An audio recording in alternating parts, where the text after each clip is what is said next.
Hey y'all, happy Saturday. I can't get it together with this YouTube thing. I was doing a whole bunch of talking and wasn't even live. But anyway, happy Saturday, y'all. Genesis here with another edition of the book of Genesis. I almost didn't make it, y'all. I was not feeling it today. You know, adulting, and today is the 1 year anniversary of my mother's passing, and I just wasn't in the mood for YouTube. But I got some good friends, who suggested maybe or nudged me a little bit to get on here. So here I am, y'all. I don't know how long I'm gonna be here, but yeah, we're gonna get into it. So because I wasn't soul toucher, yeah, get out that bed and come join me. Yes, get out that bed. Um, so, y'all, tonight's topic is who saves the hero. I had to think of a topic on the fly, and hey, Eugene, still. You know what? I forgot to greet the people that's viewing. Eugene Steele, he's always supporting everybody. Thank you, thank you, thank you, Eugene, for being here. And my YouTube cousin, Soul Toucher the Poet, of course, he always showing up. He always in the building. But um, so yeah, getting back to the topic, y'all. Who saves the hero? Um, I talked to a bunch of people, and we're all adulting and we're trying to be everything for everybody, some of us to our own detriment. I hear men and women alike complaining about, um, hey, Bravo with Sheila. I hear men and women alike complaining about they're doing this, that, or the third for their family, their friends, co-workers, their boss. And we don't get a whole lot of rest. So when we're busy being everything for everybody else, what does self care for us look like?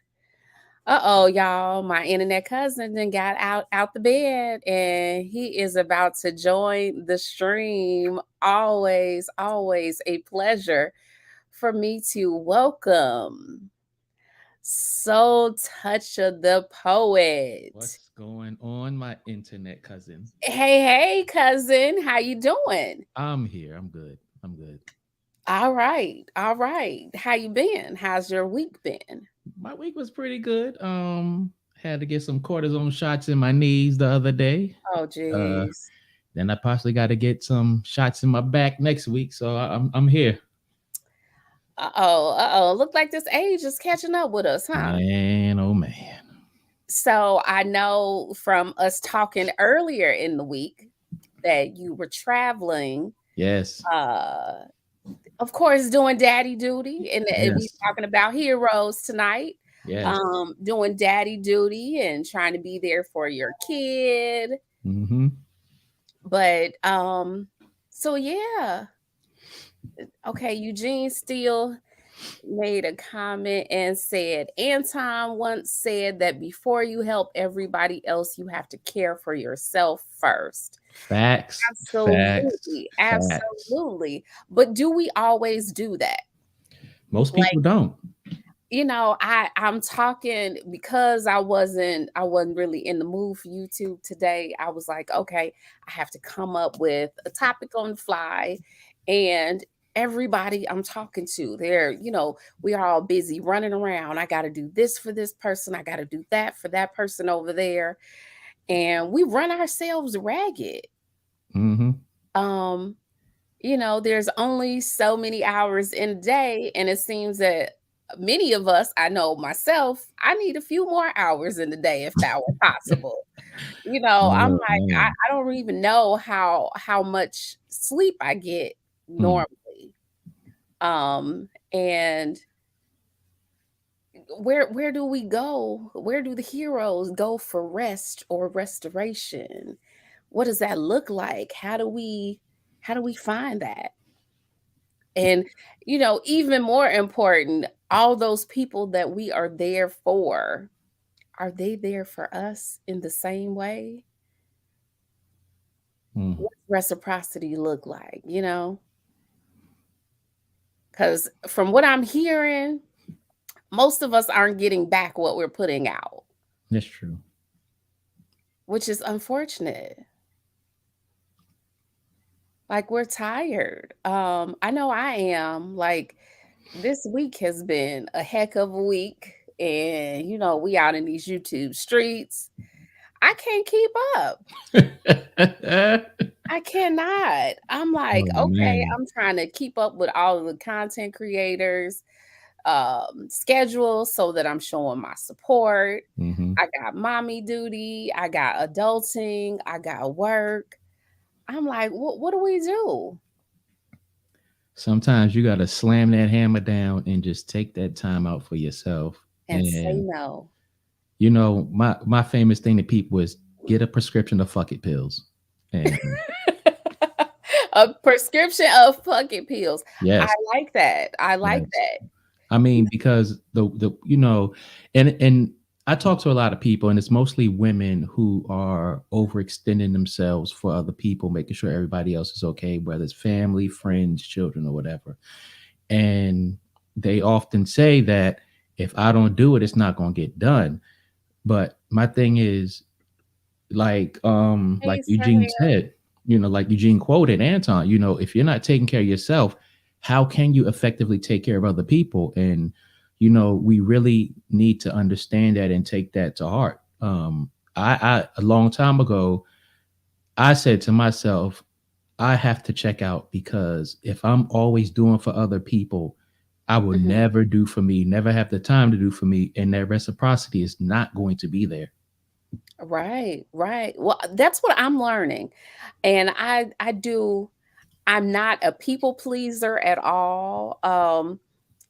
And I even understand that no is a complete sentence that requires no explanation. Hmm. However, in my day-to-day life, I don't say no a whole lot. Um, and I don't know, because I'm not a people pleaser, I'm like, okay, well, it's not about me wanting to disappoint. Like, I don't know. I don't get it sometimes. But and I'm not the type to ever ask for help. So, Hmm.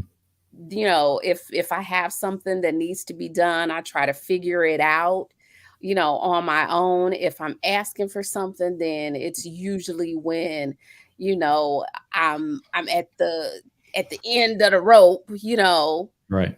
and I'm really in need of that help. Hmm. And then you get frustrated if that help doesn't come through, if you're asking somebody to do something and they don't. And I know, um I've talked to a bunch of friends, guy friends, and they're saying, they're complaining about what they have to do for their wives or their significant other and their kids. And, they have to go to work to be the provider. And, they're not always getting what they need by way of, a hot meal at the end of the day, or, just the care, the love and care Hmm. that you need for your mental health. I'm like, why, what are we missing? Hmm. First of all, what's up, Sir Hale? The one thing that a lot of us need to understand is that we have to be our own advocate for our own mental health, Hmm. emotional health, and all of that stuff. If we're not our first advocate, our first line of defense, we can't expect anybody else to. I've gotten to the point in my life, whether it's age or whatever the case may be, you Hmm. know, people call me nonchalant and non-caring, and it's like, I'm not nonchalant or non-caring. I have a very big heart. I'll do anything for anyone. Hmm. But what I'm not going to do is compromise my well-being. You know, Wow. people are always promoting therapy, therapy, therapy, which is good and fine. But at some point, we have to remember that we forgot how to take care of ourselves. And that's one thing that I've often seen. It's like when we're young, we're always looking out for ourselves. And when we get to a certain age, whether it's marriage, parenthood, or whatever, we Mhm. forget about ourselves and feel like the world is going to stop if we're not taking care of it. And we have to get out of that mindset. Wow, what you just said is I I believe that, um, the world is going to stop if we don't save it. That's me. Like I don't want anybody to go without, I want to see everybody doing good. And I don't know, I almost feel like it's a duty, to Hmm. help somebody when they're in need. And then we that message is pushed to us, Hmm. be a helper, help people when they're in need. Right. Yeah. Look, I got almost 30 years in the military between active duty, Mhm, Army National Guard, and Air National Guard. Um, I've been to therapy before. mhm, Uh, I took master resilience training to learn how to manage this stuff. I took a suicide first aid class to help people through suicide. But, none of that matters if we as the individual are not looking inside. And the one thing that we always have to remember, like any type of relationship, our relationship with our own life also needs our attention. mhm. As a mom, Hmm. I know that mothers, many times, we come in last. Hmm. We come in last place. If we have a husband, we care for our husband, we care for our children, then we care for ourselves. And many times, hey, Miss Creative, hey, Candidan, many times when we're prioritizing our husbands and our husband or our children before ourselves, there's nothing left by the time we get to us, Hmm. so then you end up going without. Yeah. Um, I think as far as mothers go, I mean, I can't speak from the shoes of a mother, but as mothers and wives, I think that effective communication with their significant others should help facilitate in that. You know, we all have this tendency to uh work through the pain, whatever the Mhm, pain may be. mhm, And we have to understand that, relationships are partnerships and that we don't have to carry the burden all ourselves. mhm, Men do the same thing with certain things. And, they're sometimes men are so hung up on, I got to take care of the house, I got to take care of the house. And they mhm, don't talk to their wives about, the little things that might be there to break the camel's back. And if you talk those things out and balance off each other, you can find that fine place to where it's like we're not overextending ourselves. You don't have to feel like if you don't have dinner ready, it's going to be World War III, or there's going to be a famine in the house or something like that. And also kids have to understand that, hey, as parents, we do a lot that you don't see, don't understand, or don't even appreciate yet. But I think if there's more open communication and the understanding that I should not expect myself to do it all, I think things should find their natural order. our kids don't know though, and they don't You know. know, like they look at us like superheroes, Hmm. and they don't know when we struggle. Like I know as a kid I was so sheltered from what adulting looked like for my parents. Hmm. Like, I didn't know if there were times where they didn't have money, or, they were just getting by, or having to rob Peter, or, pay Paul, Hmm. rob Peter to pay Paul.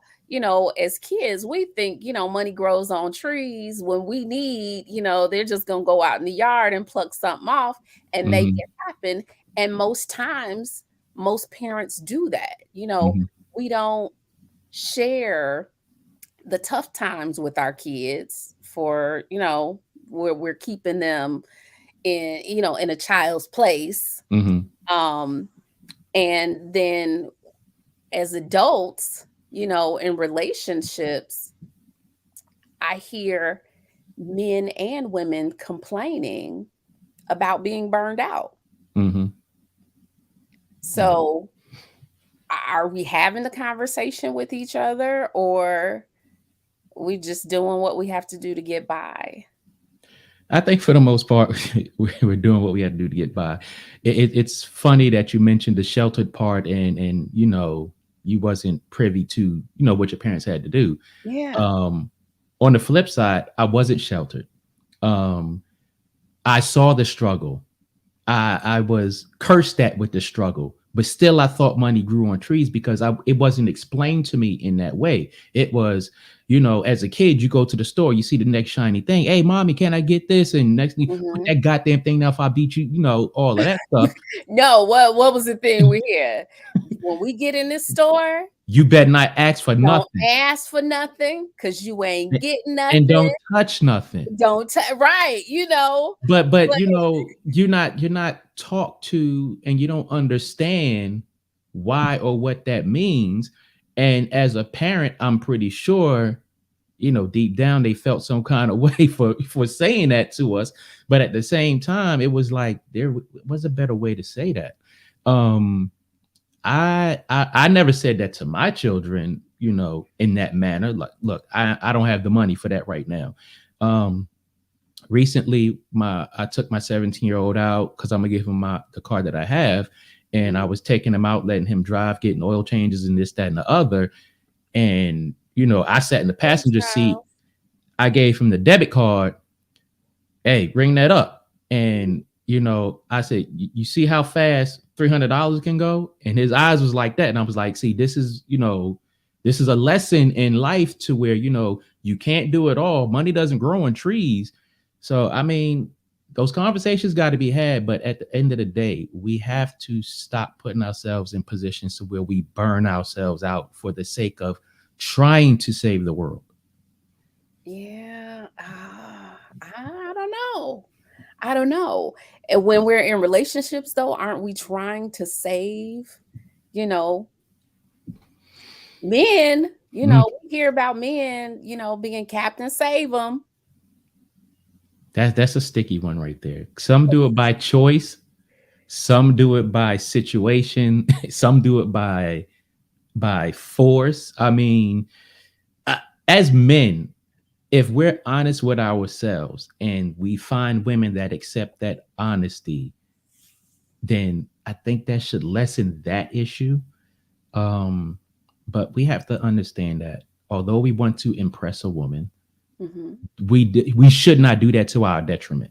We just shouldn't. Don't most of you do that though?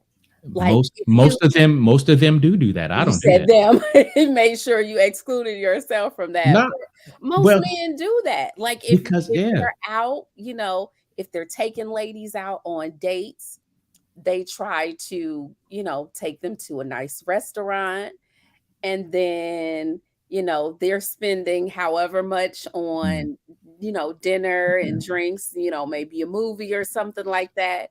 And then they're looking for the woman to reciprocate, and they're upset if she doesn't. look here. Any man that's going out his way to take a woman to a restaurant that he does not normally go to because it's not in his budget or whatever the case may be Mhm. needs to stop. I'm taking you to a decent restaurant to where you're not going to be disappointed. You're going to appreciate it, but I'm not going, balls to the wall. And I'm definitely like not going, out with the expectation that you're going to reciprocate in another way. That's just not it. If I take you out on a date, it's because I want to take you out on a date. I'm not going all out.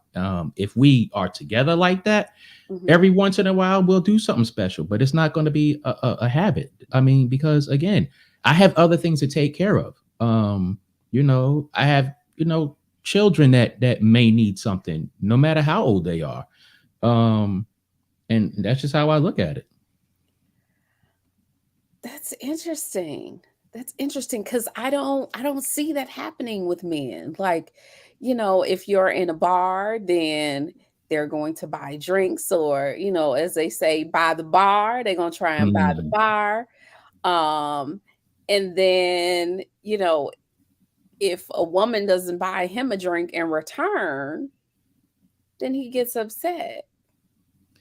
I don't even. Or, it's looked at as a negative, or, she's a selfish person. Well, should we be leading with that? I don't even. Honestly, at this age, I Uh-huh. don't understand why men go take women out or meet women in places and have that expectation. They don't owe you anything. Just because buying a bar, whatever, that doesn't obligate them to reciprocate anything to you. Um, Don't you all want us to look at you like the hero, or, Hell no.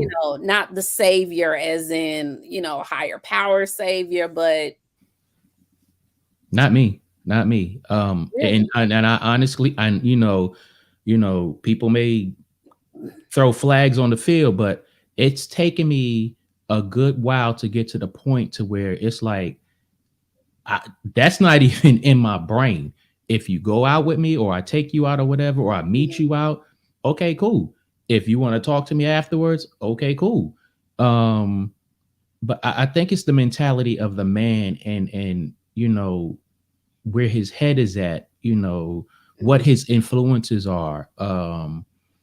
Because at the end of the day, you just have to interact with people and move in your life within your means. And that means if you are not built to save the world, don't try to save the world. um you still have other things that you have to do, that you have other responsibilities. And and when you start extending yourself beyond your responsibilities, that's when you start running into trouble. Now, for those who don't live that way, because we know there are some that don't,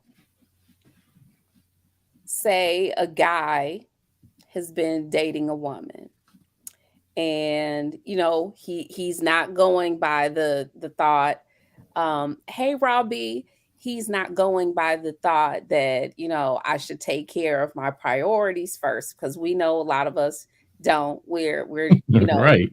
mismanaging our funds. Mm-hmm. So if he takes a woman out and say, he's dating her for a period of time Mm-hmm. and he needs help, Mm-hmm.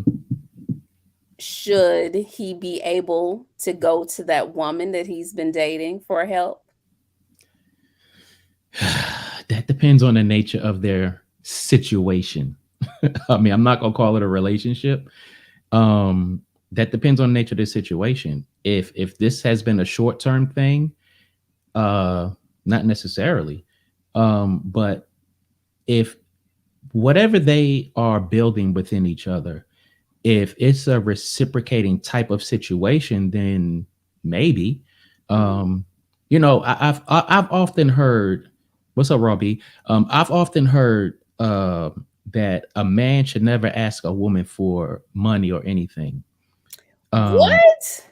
yeah, I've heard that, and I and mean, I've heard that too, but do men go by that in this day and age? Do they go by that? there are certain men that go by that, and they don't go by it. And what I mean by that is, if you are a man who is irresponsible, reckless, and whatever the case may be, you Mhm. should not be asking a woman for any damn thing.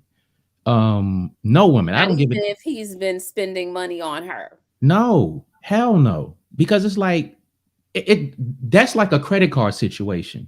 Mhm. I'm doing all of this, spending on her, and she should be the payer of the credit that I'm spending. No, if you're reckless, no.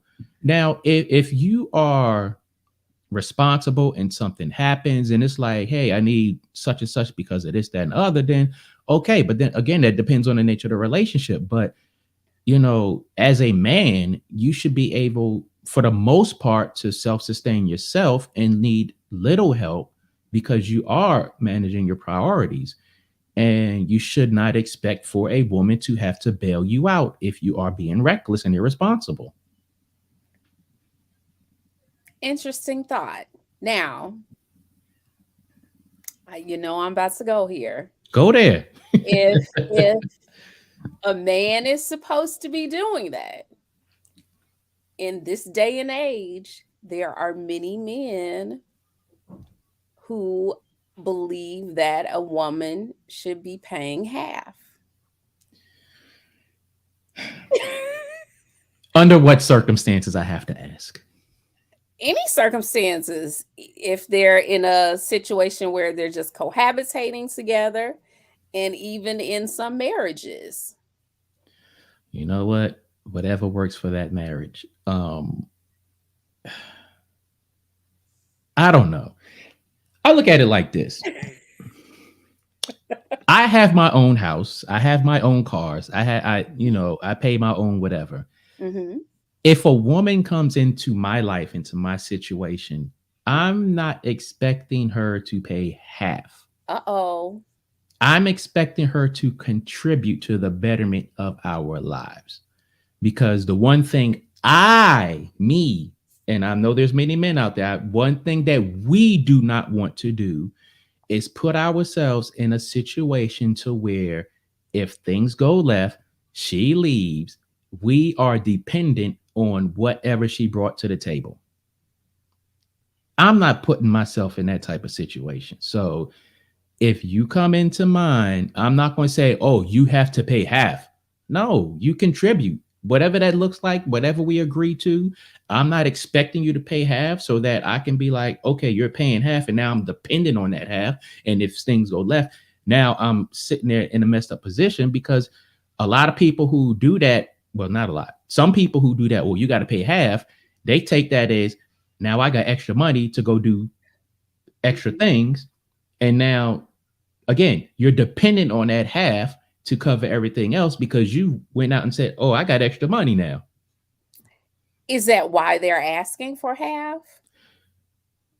Because it'll No, lighten the load for them and then maybe free up money. Hey there, some Mike.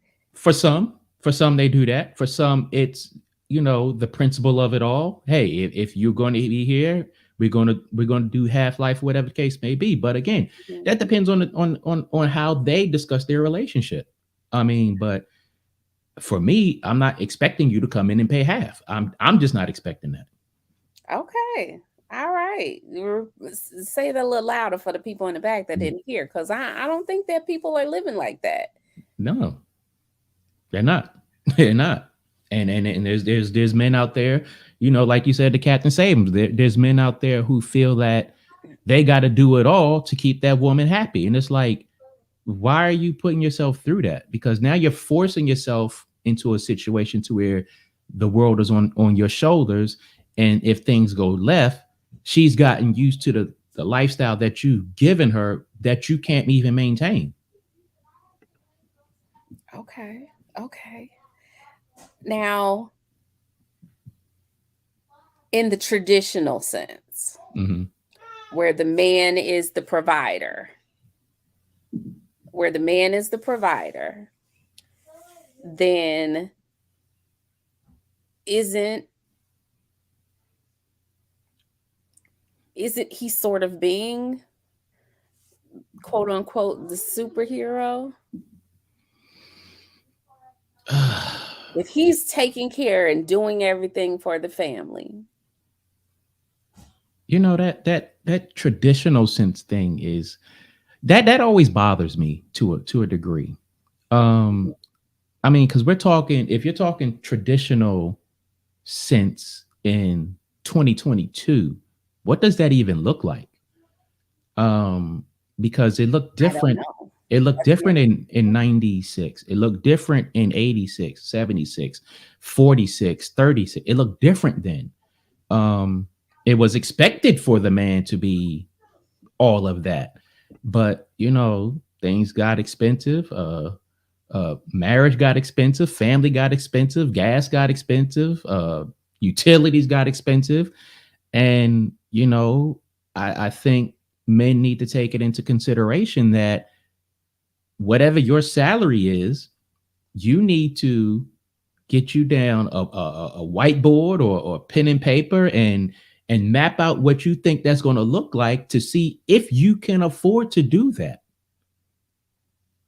I don't know. Okay. I don't know. Eugene Steele said, in a way, he can be looked at as a hero, even though that is the role that God created for man.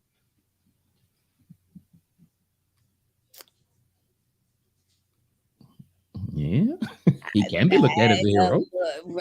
Eugene not about to get me in trouble tonight because they love to come for my head when I say something like that. Mm. But he said it, I didn't. Robbie said, I completely agree. I'm laughing at she said that's why people are living angry. It's true. They It are. is very true. That's They very true. are. For They that reason, are. that's why people are living angry. I don't know. I don't know. I think that in a lot of cases that uh-oh.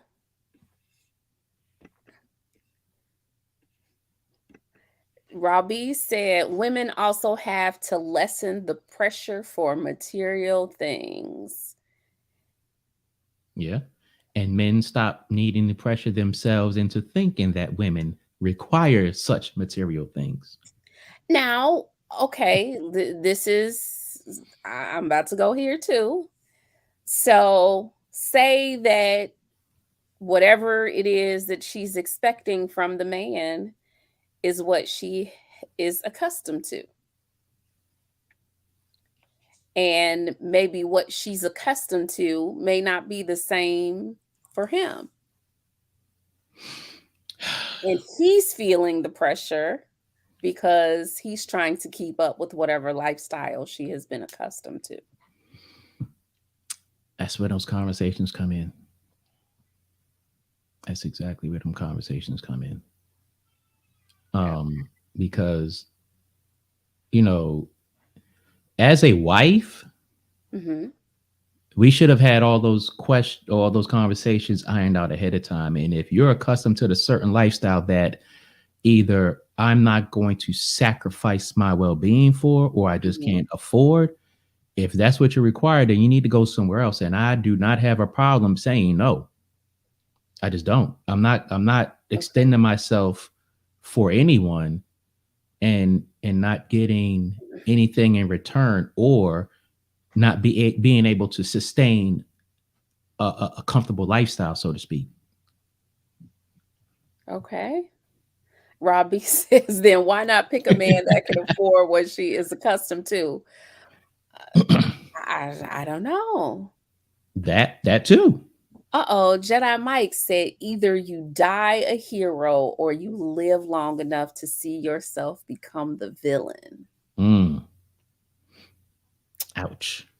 I know, I love Jedi Mike. He is so Yeah, young, but so full of wisdom. I love that statement. Yeah. But dying a hero is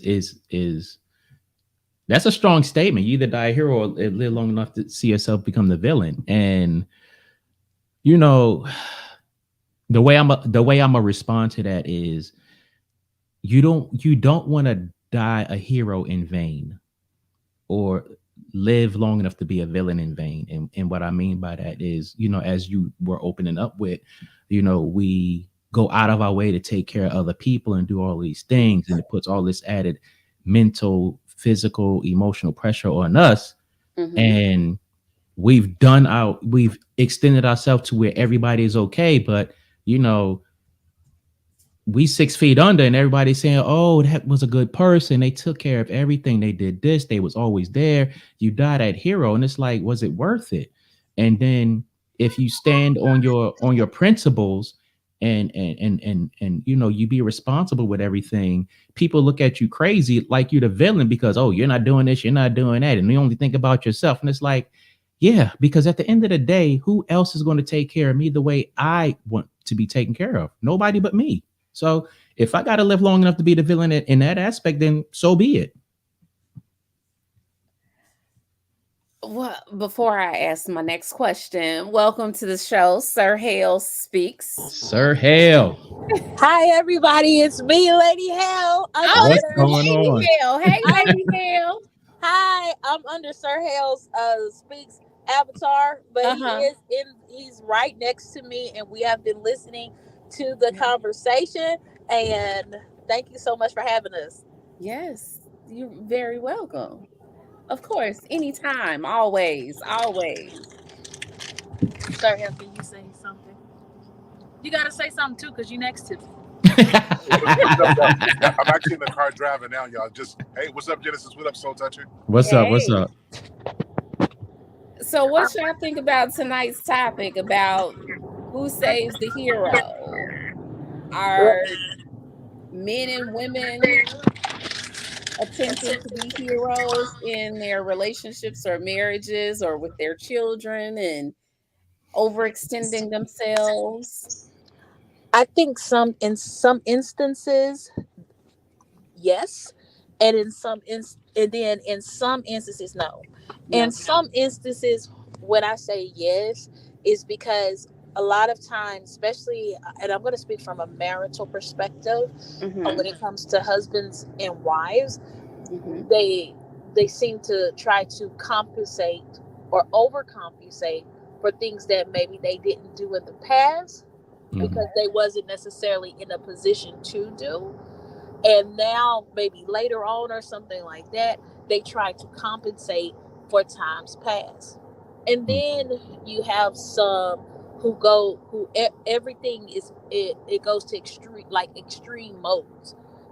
If it's extreme, I'm gonna clean the house. If it's extreme, I'm gonna make sure I go to all the kids games, do this with the kids, do that with the kids. It be these real big extremes. and Mhm. um and so sometimes being a hero, it stifles the development of the other person, because if you're constantly being a hero, if you constantly always, I mean, of course you're supposed to provide stuff like that, but what I'm talking about is the of Mhm. those um overcompensation of those things. Then guess what, you're not allowing the other person to develop, and so you always have to be the superhero. Mm. Now, in the sense of when we're talking about life expectancy for Black men, it's shorter, much shorter than it is for the Black woman. Correct. And that's because the black men are oftentimes so much pressure are put on these men to perform. Uh They're huh. they're expect from the time they're 18 compared to their white counterparts. From the Mhm. time that they're 18, they're expected to provide for themselves, to make sure they have their own places, etc. This is at Mhm. 18 before they even enter in college. Because Mhm. what's the common thing that, uh, especially black women or black mothers say? 18, I'm done and grown. You done, I'm done, you grown, get out of my house, right? Mhm. That's at least what I've heard in the community. There And are some. so we're pushing these young men to be they don't even get the opportunity to be young. They immediately go into being men versus being developed. And so with the stress of making sure this, making sure that, suicide is higher, depression is higher, the need for psychotic medications and different things of that nature is more higher, and the stress of that leads to, of course, cardiac arrest, Mhm. suicides, and different things of that nature. Thus, um, because of the more pressures men have, and I know some people may say, "Oh, that's bull, whatever." Everybody has the same thing, but it's not true. And as a community, we have to realize that we have to take some time with our boys and allow them to be young men and help them to develop.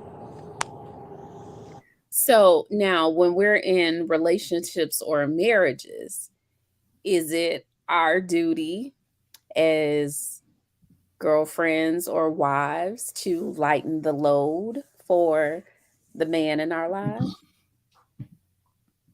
What's your definition of lighting the load? What does that look like? Whatever it looks like for them, if they are dying younger than women because of the pressure that they're under, then do we as women have some duty to relieve some of that pressure? Yes. And I believe that in as girlfriends or wives or engage, whatever you are in a relationship with your Mhm. domestic partner, a conversation needs to be had, and that conversation needs to be had as in, hey, this is what I'm doing to better, to better us and provide for our family, and this is what's needed to be done on the other end, and always fine tuning it, right? Because needs change. The same Mhm. needs that my husband had of me in my 20s, he is not the same needs he has of me in my 30s. A, a lot of it. No, no. So let's not be on take off for a second. See, we're not going to even make this difficult. Number one, my needs are exactly the same. Drop it like it's hot. Hook me up with a sandwich, and make sure we got good conversation. Look, I ain't even gonna let this go. Hold this real quick. You grab the steering wheel. I'm not even gonna let this be. I'm not even gonna let this be said. He said, "Take the wheel." Like, listen, most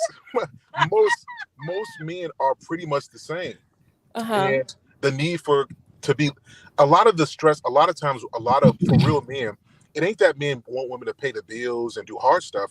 It's the stuff that makes it easier for him to do the stuff he does, like a listening woman.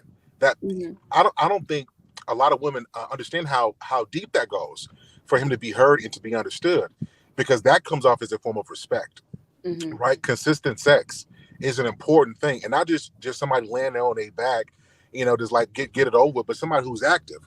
You know what I mean? Put on that pink wig. You know what I'm saying? Put on that makeup. Put on them clackety clack thing. You know what I'm saying? Put on them clackety. Throw you on some perfume, and be into it. Like, those things have to be consistent. And when a woman does that, that in itself helps lighten that load. And then Mhm. the other thing is a question that a lot of women don't ask men is, baby, how are you doing? Like, what's going on in your mind? What's going on in your life?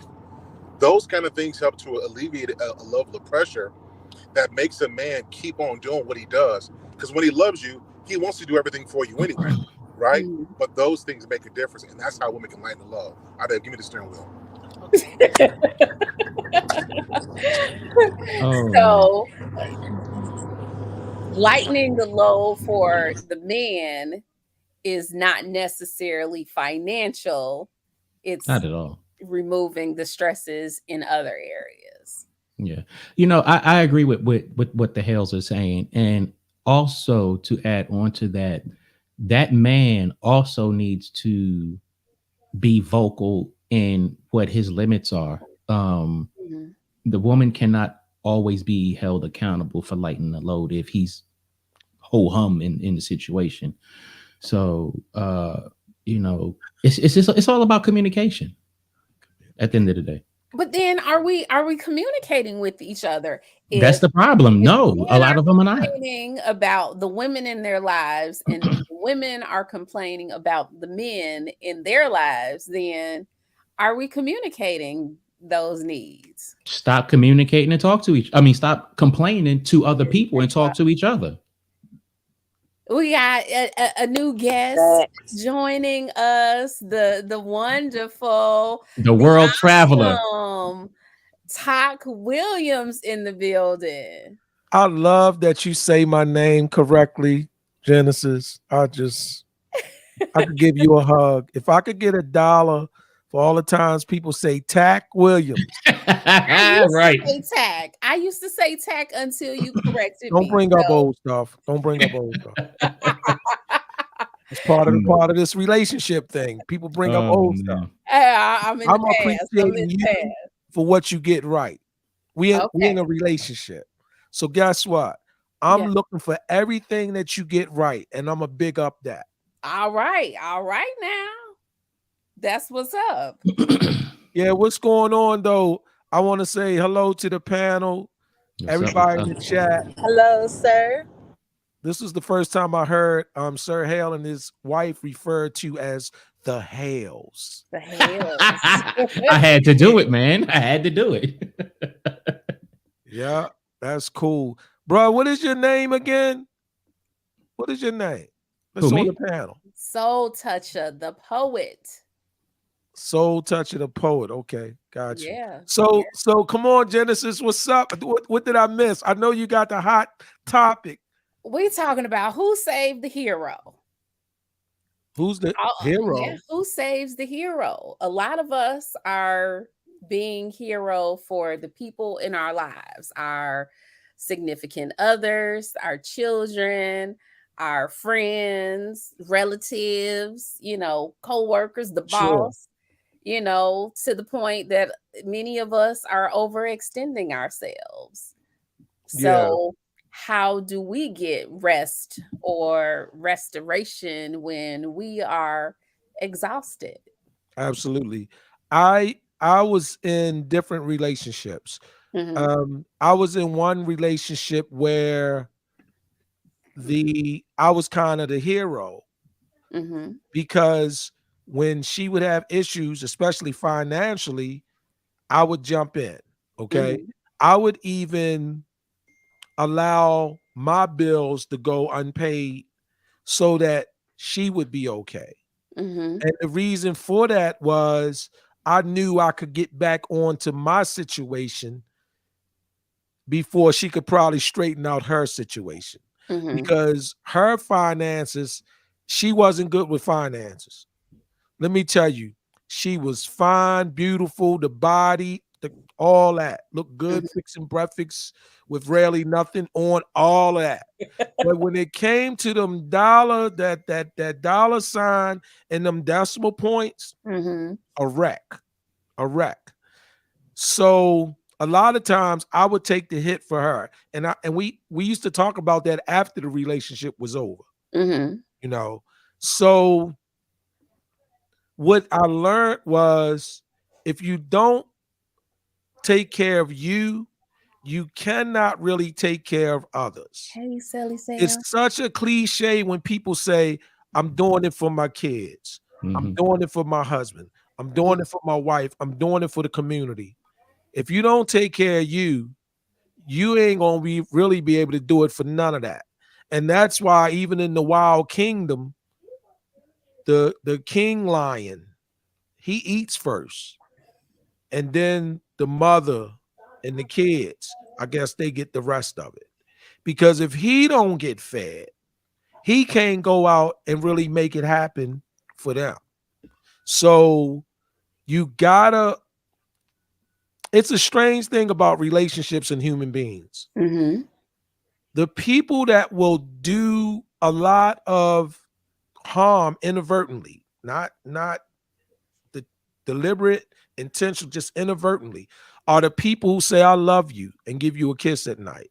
Are your kids, are your siblings. They're the ones because they may think that you have your stuff so together, nobody checks on you. Mhm. Nobody sees if you have a fever, a temperature. So if you don't be selfish enough to take care of you, you cannot wait for recognition, permission, confirmation, validation, or any of that external stuff Mhm. coming from even the people that say I love you, and they really do. So that's why I say, yeah, who who takes care of the doctor? Mhm. Who looks out for God? You got to do it for you. You got to take care of you. That's what I've learned over the years, you know. But most people aren't doing that. And usually by the time they say something about it, it's when they've got nothing else to give. Yeah, but you should learn that early on in your 20s, in your early 30s. Like I don't know when people pick that up. It seemed like you would pick that up earlier, right? Because if you're honest with yourself, some of this does require you to be honest with yourself.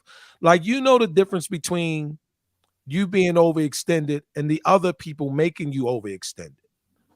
There's a difference there, right? So I think that we learn lessons. We don't know it out the gate. We have to fall. We have to feel it. We have to know what that looks like. And then the takeaway is, um, okay, in my next relationship, I handle my finances different. And the reason why I use finances and not so much emotionally, usually I depend on the woman to hold it down emotionally in relationships. My Mhm. thing is to come in as a provider, as a supporter, as a fixer. That's my thing. I'm Mhm. looking for her to console and hug and, give me that little warmness there, even when I don't even know I need it at the time. Right. So, yeah, I just learned that through relationships. That's not what we're hearing from men when men are complaining. Like I've heard men complaining, oh, she not cooking. I don't have, a meal waiting for me after, work, or, whatever. They're Right, right. doing sex as a reward for the husbands Whatever, and things whatever might. like that. And then women, are on the flip side. The women are saying, I'm busy with the kids. I don't have time for myself. I just want, him to give me a break from the kids, or things like that. So, and usually by the time they're saying something, you know it's not the first time they've had that complaint. Mm. Yeah, I hear that too. Like usually when I get sex for a reward, it's usually because of money, and it's because I'm just tricking off. I'm cashing them out, so I get sex for that, right? But um, in the relationship, like you guys were saying early, if the communication isn't there, here's what I'm gonna say. This though, Genesis. Let me throw this in here. Okay. If me and you were to start dating tomorrow, right, Mhm. or even discussing, like we just in each other's face, giving each other some time, Mhm. my expectation is I should benefit from your takeaways from previous relationships, and you Mhm. should benefit from mine. So if you've been through that relationship where you stopped cooking for the guy Mhm. and you were aware of that, and even though you had a foothold in the reason why, and I've been through the part where I felt like I was getting sex as a reward or Mhm. whatever that was, or I was Captain Saving, whatever that is, you should benefit starting tomorrow and each day after of my understanding of what I learned from that, Mhm. along with communication. And I should benefit of your experience from that, whether you're right or wrong. You don't have to be right about it, and your communication. And then once we communicate about it, which is what I heard y'all say earlier, Mhm. then that's what it can be. That's what it is. But a lot of times with life, you don't get chapter one right, chapter two right, the first exam, midterm. You Mhm. fail a couple times, and then Mhm. you get your gird up, you get your wisdom game up, and then if it's somebody you really want, you can target that person, be more intentional and deliberate with everything. Mhm. You know, that's how I look at that. So I wouldn't say that those what you hearing. I think it's probably true on both sides. I think that there's probably a lack of communication or a different type of understanding.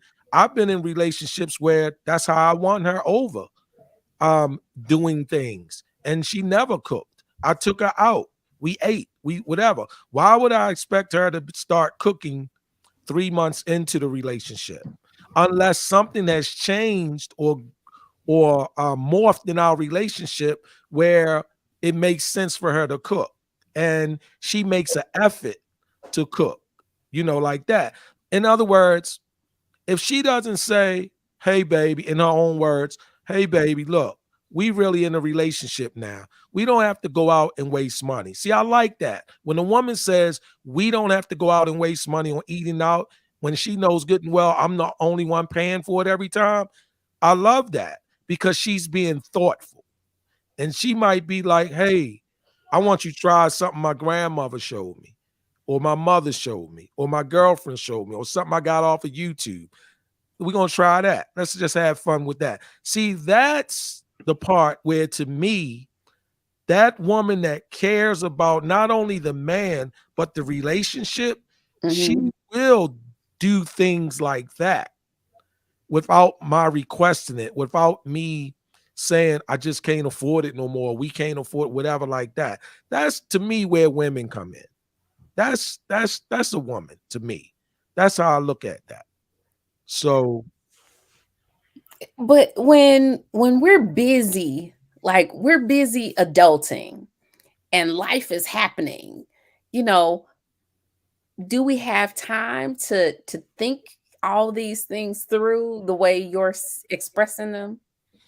okay, my You know, ex, are we and my question is like, are we able to keep up with it? Okay, well, this week, you know, A, B, and C has happened. So now it's time for me to do D. Is it that cut and dry? no, I don't think it's that cut and dry, but I think the spirit of the relationship and the thesis and the theme, which requires, that's why they have us what? Hey, look at the preamble to the Constitution before you study the Constitution, right? So we have to be reminded, and we will want to be reminded. When I was in a committed relationship, my ex, she had a tire, something with air in a tire, one of her tires. I Mhm. said, go to Sam's Club or something, they'll look at it. Yeah, but look, I don't look at stuff like that. That's not me. We can hire Mexicans, the guy next door, after the guy get off of work, I'll pay for it. I'm not doing no pressure. What's the number supposed to be? I'll pay for it. Take it to Sam's Club. She takes it to Sam's Club. They say, yeah, they put air in it. Your tires are fine. I was going to buy the new tires. She calls me. She says, hey, they said the tires are fine. They put air in it. Everything's good. You know what I say to her? Mhm. You know what? Ask them, do you need brakes? Ask them, do you need some other work on the car? I'm not a mechanic. My hands don't do that. They ain't never did that. I ain't read a bunch of damn books to turn no damn screwdriver, right? Okay. So I'm not going to do it. But the minute she tells me the tires are fine, they put air in it, they check them, everything's good, what Mhm. do I say? Have them check your brakes out. Ask them, is there something else they could do? Because I'm being thoughtful. Baby, we're going to find out what else might be wrong, right? I'm busy too, but I'm thoughtful enough to make sure her car is going to be taken care of, especially when I'm going to make sure my car is going to be taken care of. So even in the midst of all of this busyness, if you're always thinking about Genesis, if Genesis is always thinking about me to some degree, then there's certain consideration or cues that are checkpoints that ask us to take a breather and say, let me check on my baby. Let me call and make sure this. Hold up. Let me stop from doing this. I mean, men even do that when they out cheating on their wife. If they love the woman that's at home and they out with the mistress and they get a call, they gonna hold up. So I don't think it's ever too busy if that's where you at. If that's where you at, I think that gets taken care of. If you're not there, then you take it for granted. Then it's not that important. It's not a priority. That's how I look at that. Am I a priority to you? Are you a priority to me? Am I going to drop what I'm doing when Genesis call? Is she going to drop what I'm doing when I call? Is she going to step out that boardroom? Is she going to whatever? If you're not there, you're not there. But I don't never believe in anybody being too busy, because when we were first dating, you were a full-time student. You had 2 kids, neither one of them was mine, and you was going to school, working a job, taking care of the kids, and finding a way to spend time with me. Interesting. Interesting. Now, you named all the things that people are doing before when they're dating. In the dating phase, they're doing all these things and they still have time. So how did So, they do it then? yeah. That's why I can tell when the relationship is ending for me. I start hearing about time you don't have. My schedule is crazy. I got to study for class. You was in school when I met you, though. See, So it's you know just what? we get You know what? complacent. You know what adults have time for, Genesis? What? Adults have time for exactly what they want to have time for. You know why I'm on here tonight with y'all? First of all, I appreciate it. And you know, I think highly of I you and appreciate your you for show. being here. I'm on here because I just got off the phone with my friend and I made her feel like I didn't want to keep her up longer because she needed to get some rest so I could jump on here with y'all. You did the Jedi mind trick on her. Listen to what I'm saying. Before I jumped on here with y'all, I was on there with her. And I was like, you know what? You usually don't be up this late, you know, because she's in another part of the country. I said, I don't like taking advantage of you like this, but thanks for engaging me, entertaining me tonight. She's like, you don't have to thank me for talking to you. But in my mind, I'm like, of course I do, because that's the guilt of me wanting to get the hell up off here with you so I can get on here with Genesis. You see how y'all do us, though. You know what I'm saying? And I like her. Game on We can ready to take a wanted trip to do together, me and her. something else. Huh? I said, now you the ran game on her because you wanted to do something else. Of course. But he made time. But here's the other part, though. I'm getting ready to go somewhere. And I told her, you flying when you ready. And she says, I don't know if I can get a round trip from the same airline, because she wants to take Southwestern, right? I said, baby, look, you fix it up however you want to do it. And get that thing where you could just walk through without getting arrested and taking your shoes off. Get that too. Global entry. And yeah, I said, get Pre-check. that. The one where they don't make you go through all your bag unless you on locked up abroad. Get all that. See? Did I lie to her so I could jump on there with y'all? Yeah. But did I pay an extra $100 along with a full trip and I don't check it? I let her book everything. Absolutely. See, that's the thing. So what's the problem?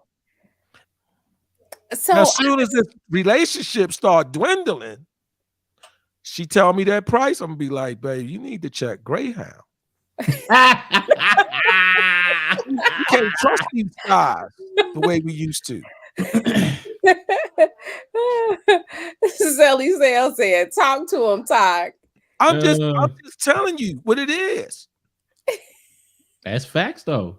It's facts. When you know, you make the time, as adults, we make time for what we want to make time for. And when stuff starts to dwindling, we have to pay attention to those things. And when that person starts to change, we have to adjust to those changes. We can't sit there and be like, all right, well, I'm gonna keep up the momentum that I had before and keep burning myself out until there's no more left to give. No, when they change, you change. Keep everything equal on that aspect. And then are we putting forth too much in the beginning, though? Do we pour too much? Do we put forth too much effort in the beginning? You know what I say? It starts to wane because it's not really who we are. You know what I say, Genesis? I do enjoy interviewing well. We have to interview well. It's like a club or a restaurant. First day, the parking lot not big enough. You got bodyguards and trucks and everything, but you build it out for its normal capacity, right? So after the novelty and the newness and the anxiety wears off of you and that person really together and things level off, you want to come in big. Because if you don't come in big, what's normal is going to be below the baseline that you expect.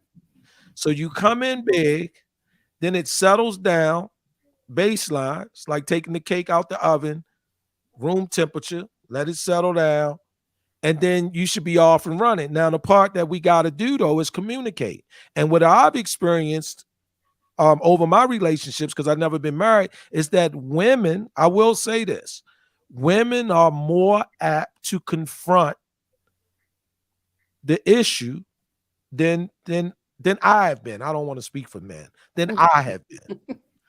As a man, I would leave whatever's working. And if Mhm. you don't bring it back up, I'm not bringing it back up. But Yeah. women, man, we got to talk tonight. And I'm like, why? What are we talking about? And of course, it's the thing that I wouldn't answer the last time we had supposed to be talking, right? Mhm. So I did learn that women will be more, I ain't gonna say communicating, but they will confront the issue. They just won't they'll show you signs. The body language, the food, you'll get, how you go to Panera Bread, or not Panera Bread, but Panda Express, and you get 2 entrees, you'll just start getting a bowl. And so you'll say, what's going on? And they'll force that talk or Mhm. whatever. So that's big ups to women, because my personality, if it's working, I'm gonna leave it alone. If you don't bring it back up, a lot of times I ain't gonna bring it back up. So communication has to take place when things fall off. It just does. So, I before you joined the stream, we had well, first let me welcome. Hey, Robbie, privilege. Hey, Ro. Hey, how Hey, y'all doing? Okay, All how right. you All good. doing? right. How are you today? Good, I'm doing well. Had to come and show some love. I appreciate you. I appreciate you. We see you with your avatar up here, girl. Go ahead. Oh, thank you.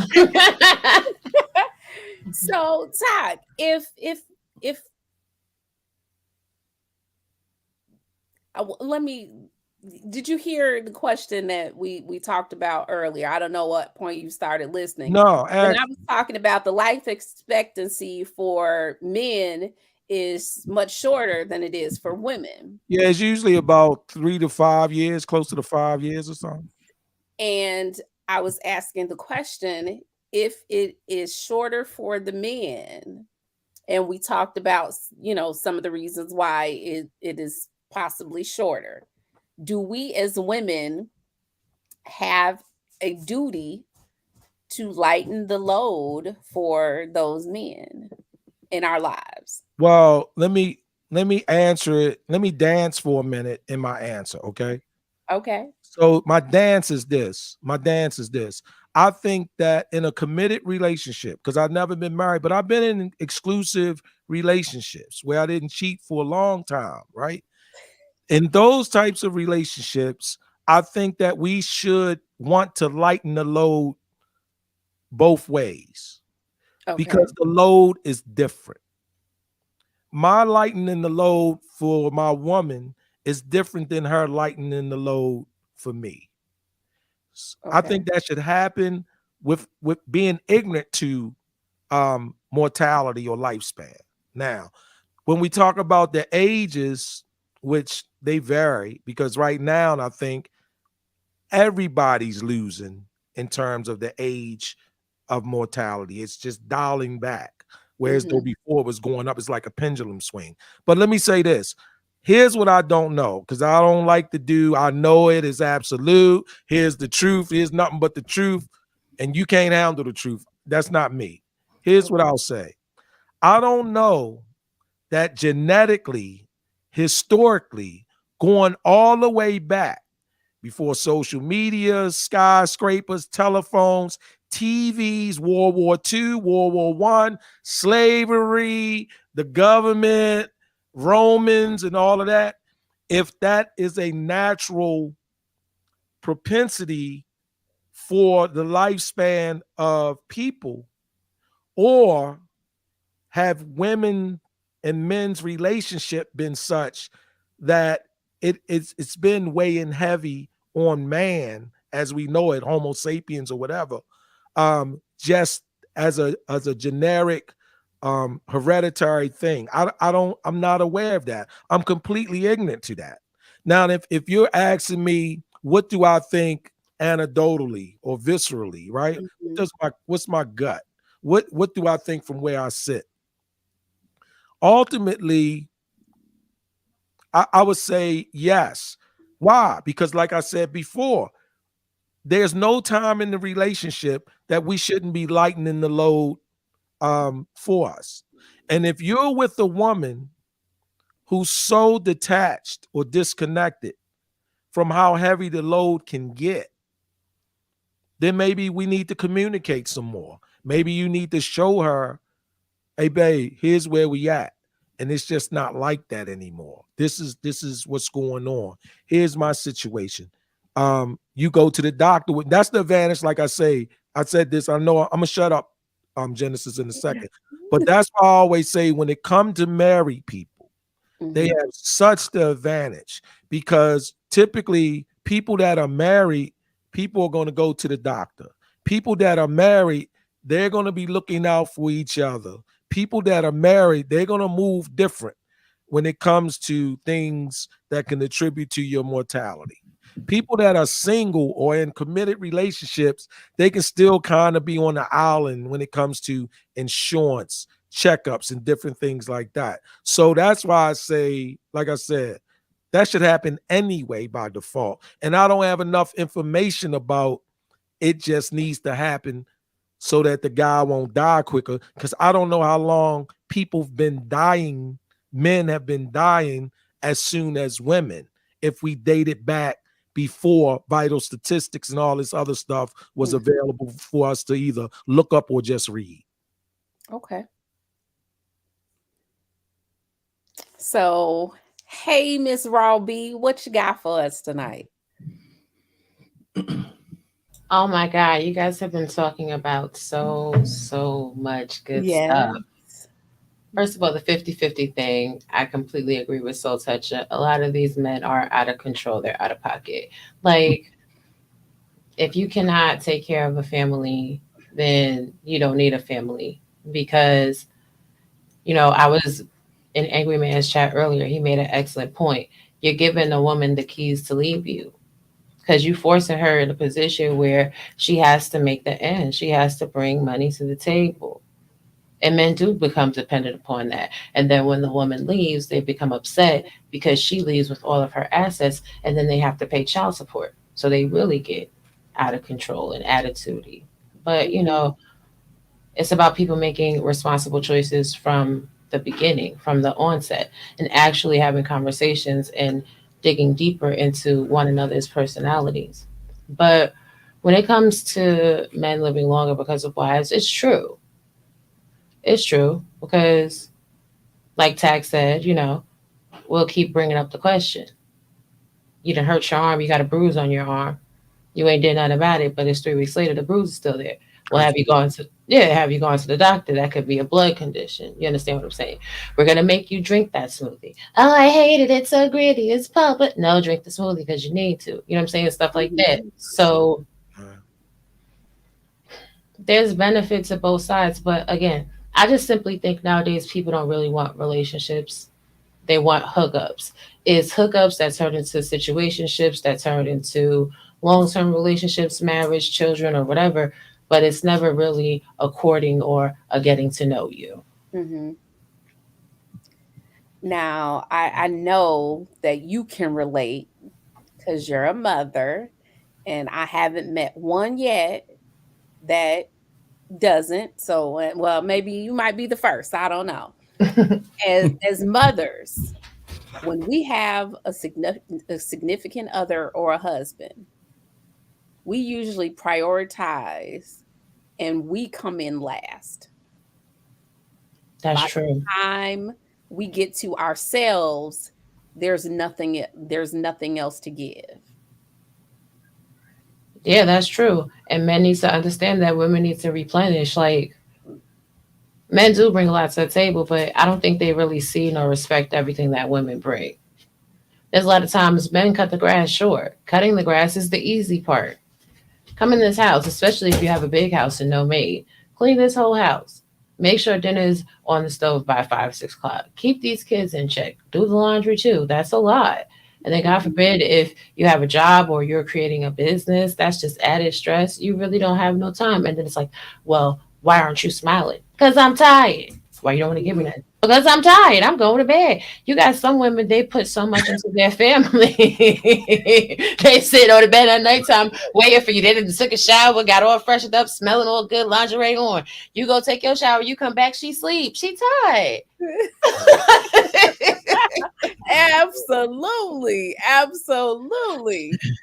I got a question though. Uh-huh. For you two ladies. At what point in life do y'all put everything before yourselves? I mean, is that something that you learn from your mothers, your grandmothers, your friends, TV, or do you just are you just genetically programmed to do that?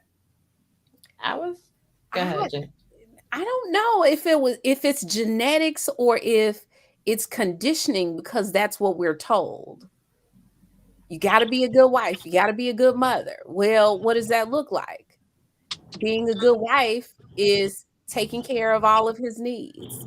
Being a good mother is taking care of all of their It's not needs. all of his needs. But It's not all then of his needs. by the time all of that plays out, you've been a good wife, you've been a good mother. Well, hell, I'm tired now. I think that it starts from when you get that positive pregnancy test. Mm, As soon as you have life in your belly, you can't eat certain things. You can't go certain places. You can't wear certain stuff. You got to take certain vitamins. You got to start take care of yourself. But everything you're doing every day is not for you. It's for the child in your womb. Then the baby comes. Regardless if you're single or you're married, you're never sleeping. Because if you're married, your husband is still going to find a way to, oh no, the baby needs you. So you're not sleeping. From that moment, it's a wrap. You can't be first no more because you got a little person to take care of. Regardless of what happens in your love life, regardless of what happens with you, you got to be okay because you got to take care of your little people. They ain't asked to be here. But that's why I tell women, don't have children early. I'm very blessed. I didn't have my first child till I was 32. So I had 32 years for everything to be about me. Now I don't really care. I don't mind that everything's about them. It's within the natural order of things. And the problem is, too many young women nowadays are having children before they've even reached concrete operations in their brain. They don't know who they are, much less how to be an adult. So they always stay stuck and regress to a childlike mindset. Men too, because you got boys nowadays that's having babies. They 15 years old. You don't even have a high school diploma, but you got a baby. Now you got to move like a man. So soon as that kid is here, now everybody's priority shifts. And if you don't get the chance or have the ability to work through those stages of development to get your brain to the place of concrete operation, you're always going to be stuck on that stage. That's what we see in our culture. A lot of people haven't, even mastered autonomy. That's why we have so many codependent relationships because they've been dependent on their parents, dependent on their community, depending on everything else except for themselves. They don't know how to do it alone. But women nowadays want to be taken care of because you got the Instagram thotty that's getting flued out and they think that's really a goal. Yeah, yeah. mm. Sally Sales said raw beat is spitting right now. Yes. Thank you. I mean, it's the truth. And growing up, I had to make those type of decisions for myself because I watched so many people have children young. And then it was to the point where it was, oh, you don't like kids. Oh, you don't want to have no kids. What do you mean? I would prefer to have a degree so that like I can feed them. I would prefer to go places, have fun, party, so I can focus on them.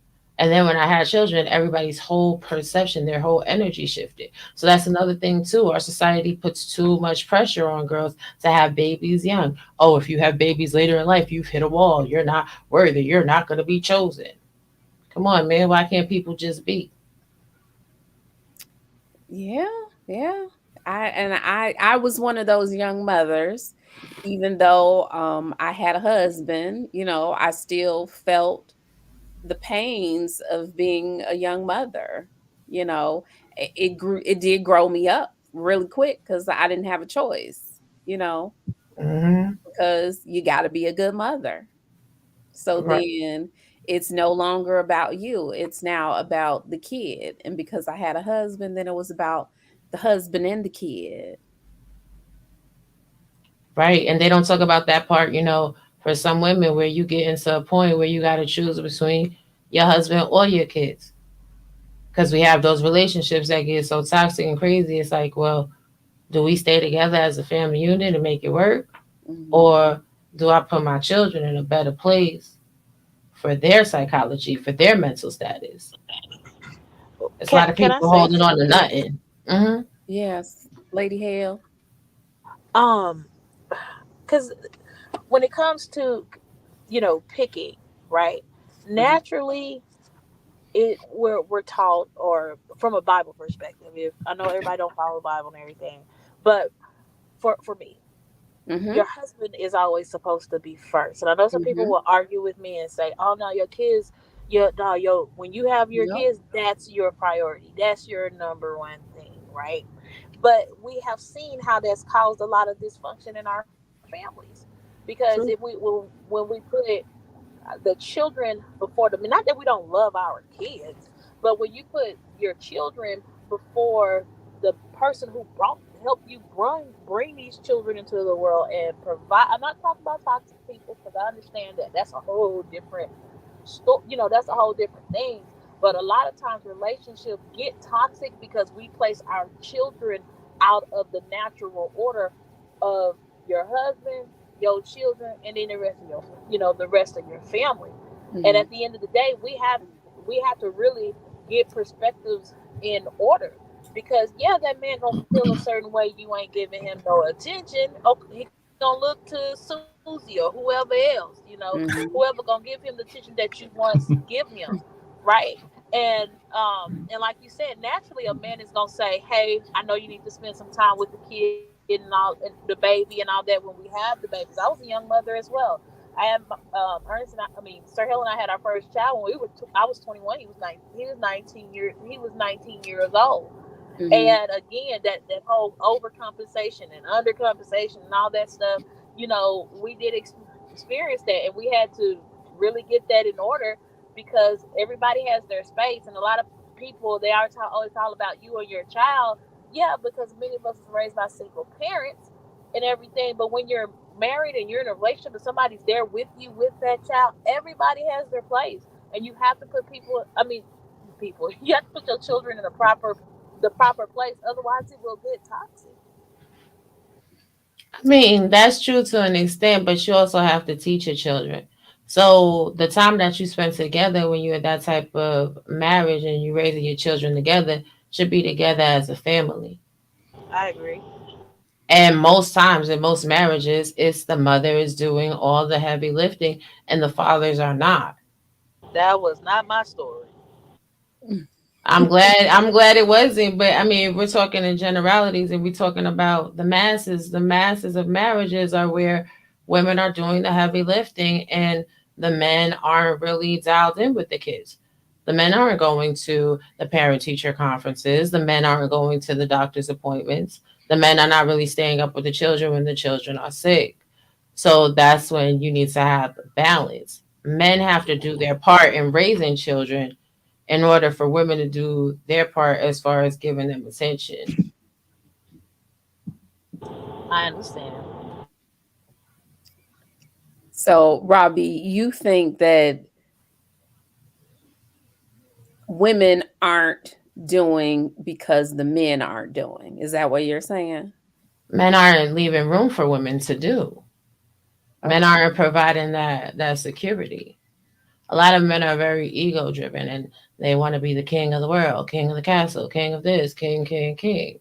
But part of being a king is also being able to lead. I mean, to follow. If you can't follow, you can't lead. So what is your role? Men are always talking about providing financial support and things of that nature, but they never really talk about the role in fatherhood and raising children. Should you not be at parent teacher conferences? Should you not be at doctor's appointments? Should you not stay up sometimes because you know I'm up 95 other times? Oh, nah, babe, go to bed. Should you not be doing it? I don't know. Like, dudes be tripping me out. I laugh. I do. fellas. What do you guys think? I agree with the ladies. One thing that I've seen, well, even from my experiences, some women feel like some men are incapable of doing some of those tasks. I'm a person who don't fix my plate first, fix the kids' plates first, let them eat first. That way, and don't give me the biggest plate either.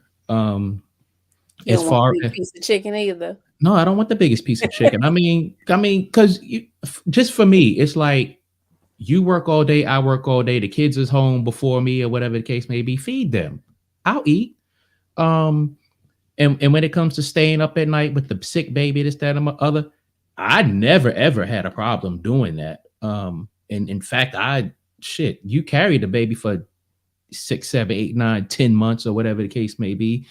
Hell, you got that bonding.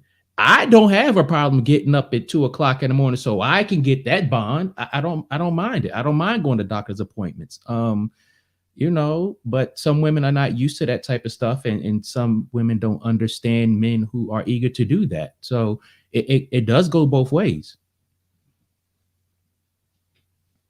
That's true. That's true. Because I at first agree. it might seem weird because you're like, hold on, I'm supposed to take the baby to the hospital. I'm supposed to be up with the baby. Why is he up?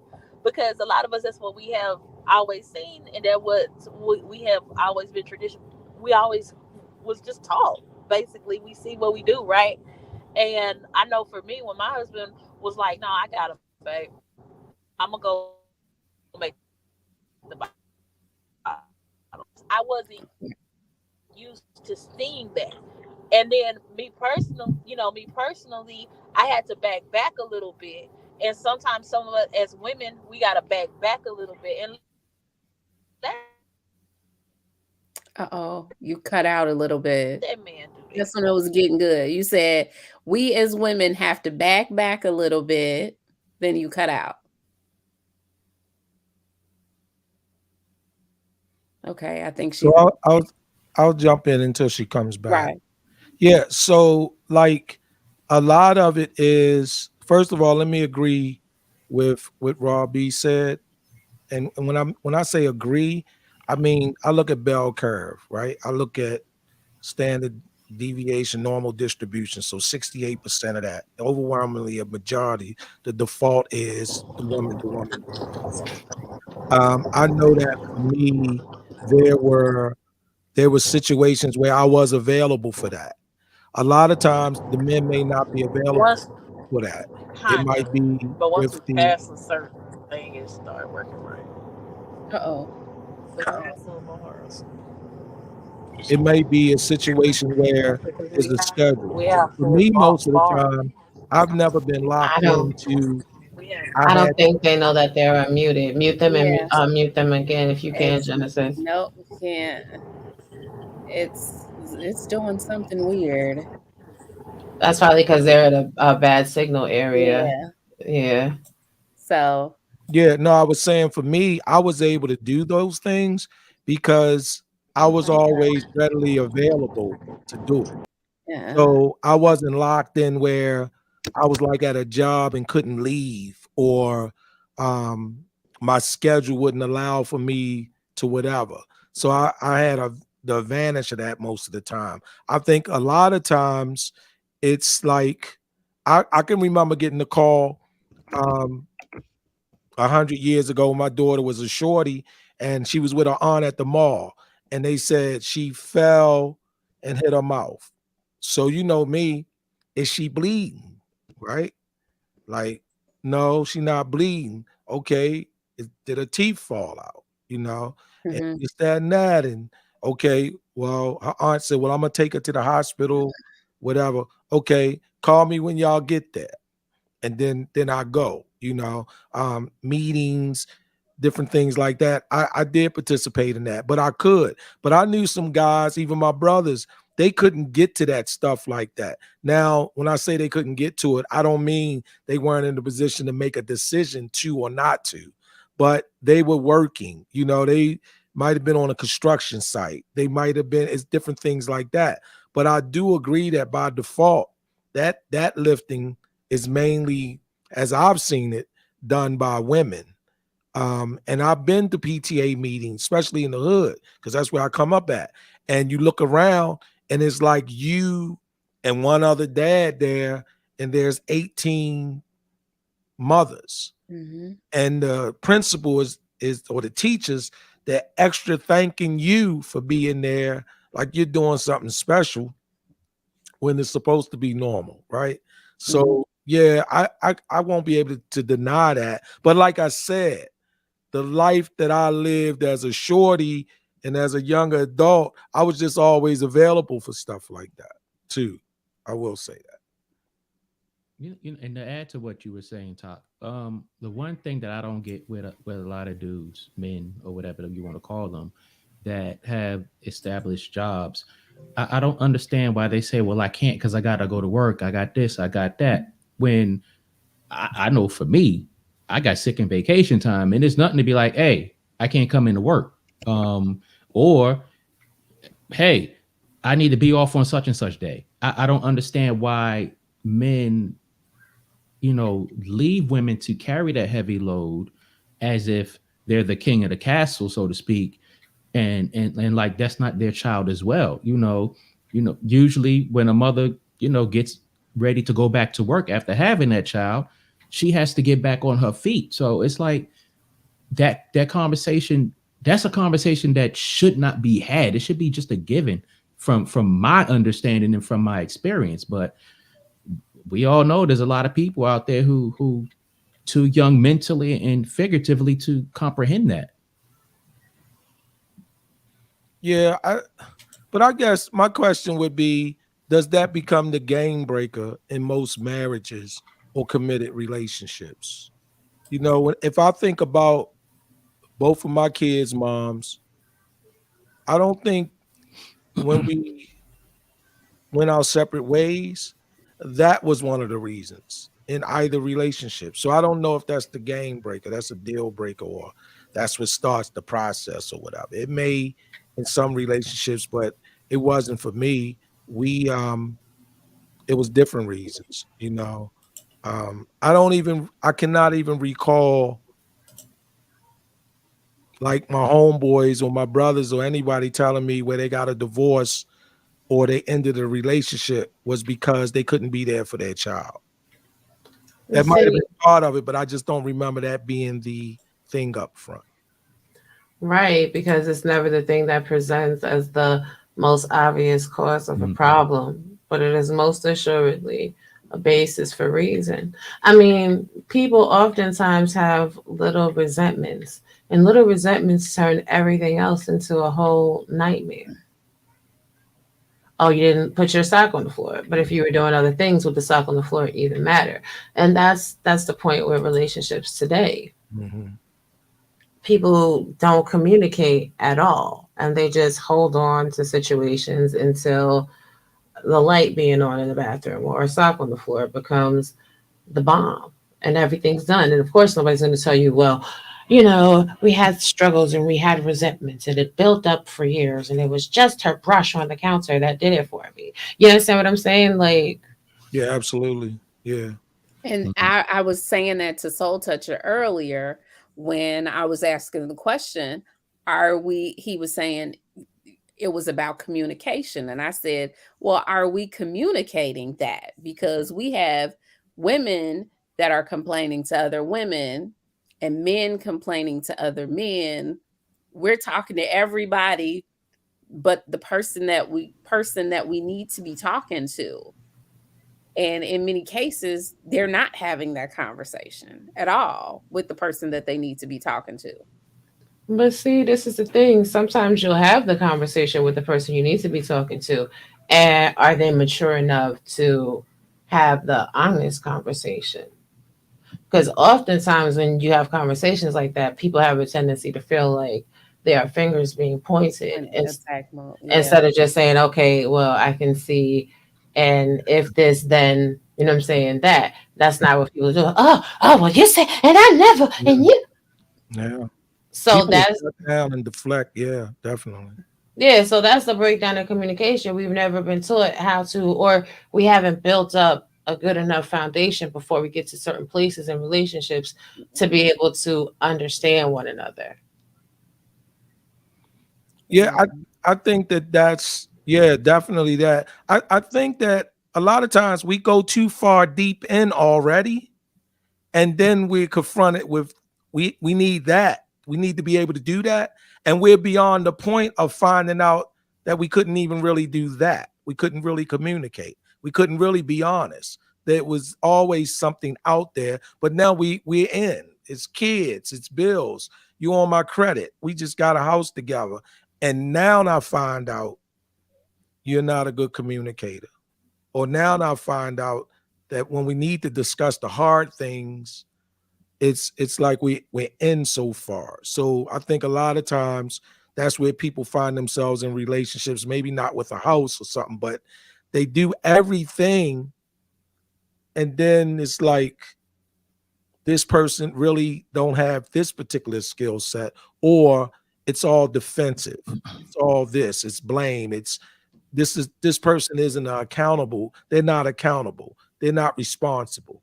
And then you find that out. But who, I think for the younger adults, are they really gonna find out your level of accountability and responsibility prior to moving forward with other things?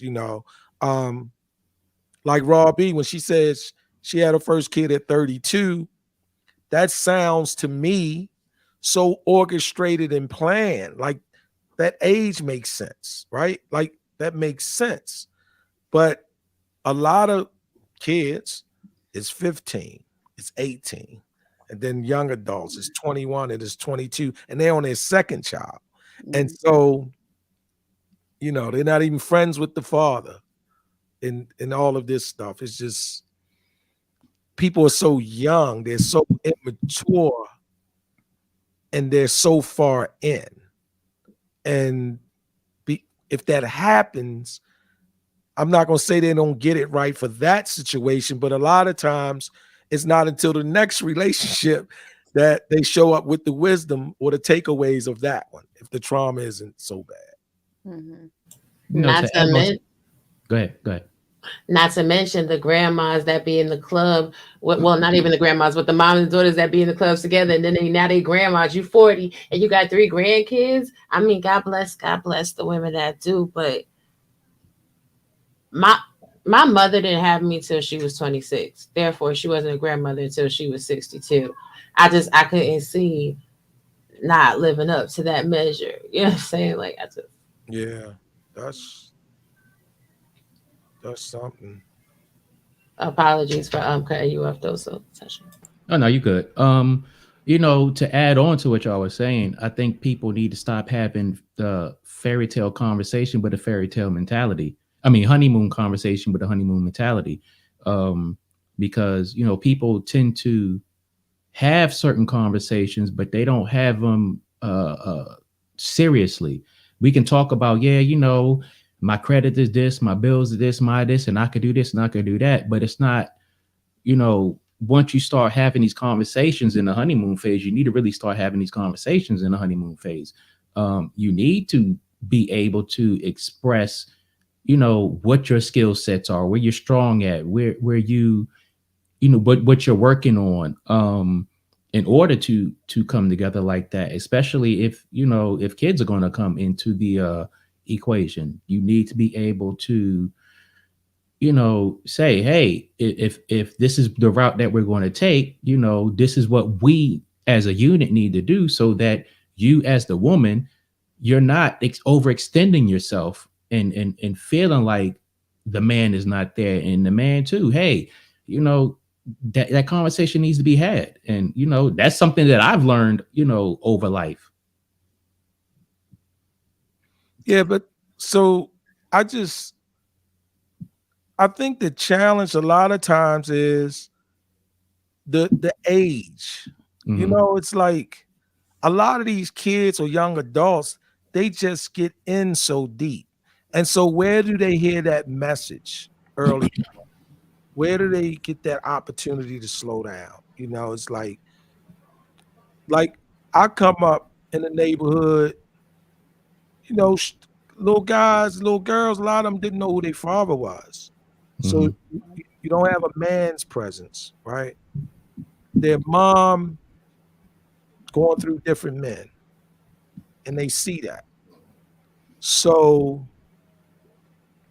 then the system is being taught to them. You know, you if you have a child, it ain't the worst thing in the world, girl. You just apply for affordable housing, whatever they call it, however it goes. It's such a, you know, where's the feed coming from? Because when does it make sense? Right. They are a lot of these kids, they're victims. They're set up for failure. This is the reality of it. You know, it's out the gate. You're not going to make it. You're not going to be successful. It's just that way, depending on where they come from. I mean, all right, let me say it like this. If you have the mother and the father and they're married and they both work and they both have a college education, nobody's throwing a big giant party because Shaquika or um, Tyrone is on his way to college. Why? That's normal in the family. You going to college. It just is.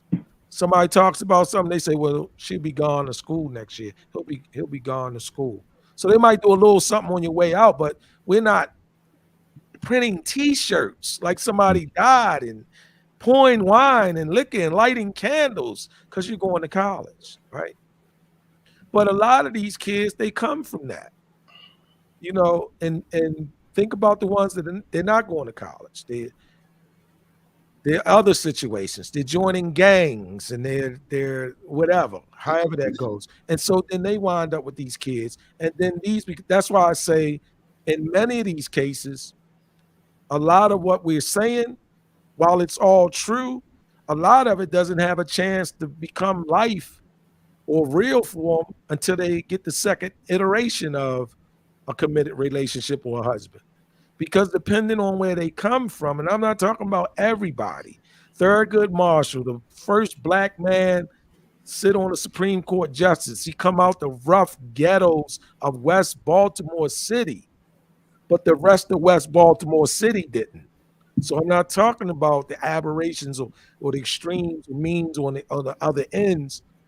The normalcy of it, where you come from, is going to have a lot to do with how those dynamics work, you know, and we see it in these cities. You know, it's tough. That's why when I think about what we're saying, and I think about the 25 and under, it applies, but a lot of them don't stand a chance to make sense of that. I think it's all about maturity because, for one, what you said is totally true and correct. Everybody not going to process the event they go through in their life the same way that I know of. It's all based on the decision you make. Life is like a choice. You either choose the right choice or you choose the wrong choice. When you pick that wrong choice, it takes you to another direction. Now, if you don't recover from it, keep making the wrong choice, then you're going down a particular path that you shouldn't got yourself in the first place. The problem is we don't have the mental capacity to listen to elders who have been through what we've been through, and we're trying to correct her to not go down the wrong path. I've seen that a lot, especially out here in New York City. You hear that phrase, "Oh, you can't tell me, Jack. I'm grown. I'm big. I'm this and that." Yet you have someone trying to advise you that, "Yo, I've been there. I've been down that road before. It's not that cool. Walk away from that path." A lot of these generations don't want to hear that. So when they see an elder put on the advice about something, they pretend they listen in order to brush them off. I've seen that a lot. I've seen in some community whereby people actually listen to their elder and they're learning from it. So they can get that type of first-hand experience while many others choose not to. That's what scares me the most. Because if we're going to talk about the yesteryears, yes, yesteryear, people were getting married at the age of 15, 16. They were grown then because of the environment they were in. Today's generation is not the same as yester generation. They don't have the the influence of having that wisdom being given to them so they can understand what life really is. When you be a person who travel around in different world, different country, and you see people environment, you start to wonder why every environment is always different. But you got to look at the people who create that environment. Depend where you live, depend where you grew up. The environment you live in is all based on the people who build that around you. If we have people who are like-minded, want to build a great community, they will do what they can to make sure everybody in that community have the same chance to be successful.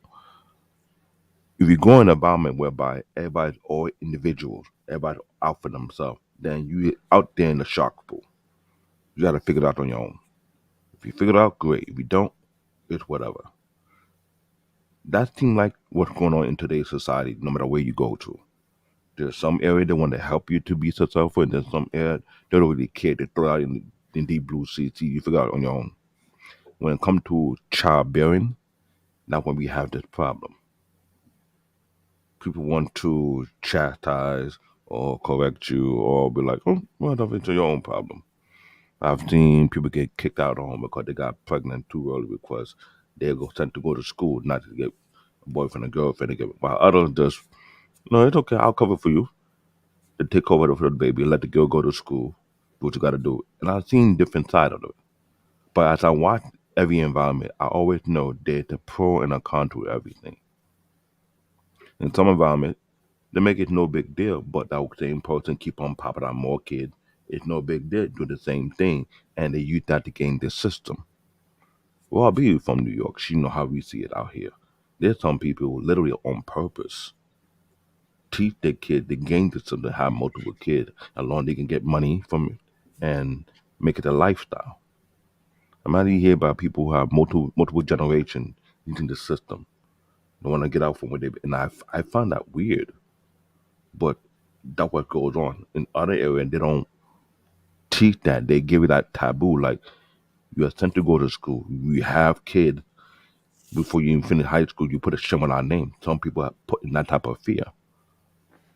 What we're looking at right now in today's society is whereby we have a stagnant, broken culture or environment whereby it's like what you relate. If you were born in a very strong community, you're gonna be successful.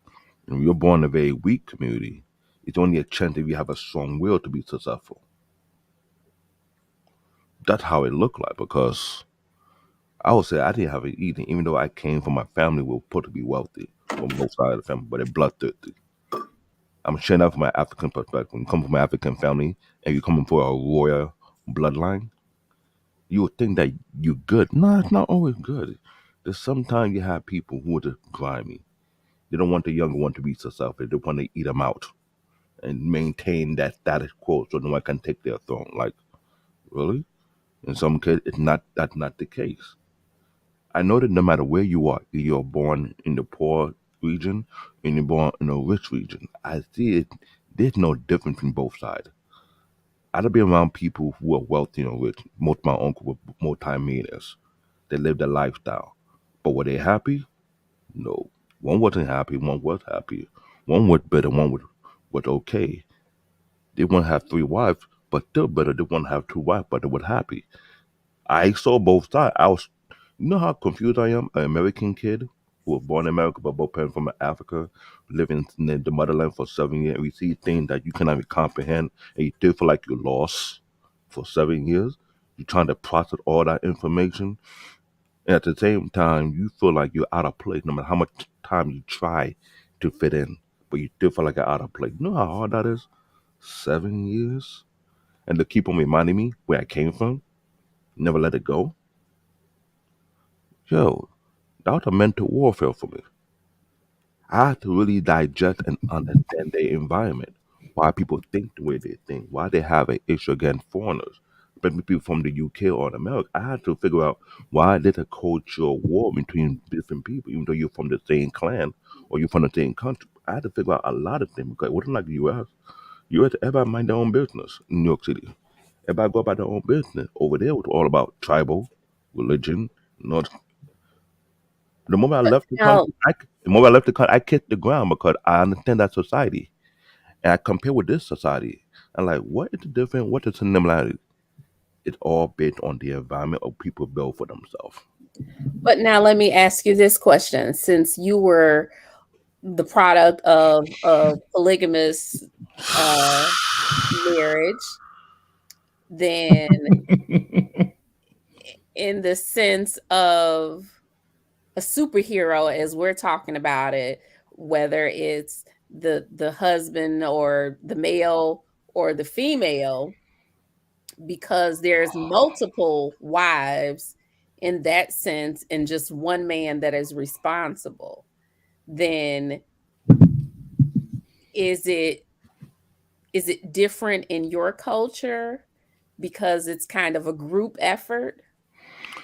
I will Or say is it not a this. group effort? If correct me if I'm wrong there. I've seen a lot of polygamy family in my environment where I live at. Some were doing okay, some wasn't. Is the Some have, responsibility shared?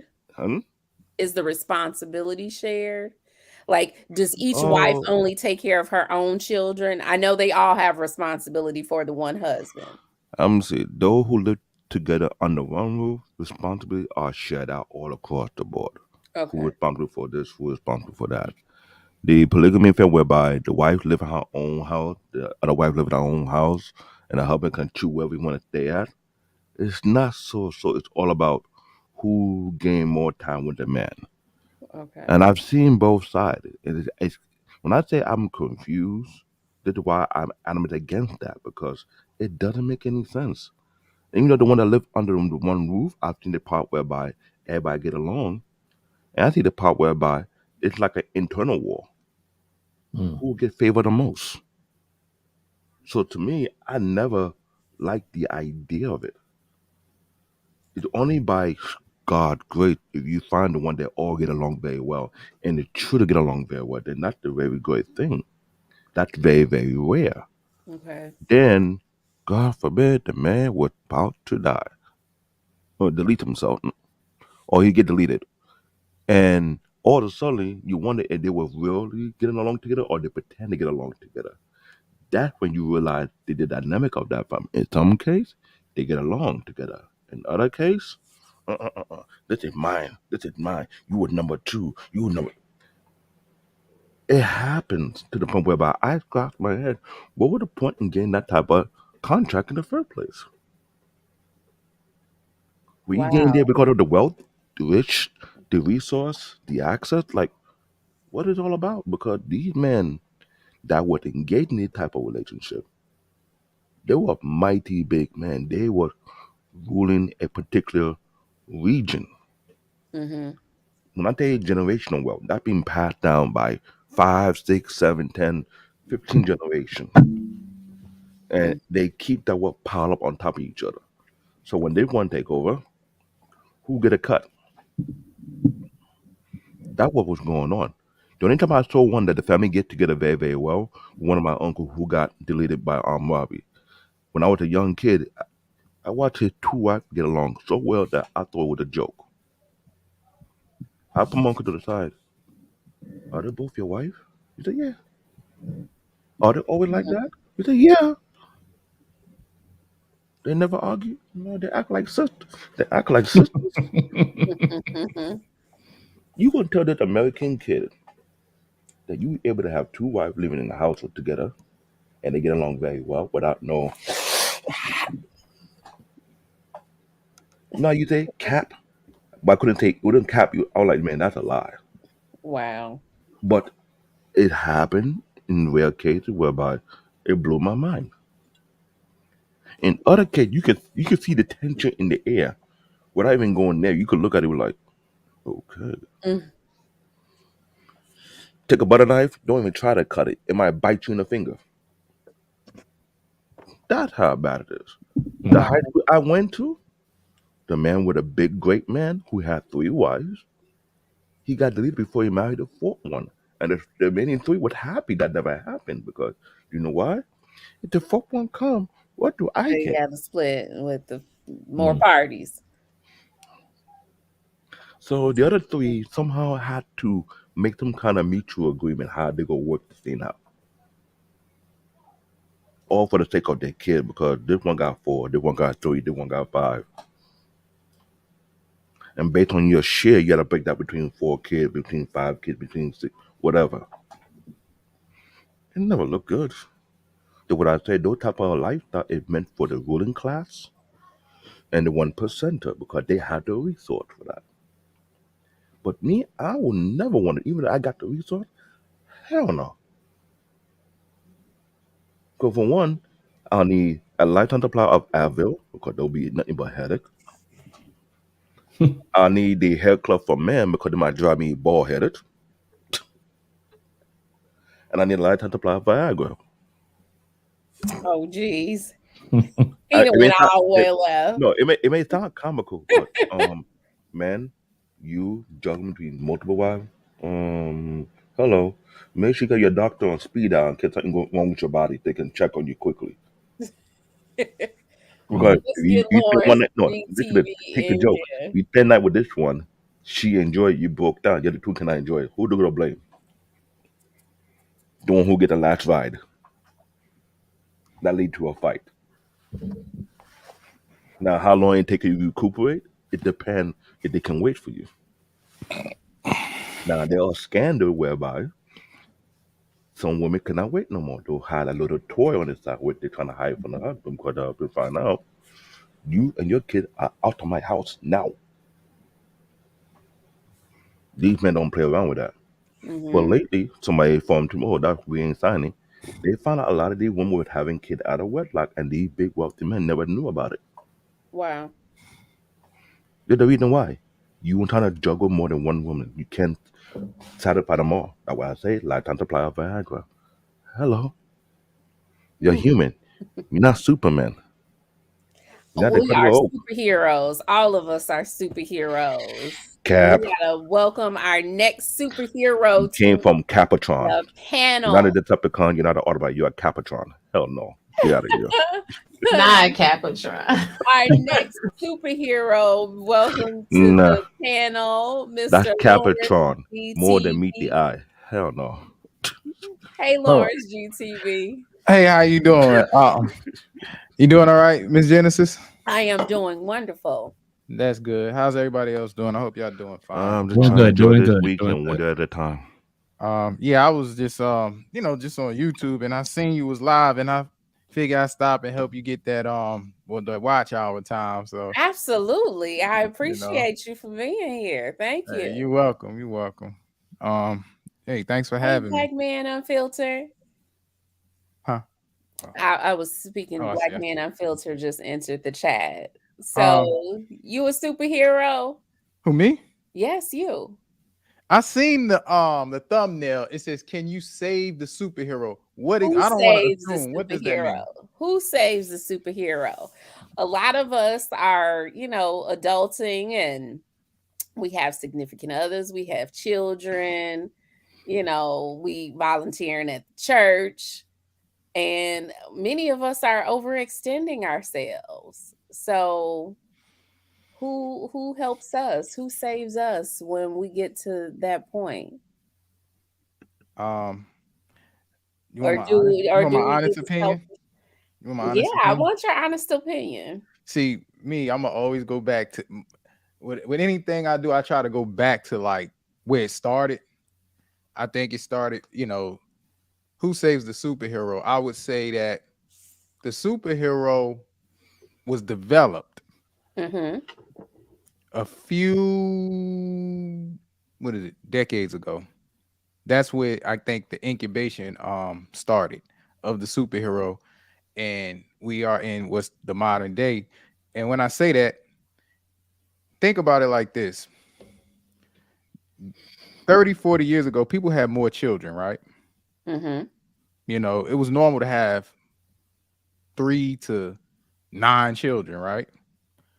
And um and the mom probably stayed at home, right? Mm-hmm. How is it though that and some of them lived a lot longer than we do today with all the technology we have, right? Mm-hmm. So what I'm building up to is that I think with modern society and the way things have evolved, we have put more pressure on ourselves because there's more demand. We put, to be this and to be that, to be here, to be there. Now, mind you, I'm gonna just use sports for example. Okay, as long as football been around, as long as African Americans, black people was allowed to play football, we've been playing it, right? Mm-hmm. From a pee wee level all the way up to a national football league level, right? Mm-hmm. And it started, I guess, a couple of generations ago, right? So even with that, those parents may have had, when those children were playing sports in high school, still managed to get those kids to the practice, right? With less money. You get what I'm saying? Mm-hmm. And now, and they were still able to have family dinner and stuff like that, without all the stress. Because when you say who saved the superhero, I perceive that as, the stress that we put upon ourselves, right? Mm-hmm. I guess in a nutshell, right?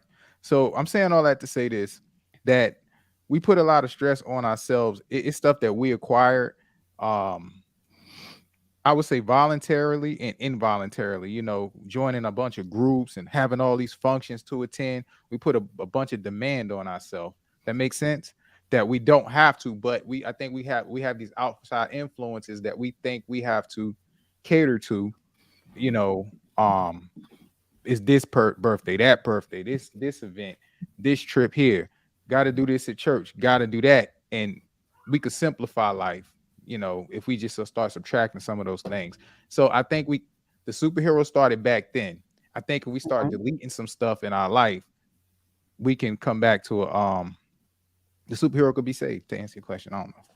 I don't know. Well, what we were talking about earlier in the show is usually there's no equity in the relationship when, whether it's a living situation or, a marriage.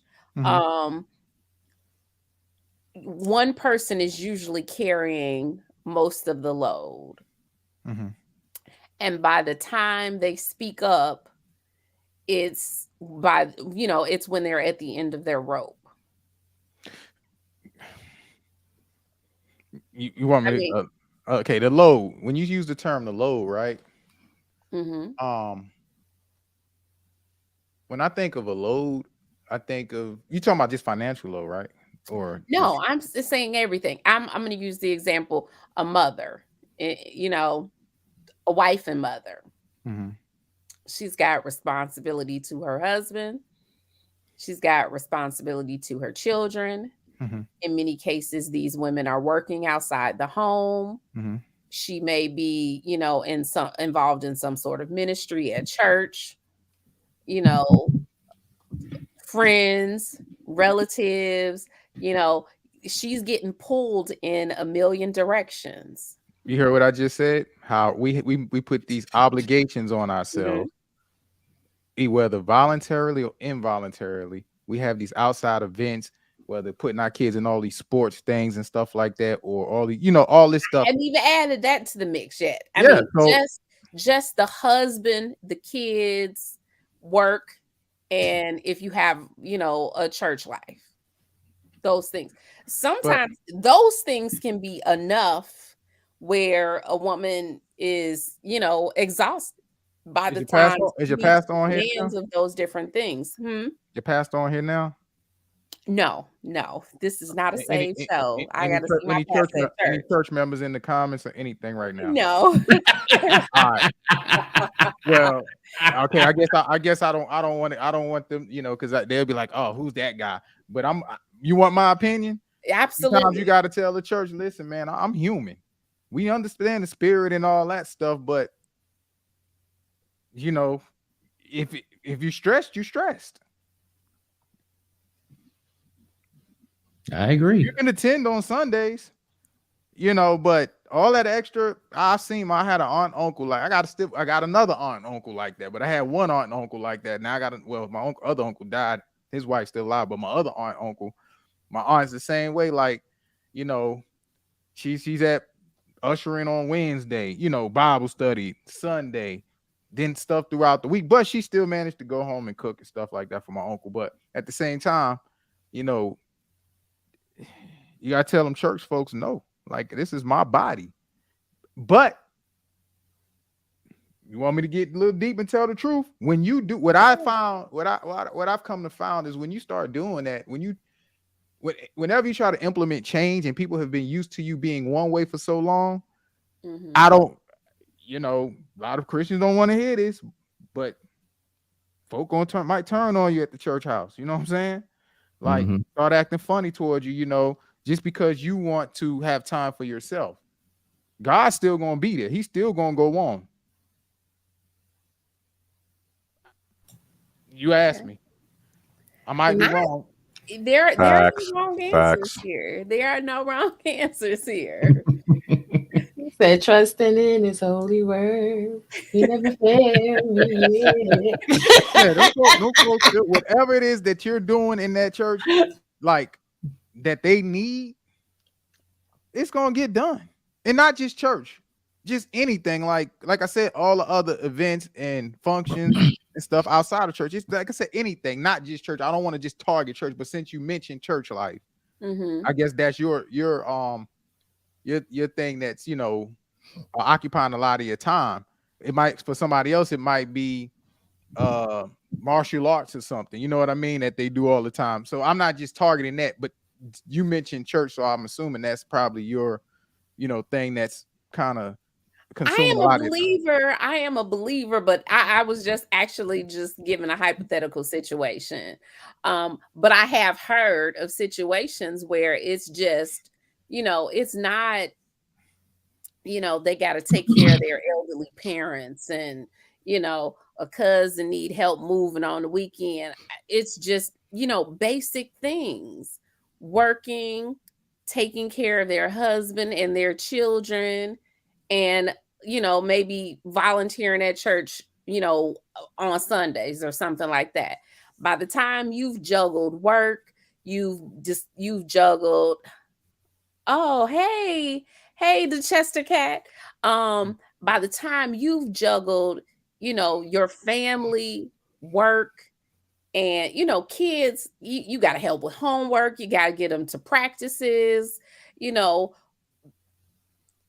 doing laundry at home, the husband needs some cuddle time or whatever it is, just those basic things, you're tired, and sometimes you don't even have enough energy to do everything that you should do within those relationships, not adding on outside. Your good girlfriend is having a birthday party and she wants you to show up, or a family member has something going on. Like, we're trying to be everything for everybody in our lives. Then who saves the hero? How does the hero get rest? Where do they get restoration, especially when they're feeling that it's their duty to do these things? The question is, going back to the beginning, it's your body, it's your mind, it's your peace. If it's pulling at your peace, it's two words you could say, two different words. One of them is one word, the other one is two, either no or I can't. I can't. Do you need? I can't. I just can't. Or no. See, I mean, shit. All the silent treatment. But we're all complaining. You hear men complaining to other people, men or other men, that they're doing all these things. They're doing all these things for their family, and they're not getting anything in return. And you hear women saying the same thing on their side. So clearly we're not saying no or I can't. I just got off the phone telling somebody no.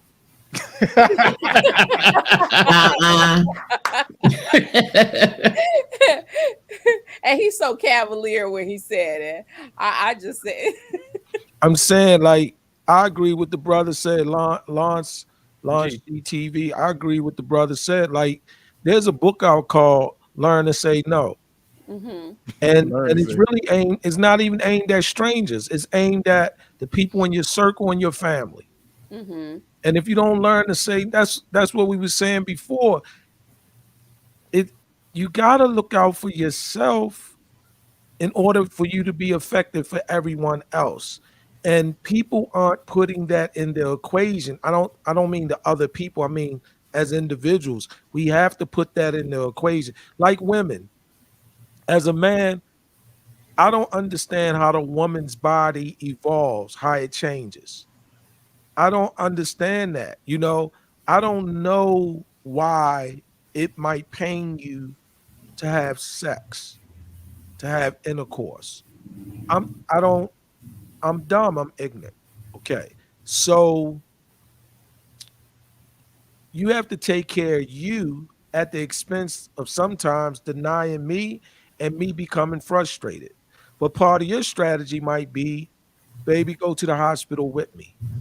And then you don't say it like, come on, you just go to the hospital with me. I'm gonna have the doctor explain it to you. Boom, boom, boom. No, you ease it in. You be a little, have diplomatic about it, and you make me feel of some value to go to the hospital with you. And then we get there, and then the doctor is explaining it. I'm like, damn, like, babe, did you hear what he just said? We gotta take it easy. Whole time you already know what he's gonna say. So it's like different things like that, right? Because the other person don't know, but you gotta take care of you in order to be there for me. I gotta take care of me in order to be there for you. I gotta say no sometimes. One of my exes, I'm the only male figure or the closest thing to a father figure that her daughter knows because her father is passed away now. So ever since she's been, 16, 15, I was I'm like her surrogate dad or something in the distance. You Mm-hmm. know, I don't know what she say if you ask her. Father figure.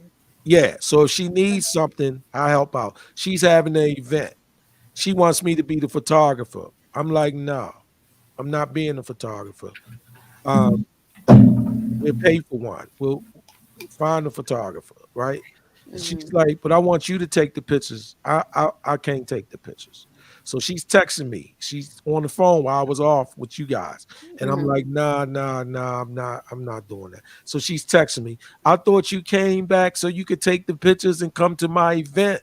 That's why you came back before you leave again. Aww. Yeah, this is she's telling me, right? Now she's upset. I said no. She don't know that the reason why I'm saying no, I'm gonna show up the night of her event because I'm buying her a car. She don't know it. So that's why I can't be there taking no damn pictures, right? Mm-hmm. But she don't know that. Now, did I lie? Going back to me lying earlier. Tonight, since I've been on there with y'all, I've lied several times.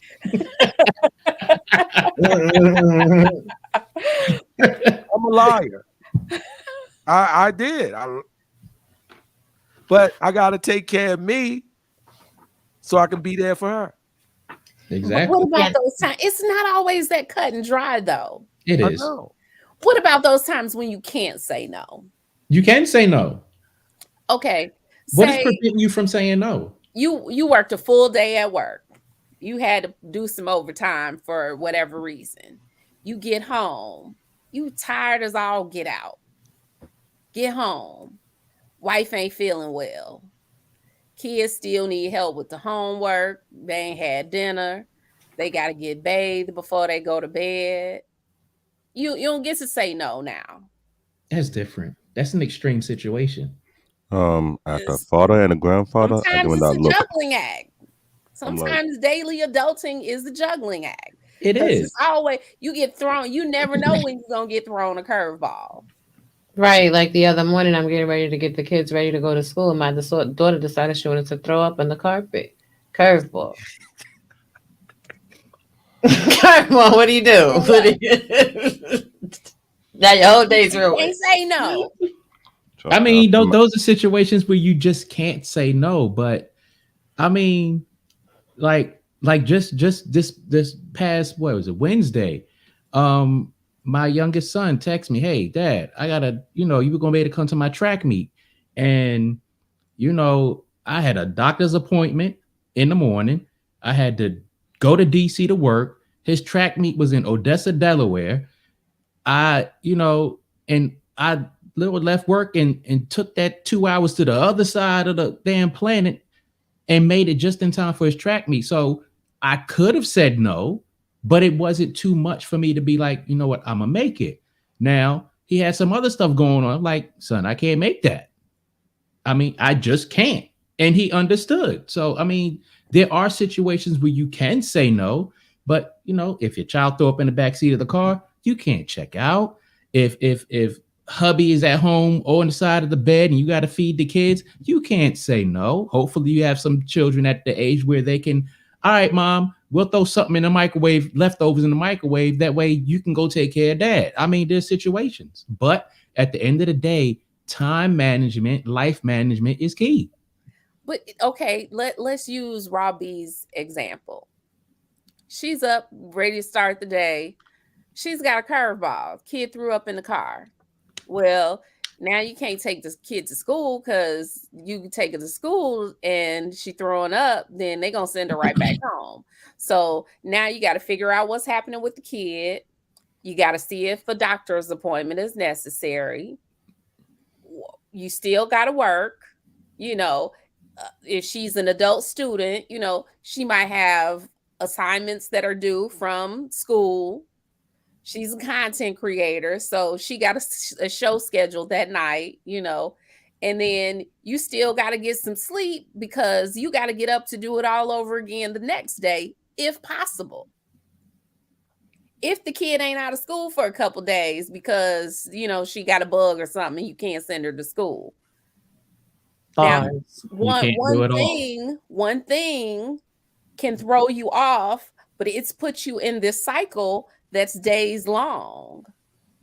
At that point, you got to figure out what the priorities are because you cannot do it all. You physically can't. If you are a single parent in that situation, hey, I can't go to work because I have to take care of my child. I can't create content that way. I know most of them don't do that. And that's the problem with figure out a way to make everything happen. But for some people, that's a choice. For some people literally can't. But I think it's easier for people who can maneuver around that, or people who are married can work that out. Yes, there are some people who just can't, but hell, for me in that situation, I'm not going to work because I got to take care of my child. I'm not creating content because I got to take care of my child. That's just the way I'm gonna look at it. But in the sense that a lot of Black women can't afford not to go to work, can't afford not to make their content. They can't afford to miss a day at work. Same thing with Black men as well. They're heading households, so it's just them. I got this household to run by myself. I can't afford to miss a day out of work. Then what? Is it because the nature of the work? Is it because you don't have the time to take off? What is the circumstances behind you? Maybe she don't have the time or she can't afford to. Most people can't afford to miss a day out of work. I'll put like this. There's some people who are contract workers. They get paid by the hour. Because if you miss a whole day, you miss 8 hours of work, you don't get that money back. So I get that because I used to be a contract worker myself. Ever got a chance to take a day off? I cannot. I'm still here. Off, the check will look smaller. So when you have people who are not full-time employees, they're contract worker, they got it worse than you can imagine. Even if they're not a contract worker, if they are an hourly worker and they are just they're living paycheck to paycheck and they can't afford for their check to be short. Can we give us some ice cubes to chew on or something? Wow, not the ice. See, I ain't playing with your tech. Oh, but you know what? It's tonic ice. Right. In your situation, there is a remedy. Have a photographer take the picture when you bring the car, and then you still take some pictures because it seems like your baby just wants to have some pictures that you took on that's why day. I'm not showing up until midnight because it's over at 12. Oh man. Wow. See. Wow. They're gonna Meanwhile, do that because they're gonna try to work that. the mamas is there helping decorate. We done help pick out an outfit. We done try to make sure all the food is together. You know, And I they told her prepared the guest mother, list. Everybody in RSVP. They got name tags. We doing all this extra stuff. Can We barely still get a gotta little get dressed for the event. that and part. Barely freshening up. 5 minutes You to know, showtime. Throwing something together. Like, all right. Robbie, I told her mother when we broke up, make sure the next guy has some type of digital or technical skills too. 'Cause I don't become the family's technician. I told her that, Robbie. I quit that But job long time ago. Oh I was a man. family technician to my mom friend, and my mom friend, to the point whereby the joke out there about how they didn't want to pay me when they pay me with a shirt that doesn't fit my size. That was them. this is the thing. This is your baby. This your baby event. I mean, even if you don't let everybody know, you got to come. You know what I'm saying? Got to creep in like Batman, be in the shadows, taking pictures. Give a little like a photo album. Like I took these pictures for you. Shit, don't do that to the baby. The baby ain't do it. The baby ain't break up with you. I'm gonna roll up I can't. with that No. car, with that car and them keys. I'm not gonna give her a chance to give me a quick hug and say, now get in there and take pictures. No, that's not what's gonna happen. roll up with the You know car, these kids are cruel, they'll hug, do that. You know I these kids are and cruel. you out. These kids are cruel, they'll do that. Oh, this her first car. She's gonna be like, oh, and go in there and take pictures. No. I'm glad you mentioned flowers. I'm gonna have flowers in the back seat now. Right? See, Live your best life. this the difference between men and women. What's the difference? Talk just proved right there what he gonna do. He gonna show up 15 minutes before the party is over. Over. Deliver the car. Give her a hug. Maybe take a couple pictures with her, not for Absolutely. her. Absolutely. And he out. And that goes back to taking care of self in order to take care of others. I bet you her mama ain't doing that. But w- So here's who's the the superhero? Mom. here's the thing. Here's Happy the Mother's Day, ladies. Yes, I'm you the best. saying, but then You they'll the be Oh best. yeah, saying, happy well, Mother's Day. tomorrow when it's Mother's Day, then it's all But, already that's already Mother's Day where some of y'all at. But for us, it's on Central Standard Time. Where y'all at? Tomorrow when it's in 7 minutes when it's Mother's Day. Where y'all at? And they'll be crying about, well, why they go all out for the mamas, Oh, and my then on goodness. Father's Day we barely get acknowledgement. Hey, when you say Central Standard Time, where you at? I'm in Illinois. I'm in East Arkansas. Coast, New York, I'm in Who's at Maryland. New York, Brooklyn. Brooklyn. Where you at? Soul Touches. I'm in Maryland. Tack. You Tack, right? Top. Your name ain't up there, but I think I remember you from TikTok. Top. Oh, it's Yeah. top. Yeah. Yeah. Top. Were you Maryland too? No, I'm in Hyde Park in Chicago. Oh, okay. I'm in North Carolina. I'm on East Coast time. Yeah. Oh, I didn't know you was in Chicago. I mean, I just got back here. I was in Kentucky. No, he wasn't. He was in Baltimore. He but was in Baltimore Georgia. at He the was in KRS-One Louisiana. concert. I know that. You live in Chicago? I pay rent in Chicago. Shot town. that. Shot town. I pay rent in Chicago. I also pay rent in Savannah, Georgia. Okay. Okay. Which I'll be going back to because I'm rarely here when it's cold. I just come here for a minute, hang out, act like I'm paying rent. Meanwhile, the rest of us don't get to be snowbirds. We got to stay here and deal with the cold weather all year. Okay. See? Can I ask y'all a question? Yes. How y'all feel about my man Kevin Samuels? Oh, Lord Jesus. I'm gonna stop my camera. I'm still here. See how he threw me with that curveball, and then he gonna turn his camera off. But it's cool. I am never celebrate. I was never a fan, but I'm not that cruel to celebrate somebody's death. I'm not. It's sad to me when anybody passes away, because I know that there are people that loved and cared for him. I know has children, and I mean, I don't know what his ex-wives feel about him. But he probably had a lady friend or something that might be devastated, and that's always, Shit. excuse me, that's What's always a sad thing. Um, but yeah, his message, I wasn't necessarily a fan. But the outpouring of something that's been on social media, I don't know if I can get with that. I can't get with people celebrating his death like that. I mean, Yeah, at the end of the day, he was a person. He has a family. People cared about him, whatever the case may yeah, be. If you did not agree with his message, you just didn't agree with his message. If you wasn't a fan, you wasn't a fan. If you were a fan, you were a fan. But to see people celebrating his death like that, like ding dong, the witch is dead. I mean, I think that's just classless because, you yeah, know, everybody has a family member who probably was not right to somebody on the planet, and they would not feel good if somebody said the same thing about their family. I'm glad that bastard did this, that, and the other. So it's like, grow up. Like, where is your compassion for people in general? You know?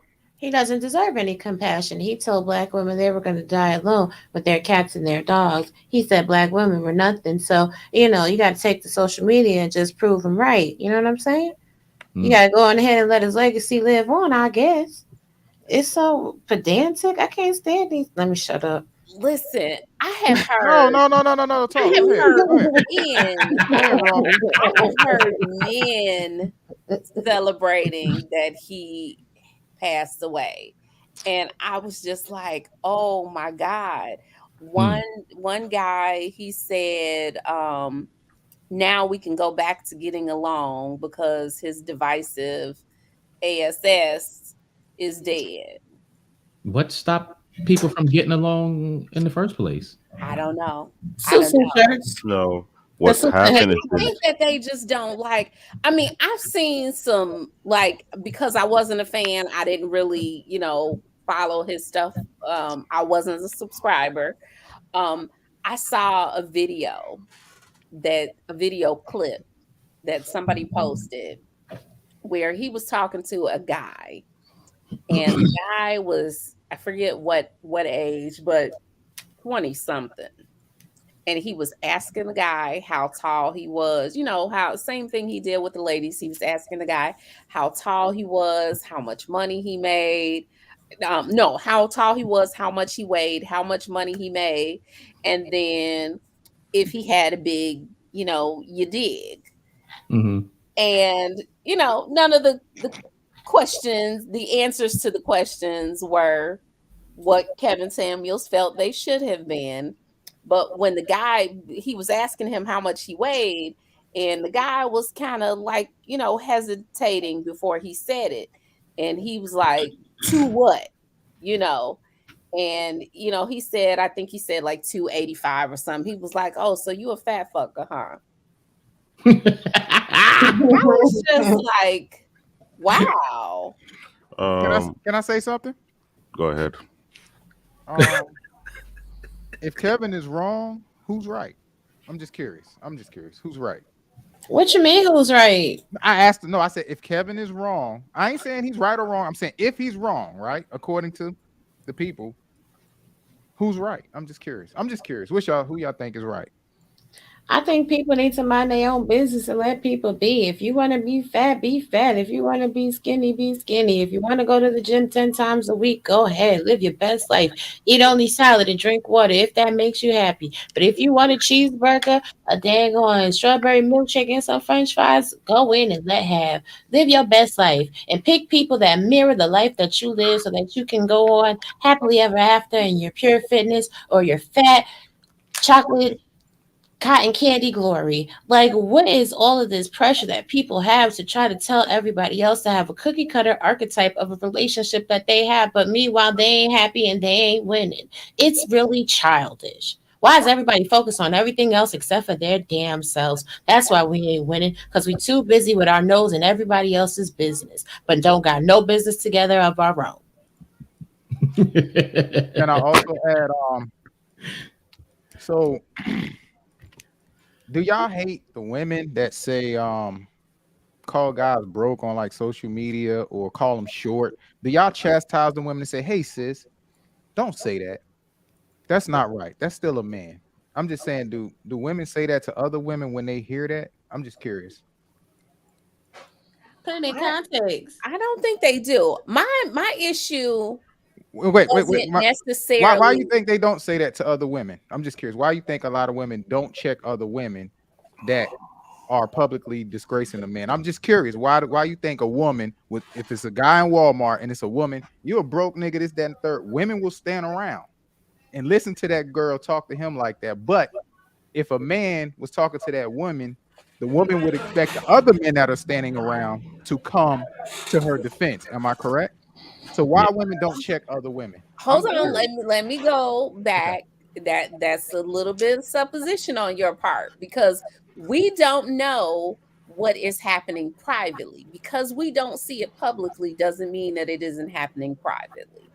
So I can't say that women aren't checking those women that No, do that, we because stand on I don't social know media. that. Like on social media, like women have no problem saying, "I don't want no broke man." It could be somebody in your news feed or Rob B's news feed. Do other women, you know, like Robbie said, we should mind our own business, right?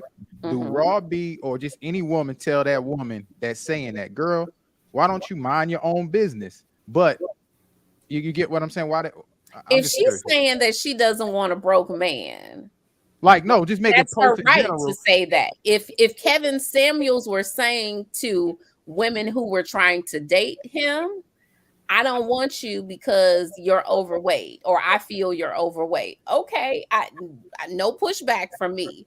But things that I heard him say related to women and now men, No, that um one you heard about the men. those are That's an all old video. subjective. Those were all his opinions. Mhm. So because you think this person is overweight or this person isn't attractive, not let me not use overweight, because you feel this person isn't attractive doesn't mean that somebody else won't find them attractive or highly attractive for that matter. So I that's just a matter 100% of your agree with you. opinion. I agree with you on that. The reason, but the thing that I guess the only issue I have is the fact that I get it. Like, I don't agree with, like, because I mean, some people, their genetics, their metabolism is just not built like that, right? Mhm. I get that. The only issue I have is like the women won't check other women for doing it to men. You get what I'm saying? I think Kevin probably does need to be checked for that, right? Or maybe, adjust your delivery. But my thing is, why was, people saying other men shouldn't follow him, but there are women that follow Nicki Minaj and all these female rappers that call other men broke, and they don't get on her about that. I think it should be a two-way street, and I think that's where he was going. He was like reflecting what women do to men, and there's no backlash. You get what I'm saying? He was just publicly reflecting that just to get a reaction, to start a conversation. Now, do I agree? He was saying it directly to people though. He Like, was I mean, it's when you use Nicki Minaj. Nicki Minaj is a musician or an entertainer. And just as she's, we don't know who's writing the songs that she's singing, because I guarantee she's not writing them all. And that's no different than the rappers who are referring to women as bitches and hoes. Right. And on top of that, like, I can't argue with you. let You're me right. let You me got a point there. I can't argue. Go ahead. let Go ahead. me let me stretch. Why do men want to do the things that women do? Y'all don't want us to do the things that y'all do. So why you want to do what we want to do? Oh, well, she called women broke, so why aren't you checking her? So No, you no, no, need to no, tell no. me, no, I didn't Well, cut no, you because off. I didn't cut you off. Now I know you're not gonna cut me off. That's so rude. go ahead. Now, when men, like, women calling men broke, that's kind of gossipy. Is it bitchy? Absolutely, but it's still like gossipy in nature. Like, and who says those type of women are in either one of our feeds? They may not exist there, but there's the assumption. That's number one. Number two, a lot of men on social media have the tendency to be gossipy. They're not talking about anything to build a future. They're gossiping, they're nitpicking, they're criticizing, and they're utilizing the, oh, well, what about the 90s and the 2000s when black men were bashed as their reasoning, but they're supposed to be the leaders. So I'm just saying, you following us or we following you? What's going on here? Make me understand. Explain it to me like I'm two. Because what it sounds like is a lot of men want to follow behind women instead of teaching them how to be a better way. No, I think men just have standards. So, okay, great. Have your standards. Who really cares? You can have whatever No, standards no, you want to no, have. no. The following is women have standards, right? Like any guy just can't come to them and want to get with them. I think men was just setting a standard for women now, and now that's been the issue.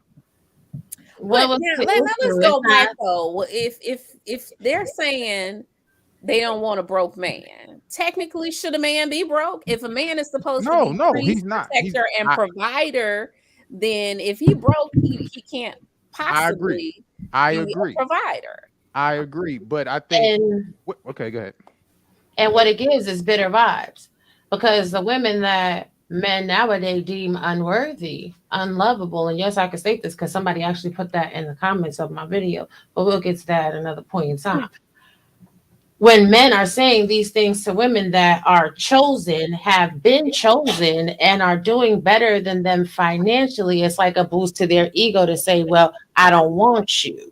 And that's what they try to do nowadays. A lot of men try to boost their ego by trying to be communicative to women that they feel shouldn't be having a standard because they should settle for anything because they fall underneath the societal norms. Because they have what? Hit a wall. Because they are what? Overweight. Because they what? Have children and they're unmarried. So you not lovable. So how dare you have a standard? No, the only people that deserve to have a standard are people that are here. It's an ego trip. Seriously. The only people that are allowed to have a standard are the people that are here. I'm sorry. I'm confused. Can you? Oh, high value. I'm sorry, I forgot I'm not on camera. Oh, Here, like okay, got you, got you, got above here. I'm at a high standard. You at a low standard. So because you at a low standard, how dare you have a standard and not pick me? You're supposed to want to pick me. So let me tell you all the reasons why I don't want to pick you. I personally think, as a whole, everyone should stop putting so much stock into Kevin Samuels' opinions about whatever he thinks. We all, as individuals, have our standards for what we want, what we don't want, who we want to choose, who we don't want to choose. The ironic thing is, um, our mothers and fathers can say the same damn thing to us about who we choose to bring home. And if we love that person enough, we'll tell our mothers and fathers to mind their business. This is my choice, or whatever the case may be. So when it comes to Kevin Samuels and whoever else has these platforms on social media and telling people, well, this is how it should be, this is how it should be, why is it so hard to ignore that and not put so much energy into it and so much toxicity or emotion to it, when you can just say that's their opinion? If I want a woman that weighs 250 pounds and got high cholesterol and lopsided breast, then that's what I want. If I want a woman that's been divorced 3 times and she's 52 years old and I'm 49 and she makes $60,000 and I'm at 110, so be it. I don't understand why people get so triggered by whatever his message was or whoever message was online, because whatever you choose to do in your life, whoever it is, that's what you choose to do. And their opinion does not affect what you do in your life. Soul Toucher. I think the reason you said you don't understand why people get triggered. I think the reason is because people follow social media now and let social media set the standard for what things should and shouldn't be. And You know, sometimes people just need to turn their computer, their IG, or their Facebook off. That makes sense. They do. I mean, because I've listened to Kevin Samuels so many times, and it's like, okay, he ain't talking about me or referring to me because the shit that he's saying doesn't apply to me. And if it does apply to me, I'm still gonna do what the hell I want to do. It don't matter. I think it was more his delivery, and I don't care about his delivery. people love mess. My People mother has love said, Say what, Robbie? People love to mess. Oh, that was Genesis. that was me. People okay. love mess. That's why Yeah. reality TV is so popular. Yeah. And I people think need to tune out. He was doing it for shock reality value. TV, the social media version of reality TV. Exactly. Just And I check think out. that part. And I think it's ridiculous for anybody to tell anybody not to have a standard, but don't automatically assume that your personal standard is everybody's standard. That part too. I agree. That part too. I think That's that the most his important. What she just passing- said is very important. That right there, everybody, your standard is not everybody's standard, yo. I think his passing allowed his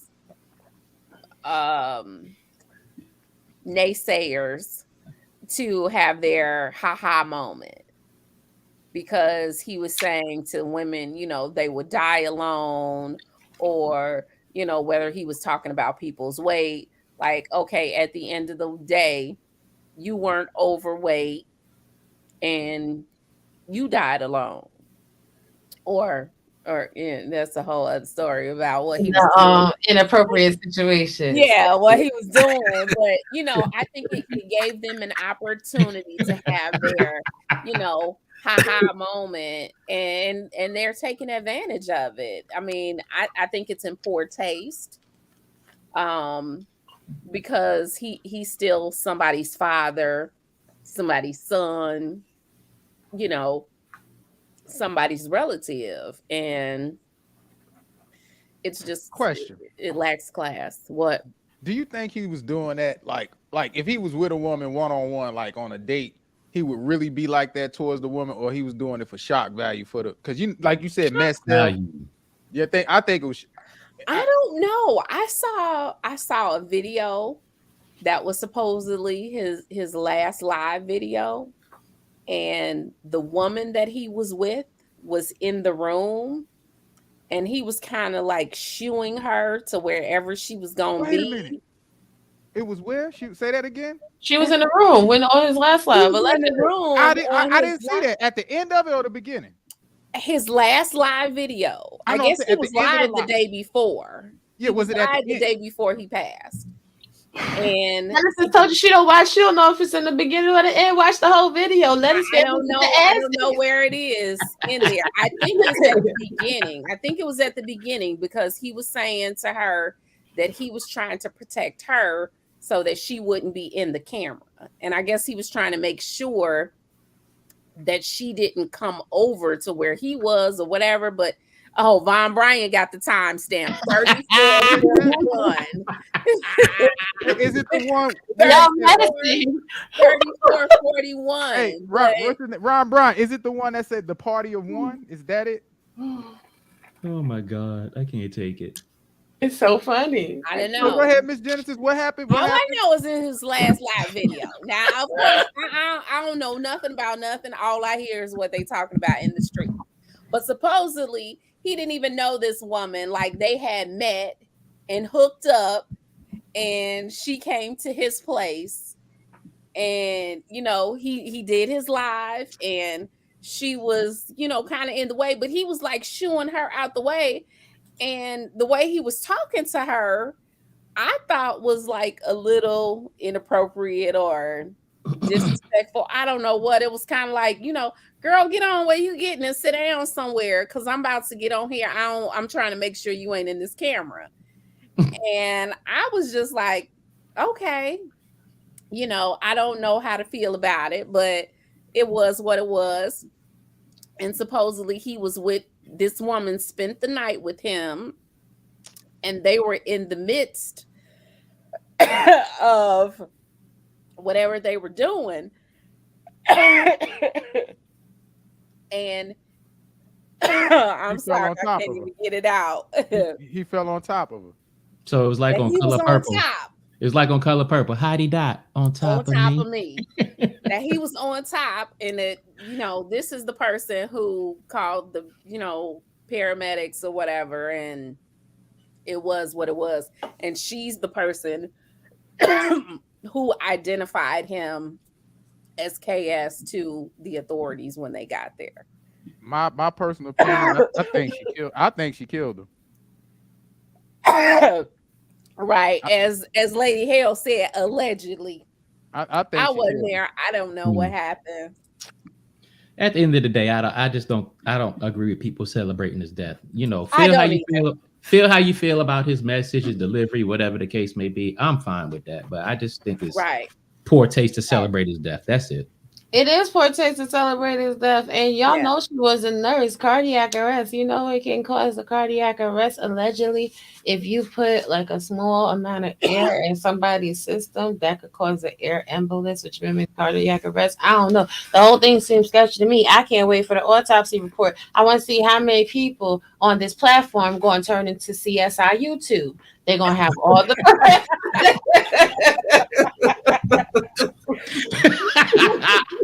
Stop, Robbie. Stop.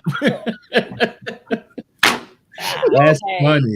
It's probably already CSI YouTube. Oh When they my God, when they is heard that funny. woman was in his place and they had just met, because I thought it, but I wasn't gonna say it. That is funny. Robbie, you off the chain. Thank you. But it's true though, y'all know it. I love it. All the receipts out from the coroner's office. They're gonna be piling through. Oh no, and then she did it. They had a picture, and she said she was there at 7:09, but at 7:10 she was going. Man, I hate you. Guarantee somewhere the conspiracy theories have that is the already funniest started. thing I heard all day. I love you for that. You're welcome. Yes. Oh man. CSI YouTube. Yeah, they I'm going to bed.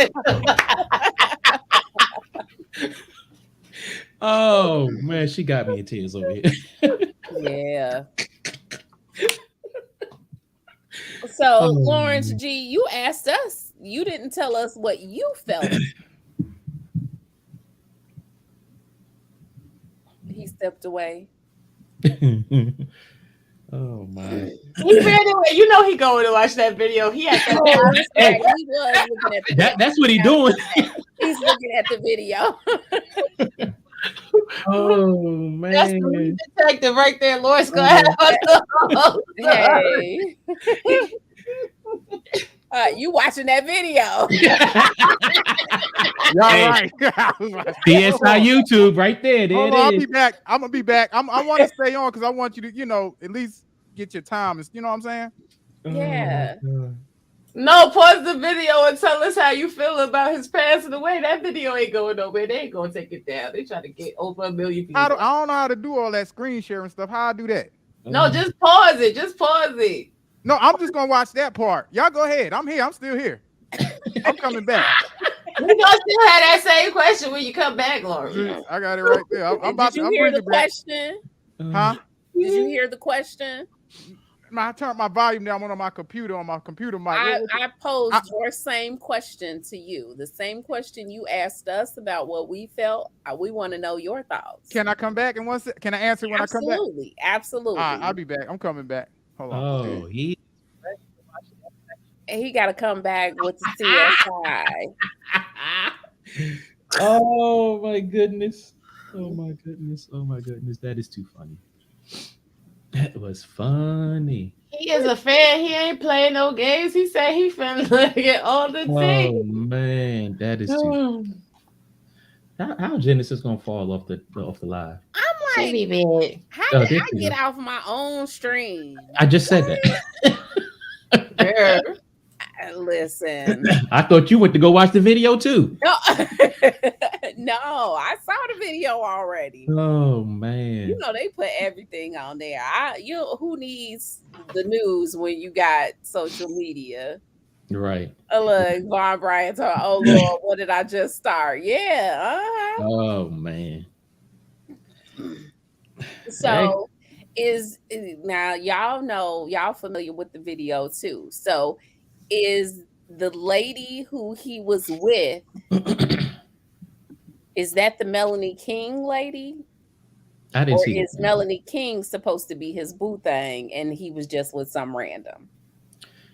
Anybody know I that? don't know. I didn't watch the video. I don't know who Melanie King is, but I am. Melanie King, I've seen mixed reports. Melanie King is the name of the lady who I thought was the boo thing, but then in another place I saw that she she was the person that he was with that night. He got more than one woman around the country. I don't know how many women he got. The woman that he I'm just saying he does. It doesn't matter. with that night was somebody he had just met. The why would I that don't know if the person he just met is Melanie King or if that's a totally separate person. He Hey, was at hey, his house when he did question. that show. So why would he go to the dang on hotel with the same chick? That maybe that was a different chick. Oh, you're not gonna get me on CSI YouTube. You already on it. Oh, Hey, man. what's my man? What's his name? Danny G. Yes. Hey, Danny, No, man. Von Bryant is the one who gave the timestamp. Hey, Von Bryan, man. I don't see the girl. I see the is it the last one with the video dancing modern women are a party of one? See, You got that's how you wasn't Okay, paying attention. he said separate person, not the same person. Just stop it. I don't know. I'm just asking questions. I mean, at the end of the day, it kind of doesn't matter. Melanie King has stated many times that they don't get down like that. He was with a 32-year-old fine Hispanic woman. Okay, I don't know. We don't need to know. He gets around. So Dollar down, I get around. They that just goes answered my question. I didn't know if Melanie right. King was the person he was with that night or if he was with somebody else. But that goes back to the bigger message. I'm just Whatever he saying, says on his videos is his opinion because absolutely. what he does is not reflective of what he pushes, and what we do is not going to be reflective of his advice. So I mean, Say that, soul toucher. Yeah. Let that dude die. Let him live it. Let him be Yeah. in peace. Like Yeah. let his family put him down. Like send his mama $10 on a cash app. Jesus, go over there, join the membership, run up the videos. I don't know, do something to help the family, but stop being out here acting like little ass immature ass kids that ain't been raised better, ain't been nowhere, and ain't gonna ever go nowhere. Shit is stupid. There's a lot of women out here proving everything Kevin Samuel said to be true, even though they think they doing something by celebrating. If you don't go sit down, girl, go home. I right. just couldn't imagine the impact that it has on his family for them to see all of these social media posts because there's no way if they are on social media, there's no way they're not coming across something. Like my social media was inundated with posts about Kevin Samuels. Like Okay. everywhere. The negativity is everywhere. They probably have a ban. Whoever is the executor of this estate has probably gathered the family together and said, "Stay off of social media." Yep. Yeah, That's I what I hope would do. so. I would do that. Hope Stay off of so. social media because I'm not going to be triggered and I'm already grieving. I'm not going to do that. No. Yeah. Who saves the hero? The hero saves themselves. If it does not, if it does not affect your everyday life, check out. Yeah. Yeah, y'all had a question for me, right? Yeah, Yes. how do you feel about his passing? Are you a high value man? Were you a fan? Oh man, I'm a high value fan. There you go. Am I a high value man? I mean, like you said, a high value man is just not about finances. Now, I mean, I do good for myself. Um, I think I'm in good health. Um, How did I feel about his passing? I felt, I mean, I watched his videos and I mean, I looked at it with a different from a different perspective than a lot of other people, so it didn't really bother me or trigger me. Um, I felt like he was trying to get a point across, so I felt kind of bad. But like you said, the delivery sometimes I didn't always agree with that. You know what I mean? But huh? But I mean, I think he was shaking shit up. Excuse me. I think he was shaking stuff up though. Mm-hmm. I think he was definitely shaking stuff up, and a lot of stuff was changing. Like a lot of stuff was changing. You could tell people was like really kind of acting a little different around here. Like you know, um, I think in a sense sometimes he helped boost men's self esteem. Hello, you still there?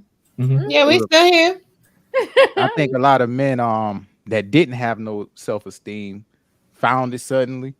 Um, I think as far as image of a black man, he did an excellent job at that by wearing a suit and stuff like that. Um, you know, reinventing the image of a black man, visual image anyway. If he ain't did nothing else, the visual image of a black man, he was on point with that, you know, because we always talk about how men need to pull their pants up and stuff like that, and um, you know, start wearing suits, and he did that.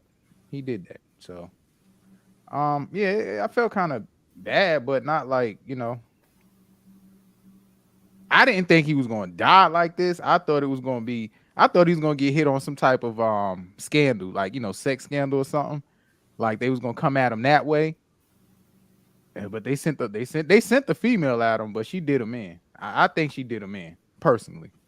Like, like y'all want my opinion on like my CSI? Y'all want my CSI? Yes, I you too. Give it to me. Come on, Okay. CSI, YouTube, Lawrence Oh GTV. my All right. god. Y'all want it, fellas? Tag. Run with it. Uh, y'all want to hear my CSI? Run with it. Absolutely. All right. My CSI is this. The man shot alive Wednesday, overlapping into Thursday morning. And he died Thursday morning. Kevin, knowing he's a target and like the most renowned controversial black man right now, I don't see him bringing a woman while he's doing a live stream that he just met, whether he met her like earlier before he started the live stream and brought her back to the house. I can't see him having a woman he don't know sitting on his couch or in his bedroom while he's doing a live stream, because he don't know how she'll react. He don't know what she'll do because it's live. I mean, you know, if she came after the live, if he went out to the bar after he got done with the live stream, I can't see him leaving his live streams in at 1 or 2 in the morning, going out to a bar, meeting a random chick, bringing her back, and feeling safe falling asleep around her. You know, I think she put some. I think she gave him something. If you ask me, that's just my opinion. Interesting. Y'all can go ahead. I'm gonna say interesting too. I don't know. I don't know the history of the two, because I think it's. it may have been their first encounter together. That doesn't mean that they had just met. Can I add one thing? That's another thing. I think it was a woman he knew already, because I don't think he's bringing no. Only reason why I could think why he would bring somebody back to his apartment that he doesn't know is because he got cameras in there, and if he takes her to a hotel room, there's only cameras in the hallway of a hotel room, but not in the room. So if she tried to say he forced himself on her, there's no cameras in a hotel room. But if he has them in his home, that's the only way I can see him bringing a woman back to his residence that he don't know, because there's cameras in his bedroom if he decides to do anything with her. But I think he knew the woman already. I think, that's just my opinion. Y'all go ahead. I'm sorry. So, but this is the thing. The police report states she told the hotel lobby to set up a defibrillator. Does he live in a hotel? No, he live in an apartment building. So he was at the hotel is the point. No, he lives in it was at his apartment. His apartment. Now he has what's called a door service. You know them nice apartments Mhm. buildings, they got Mm-hmm. door service. Like I don't know where you said in Arkansas. Mm-hmm. I don't But know. I'm from New York, so I know. Oh damn, that's a big transition. But I've been to Concierge Arkansas. service. Yeah. Mind you, I was a truck driver, so I've been everywhere. No. I still drive trucks. I just drive local now, but I used to be over the road. Um, Mm-hmm. but in big cities, they got condos with doormen. You said you in Chicago, Top. Yeah, yeah. So you know about condos and stuff with doormen, right? You know. I mean, yeah. I mean, I lived in Harlem for they everywhere. There's nothing unique about them. Yeah, Mhm. yeah. So, but they were saying a doorman, so he must have been a hotel. But nah, they got those in condos. Yeah. Tricking off is tricking off. It don't matter if it's a condo. No, I'm saying I think he knew the woman. Like I think it's somebody he already knew for him to Oh, feel okay. comfortable bringing her to his place Because like I've that. met air flight stewardess, and they come right to my apartment in Chicago, and she could have killed me for nothing. But I'm just saying. Straight off the red eye. And Mm. then people say, why would the air flight stewardess come to this man's apartment? People do a lot for a little sometimes. I mean, Whether we want to have that conversation or not, total strangers are going to people homes all the time, Yep. and people invite them. male and female. They're not committing burglaries. Think about it like this: when it comes to somebody like a Kevin Samuels or sports entertainer or somebody that's just known or somebody that's not known, look at all the people getting money like that. They flying around to these different cities and states, and they that's who they dealing with. They dealing with strangers. They get Mhm. familiar with them the second or third time. It ain't just whoever; it's whoever in all And levels, in all of those levels. people are having one night stands all the time, Absolutely. and they are not all happening in hotels. They not. They happening all over the place. They happening in people's cribs. They happening in people's hotels Mhm. and that's just what it is. That's why I don't read too much into it just because it's a popular person and stuff. Like sometimes people just walk across the street and they get hit by a bus. Like people be like, "Well, what happened?" They got hit by a bus. That was it. Ain't nobody sending the bus. Nobody tell them not to look. Bus hit them. Everybody that's known that die, sometimes people die. And it's the way it go, right? Sometimes there's something behind it. I don't know. I don't I don't have the bandwidth for that part of it. Right. That's all I'm saying. Like sometimes you get shot by a stray bullet. Said, well, yeah, but it was Dave Chappelle. So what? The bullet didn't know it. Dude that's shooting didn't know it. I don't know. See, okay, never mind. I mean, Don't never mind. Go ahead, Robbie. why his death got to be so special that it's got to be extra level? Somebody told me earlier tonight it was the Illuminati. I said, damn. Okay, it was the Illuminati. These This is people. this the thing. He was a lot of people's Lord and Savior. He was their daddy, the females and the males. And while they didn't want to hear the bitter truth, they tuned in every week to listen to it. So a lot of people really and truly are lost. They don't know what they're gonna do with their nights now. The nights that they used to watch Kevin Samuels, they don't know what they're gonna do.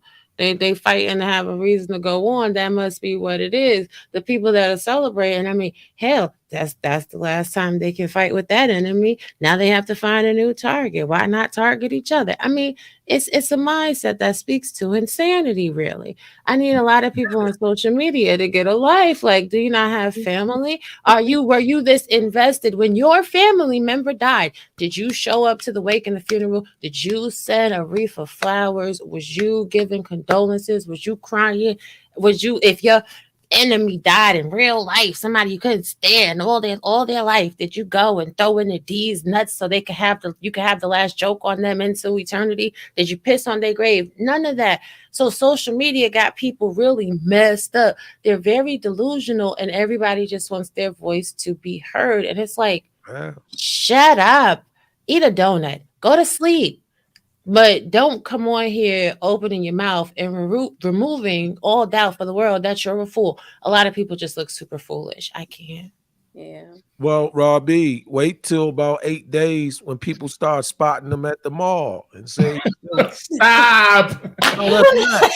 That's Matt." See, I'm not sure which mall they're gonna see him at. He's gonna be at the mall. I can't. He is. Oh my God. If it wasn't the damn YouTube CSI, it's seeing them at the ball in 8 days. No, I look how mean, many. hey, they still saying that Tupac live over in the islands. So there in you- Cuba is I was- where he live, right? I was No, getting ready to say that. Elvis is still Tupac alive lives in somewhere. Cuba, so Tupac got a new CD coming out. Elvis Think marrying about- another think young about lady. that. Like Laughing. Robbie said, think about the mindset that you would put that much energy into what? And he can I hear think them. they just had their ha-ha moment because he said so many things to so many people. It's like, okay, you did all that, and what did it get you? Nah. And But then this they is doing the all thing. that, and what's it gonna get them? Exactly. He can't hear them, and his estate is worth $4 million. So the ha is his daughter straight for life, his mama straight for life. Now the question is, I heard that he had a strained relationship with the kid. Well, that's the biggest isn't it? If you have a messed up relationship with your children and you don't have a will structured where they will not be the recipients of all of your assets and your 'Cause liabilities, with him being deceased, she's the and next of kin. divorced, she is the next of kin. Haha. If he didn't have anything set up, then it automatically goes to her. Wait, so it Not even to his mama, to his Not daughter. to his mama. it goes to his daughter, right? The daughter becomes the next of kin because he was divorced. Gotcha. Good. That's great. So if people want to celebrate, celebrate that aspect of it. But to sit there and say he died alone, no, he didn't die alone. He died in the company of a person that he wanted to be dating and hunching on. Apparently, that hunching with that red bull took him out. But he wasn't alone, and he wasn't a bit more miserable. And the fact that he is dead, like he ain't in the hospital, he ain't sick. Maybe one day in the future he might potentially see your video. He dead. He not gonna respond to you. So you cloud chasing death? The death? Jesus, don't let me be famous. Let me be quiet over here in the corner. I think that Robbie, stop. But this social media. This is what people do. Oh, man. they do. That's what content creators do. And this is why heroes need to be helped, because they spend too much time doing things that they have no business doing instead of focusing on their priorities. Well, I think they do it for financial reasons. Hey, some Kevin Samuels die, you make a video, shit, that's some bread. If you're monetized. Now, let me ask y'all something. I'm gonna shift the conversation with the question. If you all had the opportunity to make the kind of money that Kevin Samuels was making from social media, given you had to do the same sort of post and videos, would you do it? No. Nope. Wait a minute. Lawrence would. I'm thinking about it. No. Let's get this right. Man, nah. You had to be Kevin Hold Samuels. on. I can't talk to a woman. Like, I can't say what he say to woman. I can't do that. You look Now, a in an argument and she cussing me out, Have I cussed a woman out back? Yeah, but not like I'm not letting women call in and my sole purpose. I ain't gonna say that. I don't want to put that on them. That's his purpose, but it kind of could seem like that. Like that was Tell his, the truth. huh? Tell the truth. Well, he could tell the truth in a lot of different ways. Like, you know what I'm saying? Like you could be blunt and direct with anybody if you want to. But we'll pay you $1 million per year. It got to be in you for to you do to it. run That's this not YouTube listen. channel. The for way you to that run the this way that he YouTube did it, channel, and this is the type of content that we want you to put out. You gonna say no? I will probably fail at it because I'm not Kevin. Okay. That's a good answer. Very PC. Are you in politics? No, I would fail at it. I mean, it got to be in you. Okay. Like Soul Touch is shaking his head. No. Now I say some stuff on my videos that probably rub people the wrong way, but I don't. What I don't do, I don't talk about how women look, and I don't cuss them out. That's just me. You see what I'm saying? You know, but Kevin, you got to be built for your lane. That's his lane. Is it a right lane?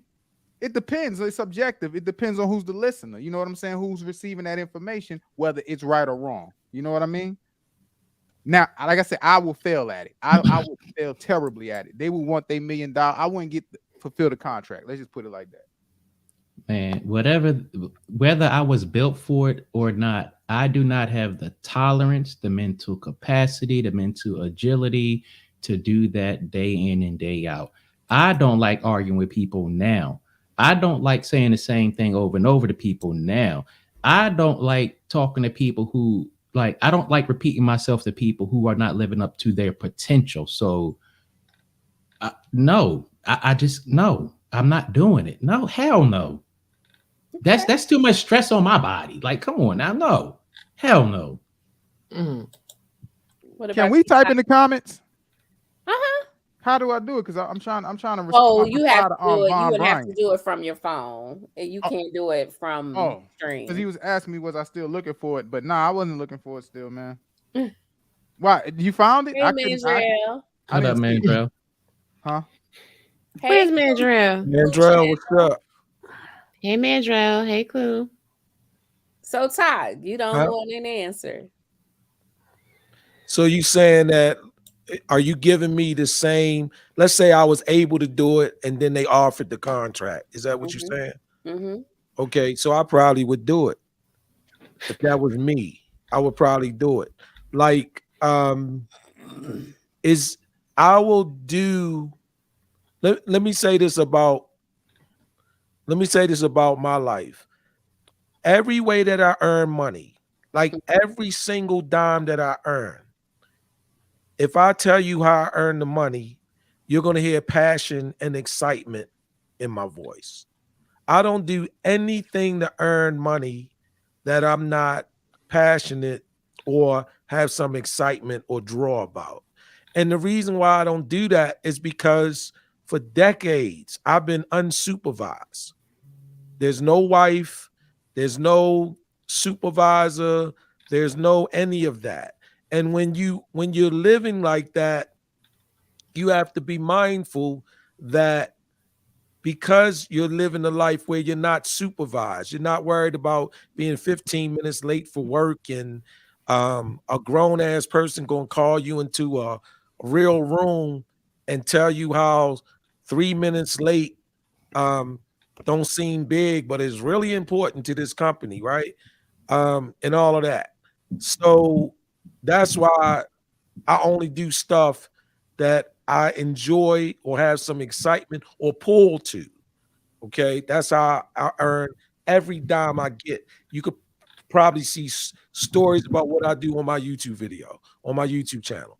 So if that was me, of course I would do it because that's me. So if you're saying that's the type of person I am, I would be excited and passionate and looking forward to doing that. It would definitely be a yes. Now, if you're asking the talk that's sitting here to like right now, I'll say this. A lot of what Kevin Samuel said, absolutely true. If I could probably find books and other speakers who say they almost a lot of what he said, but the way it's articulated and printed and delivered is different. So people would welcome that. You know, I could find certain things that Joel Osteen says that matches what a Kevin Samuels says. And people are, he's telling the truth. Jesus sent him, right? Because of because of his delivery. You know, Joe Osteen and his wife, they act Yeah. like they already been to heaven and they went as teenagers. And Jesus said, I'm gonna let y'all go back for a while. Just let them know how his is up here. So Stop, you're killing me. so in that sense, right? That's what it is. But the way like me, I'm not that person. I would not look forward to talking to people in that way, to be so brutally honest without developing them. Mhm. That's the part. Like I talked to my relatives, my nephews, and said, you know, I used to tell my nephews, you know, my sister called me, your nephews, talk to them, they not working, and you know, and I used to tell my nephews, look, man, you can't be too lazy to work and too scared to break the law. Pick a team. My sister say, why are you telling that? Because they need to pick a side. You don't want to sell dope all day. You don't want to pitch pills. Fine. Rob banks. You don't have to do it as often. You ain't got to do it all day. Oh my goodness, I can't take Can it. you read? Yeah, I'm tired. Okay, because you might can't read, man. See, all these you know, why you talking to him like that? Because you love them so damn much. He's looking for a woman that remind him of you. So he can say, call her at work and say that something wrong with the cable is not on no more. And that's because he's never seen the cable bill. And then the woman at work says it's the bill, but you wouldn't know that because you ain't never paid. So that's all I'm saying. I couldn't do that as me right now. Because Okay. everything I do in terms of money, I'm excited about it. You know? Yeah. Okay. Yeah. I asked that question because I wondered that, like, when I hear people saying that there was no problem with, you know, Kevin Samuels or the way that he, you know, spoke to people or the message that he was pushing, when they say that there's no problem, it's like, well, would you feel his vibe? So can I say one more thing, Genesis? Mhm.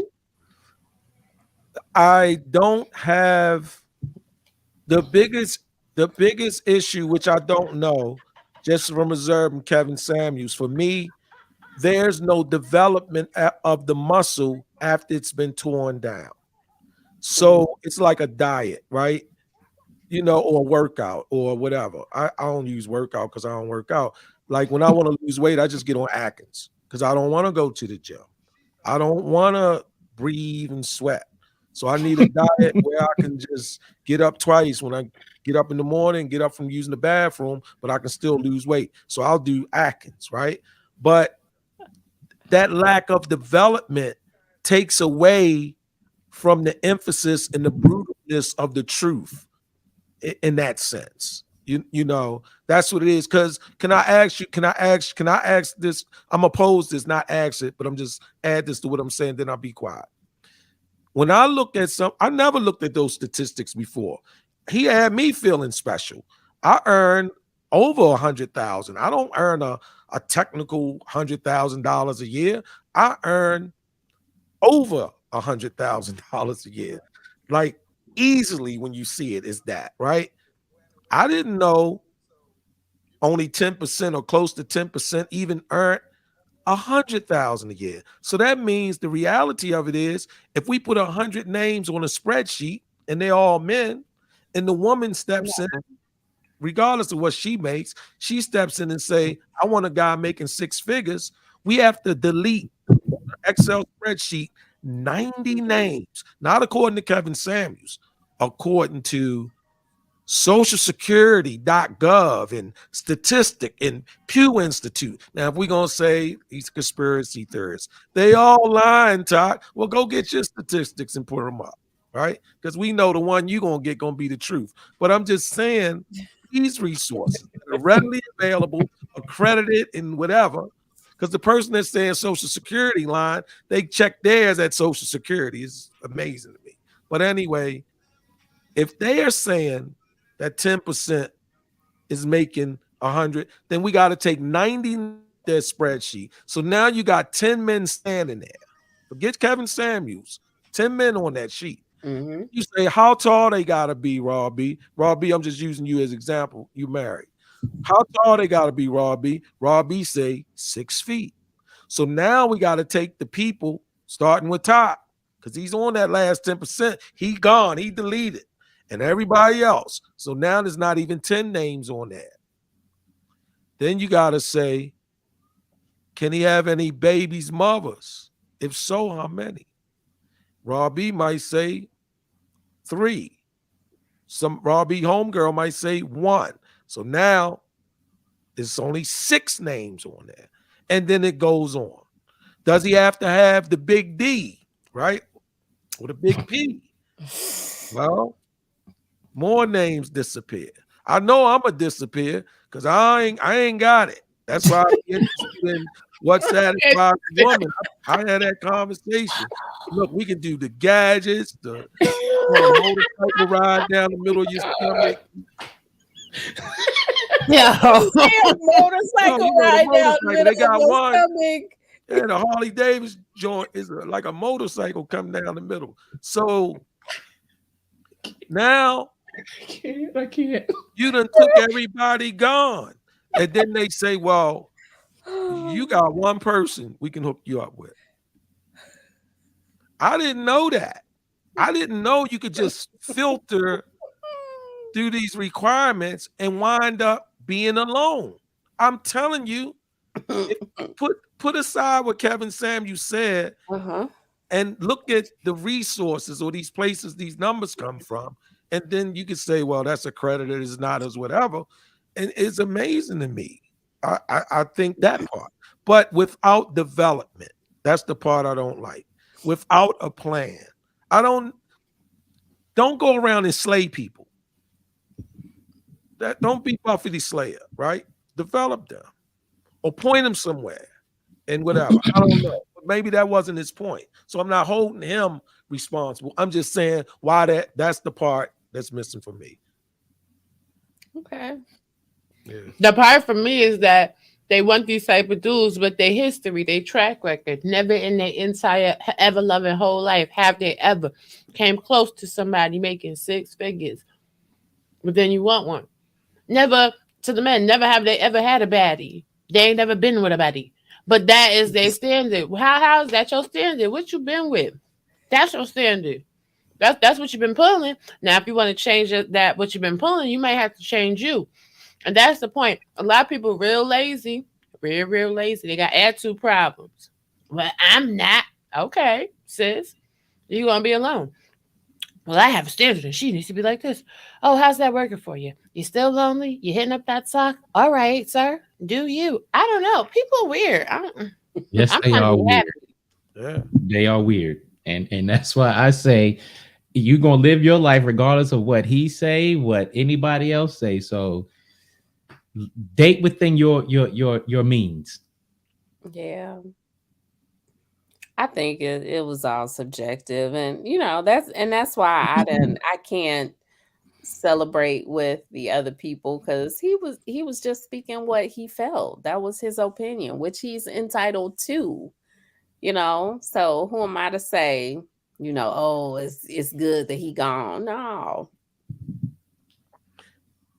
Different to me when we talk about when we bashing his death, like for me, you 25 or under, you get a pass from me. You think you're gonna live forever.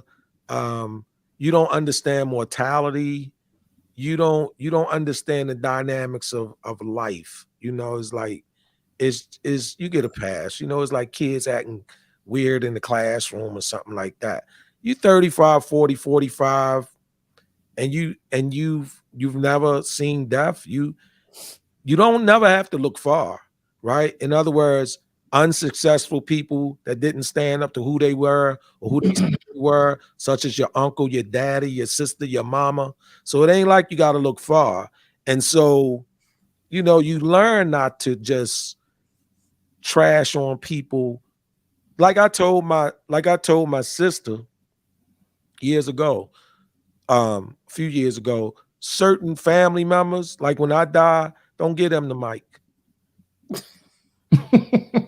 She says, why? I said, because they're gonna be spitting on my grave. Don't give them the mic. You know, we can't be this close in proximity, and I don't owe you no money, and nobody's been molested, and I've tried to have relationships with you because we are related, and there's it ain't whatever. And then you have something important and profound to say when I can't say, like, what are you doing? Right. So I told her that. Now it's not gonna make a difference to me. She probably get him the mic anyway. What do I know? I can't get up, right? But I'm just saying people are cruel. People will spit on your grave. They will do that while you dead. They spit on you. It's nothing special about it happening to Kevin Samuels in terms of his parents and daughters and all them seeing that. They've used to the trolls. You think the first time that they're seeing people trash him is why he's dead? They're probably desensitized to it because of all of it that was being done when he was living. A lot of the vitriol. No, I don't know. No, I'm just saying it's not like, Mom, look what they're saying about him. They've been saying it. But at a time where you're I grieving, got you. I know, but I'm just saying it's a reason why police officers don't cry when they come to a murder and it's just another child. They cried the first 2 times. Now they just tell jokes or talk about the baseball game. desensitized, yeah. Well, so I mean, it's just people it's humans. We strange people. But yeah, everybody in your family, we don't get to choose our family. I'm not crazy about everybody. I told one of my nephews, going back to my sister, I said, "It's my sister, you my nephew. She gonna fall out at your funeral, not me, bro. They gonna have to pick her up. They not gonna have to pick me up. I promise you. I'm gonna be standing there, holding my head down when they praying for you because of the way you live it. So it's just like no, because my sister crazy about him. I ain't crazy about him.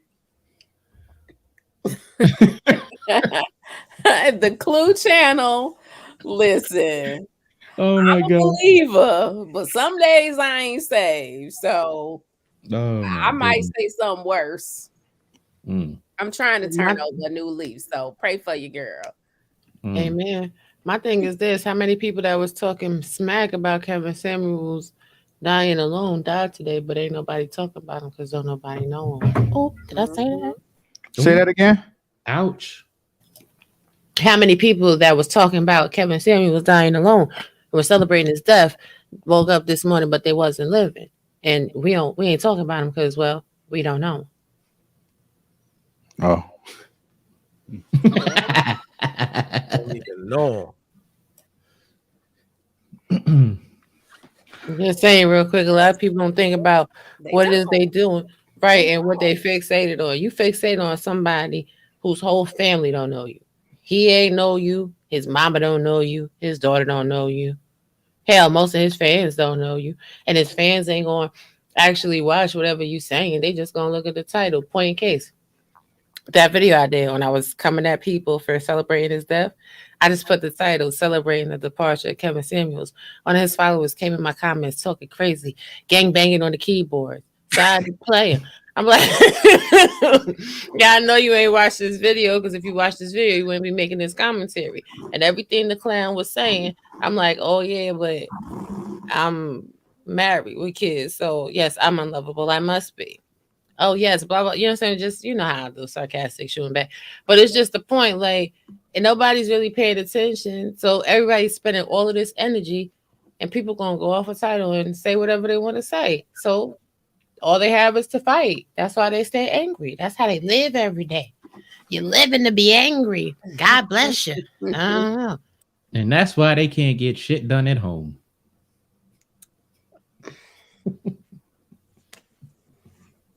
I am a firm believer in the energy that you put out In the Bible.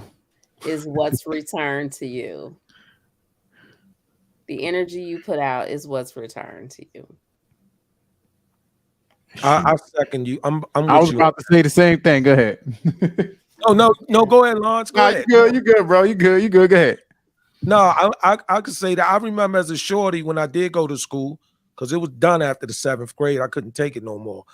When I started cutting class, that's when I met everybody else that was cutting class. And when I did, I was like, damn, where I'm gonna eat for lunch? And all of them knew where to go and steal the food. And lunch was good, right? And I didn't even know the people that were cutting class was doing it the day before I was strategizing how to do it. I didn't know it, run right into it. So it's been my experience in life that whatever you focus on, your intentionality, and you walk towards that, the universe be like, oh, this what you on? Put it right in front of your face. Like they put the people right there. And you be shocked. Like you didn't even know your neighbor was on that. You didn't even know the guy down the street was doing that. It was people in your block already doing it, but you don't see it. You don't run into it. So I definitely is on it. And that's why I try to do good to people, because you do not have to worry about that negative energy or how you treat people coming back from that purpose. I mean, that person or those people. The universe, they gonna give you one guarantee. You're gonna get that negativity back. Don't worry about it coming from that person. It's coming back to you. And it Right. delivers. So if And you usually it's worse than it was when you dished it out. if you out there treating people, we had breakfast at IHOP this morning. And so it was ladies sitting at the next table. 2 ladies, they had a little baby with them. So we go check out. I tell a guy, you know the table next to us? He was like, yeah. I said, give me their check. And he was like, well, I said, give it here. I'm gonna give it as a Mother's Day. I'll pay for the table, right? So it was like $56 or something. So I said, Happy Mother's Day. Just tell them, Happy Mother's Day. Oh, that was nice of Yeah. you. So my friend, she was like, Talk, that was so. It I said, was. nah. I joke with her, but it was true. I said, nah, when you leave me and you be homeless, somebody gonna feed you, man. Wow. I was You're joking gonna be with her. homeless. You're gonna be Yeah, I homeless was joking outside. with her. But the reason why listen, when one of my daughter's mom left me and got married to a guy, and they was going through something, and she wanted to dip off with me for a minute, and I was like, I can't do it. You gotta go sleep with somebody else. 2 years later, their marriage was good. She came, we was talking one day. She says, Todd, I'm so proud you didn't do that. I put that in my journal. I said, nah, man. You know why I didn't do that? I wasn't gonna let that negative energy find its way back in your home, and then your husband wind up treating our daughter a particular way. That's why Mm. it been different if you was coming back to me saying, can we get back together? It was some real something there. But I don't know what you was on, payback, whatever you was on, you was just trying to F real quick.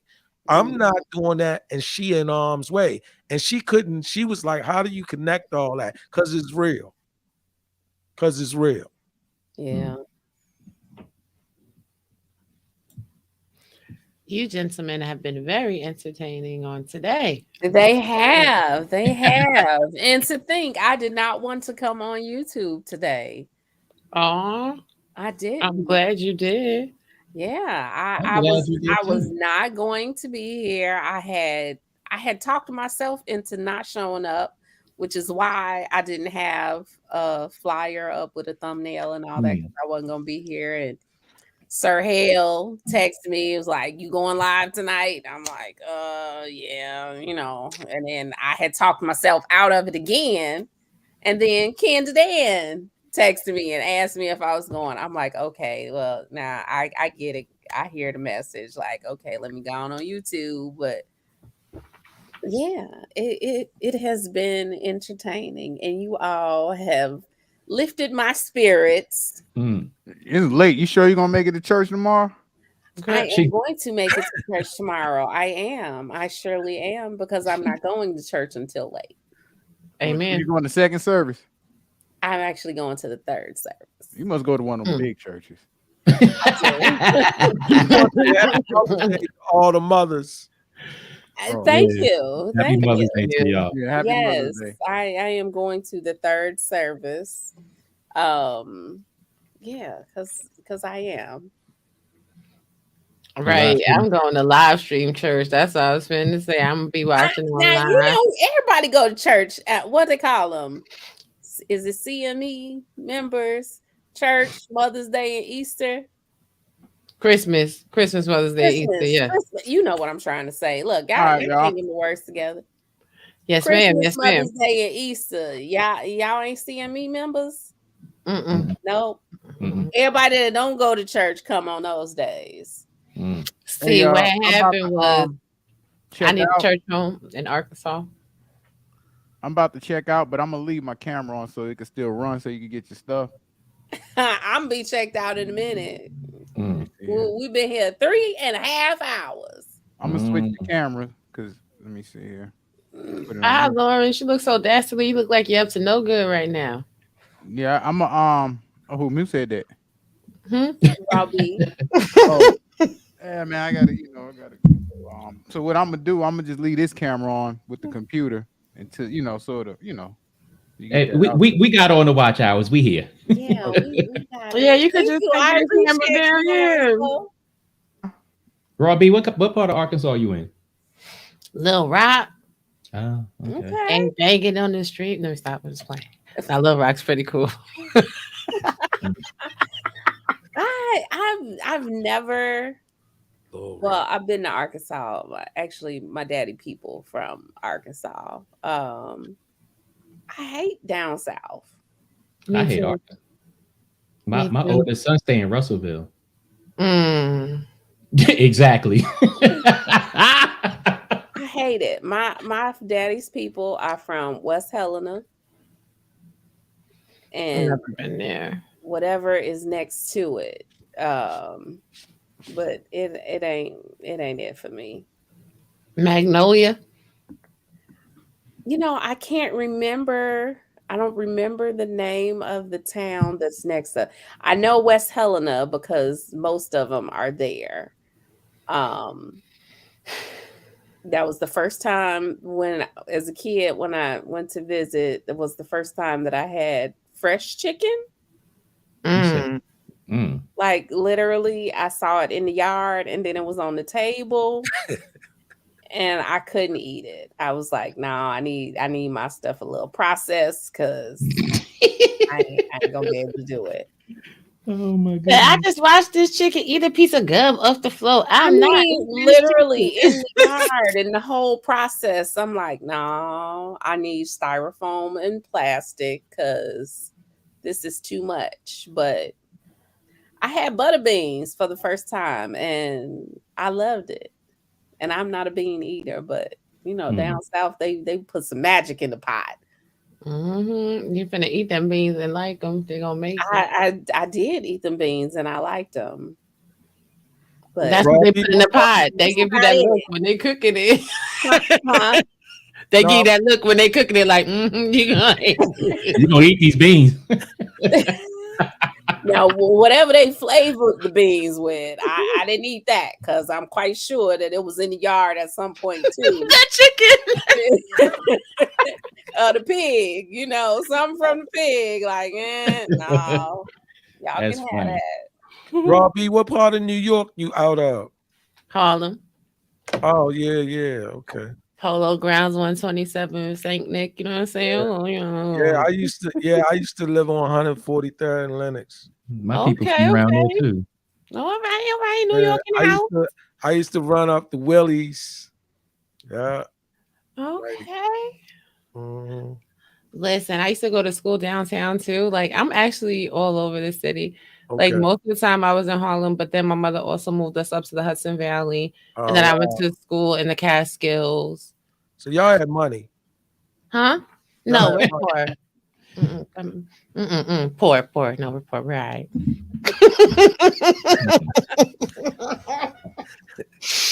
Genesis will tell you. I tell people all the time, I'm a project. I'm from the projects. And I get food stamps and Section 8. Listen, Mm. I ain't telling that lie. I ain't about to tell them I got it out the mud or I know what it's like to have the utilities off because I don't know none of Oh, that. man.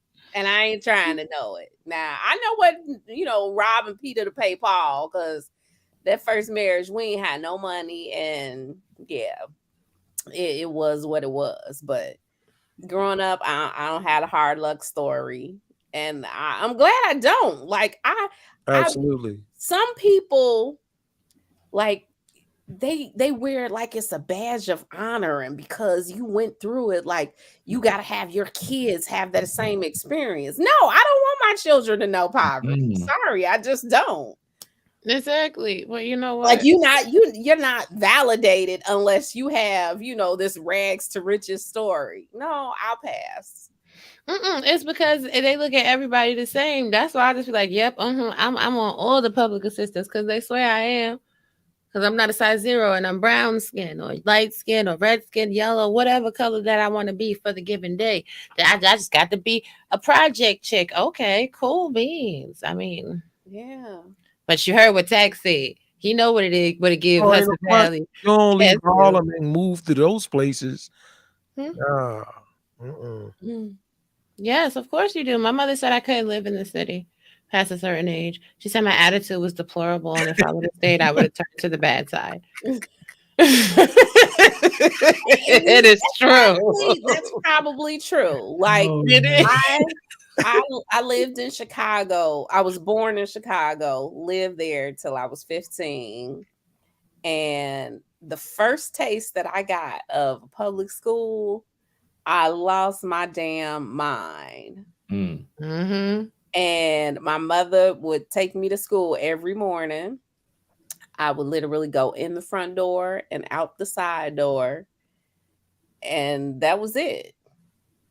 I failed every class, including gym, Mm.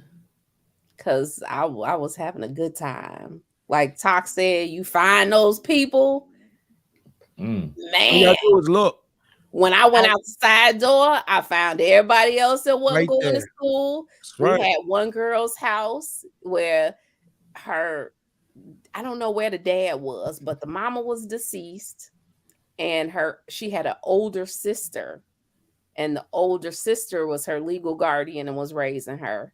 And she had to go to work during the day. So we went to their house and hung out all day.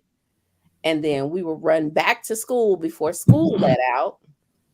So, we get dismissed with the other kids like we've been there all day. And Mm-mm. I was See, hell on wheels. I never had that luxury. My mother was always that crazy one. My mother And was that crazy one, but I did it until I got caught. yeah, And no, yeah, it wasn't pretty. I bet because my mom, maybe because we used to always be in church like that, stuff like that. But all my friends, and then like most of the people in town knew because my mom doing too much. But they'd be like, "Oh, you're Lottie's daughter, no," or "Oh, girl, no, you can't come with us to the party because your mama finna show up and act." No." So I couldn't. I had to be like good until I went to college. Like it was not fair. I did not get to cut one day in school. That's My training. mother was about that life, and I tested the limits. My mother Mm. was the mother that was going to come in the party, go to the DJ booth and tell them your name, and the DJ was going to call you and say, "Come out the party because your mama here." Yeah. That was my mother in the party. I totally know that life, Yeah. girl. But that's the thing. That's what a lot of these little girls is missing. They need mamas that's going to embarrass them. Put the rollers in your hair. Put your raggedy robe on. Put your messed up slippers. Run down. What is you doing? Get in the car. And my mother did that for me. I was Oh. I was cutting class, and I had one class that was double period. And I was in the lunchroom. I had on a leather dress, and I'm sitting on top of the lunchroom table at a Oh, table with a bunch of wow. boys. I'm the only girl. And, the lunchroom is loud. And I never realized that the room went silent. The entire room went silent. I'm sitting on the table. Next thing, I get a tap on the shoulder, and I turn around. It's my mother. Dang. Mm-hmm. And Dang. all the kids like saw her. And, my mother was a fiery, feisty woman. So she, strutting, she like fast moving through the lunchroom, like I'm about to go get her ass. Oh, And they wow. thought I was about to get beat down. And I didn't even notice that everybody was quiet because they was waiting for the show, because she was obviously mad, visibly mad. And it didn't happen. And, she politely walked me out, and she was ready to whomp on my head. And I'm like, Ma, like, don't do it. If you do it, I'm going to have to hit you back. Because if not, I'm not going to be able to come back to school. Don't hit me without a transfer.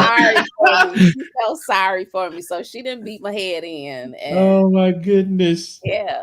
And She then the next day, negotiated. all the kids said, I had beat up my mama. And that was so far from the truth. But Oh, wow. yeah. How you gonna tell your mom I'm gonna have to hit you, girl? I was dead serious. If she hit me, I was gonna have to hit her back. But you can't. How do you come back from school from that after that? You don't. You don't. So I'm like, if she Not hit me, that school. I got to hit Yeah, her. I hit her back. you don't want to wear that the rest of the school year. What? That your mama came in there and whooped your And ass? whooped your ass. No. Listen, praise God for Jesus, because I could never tell my mom.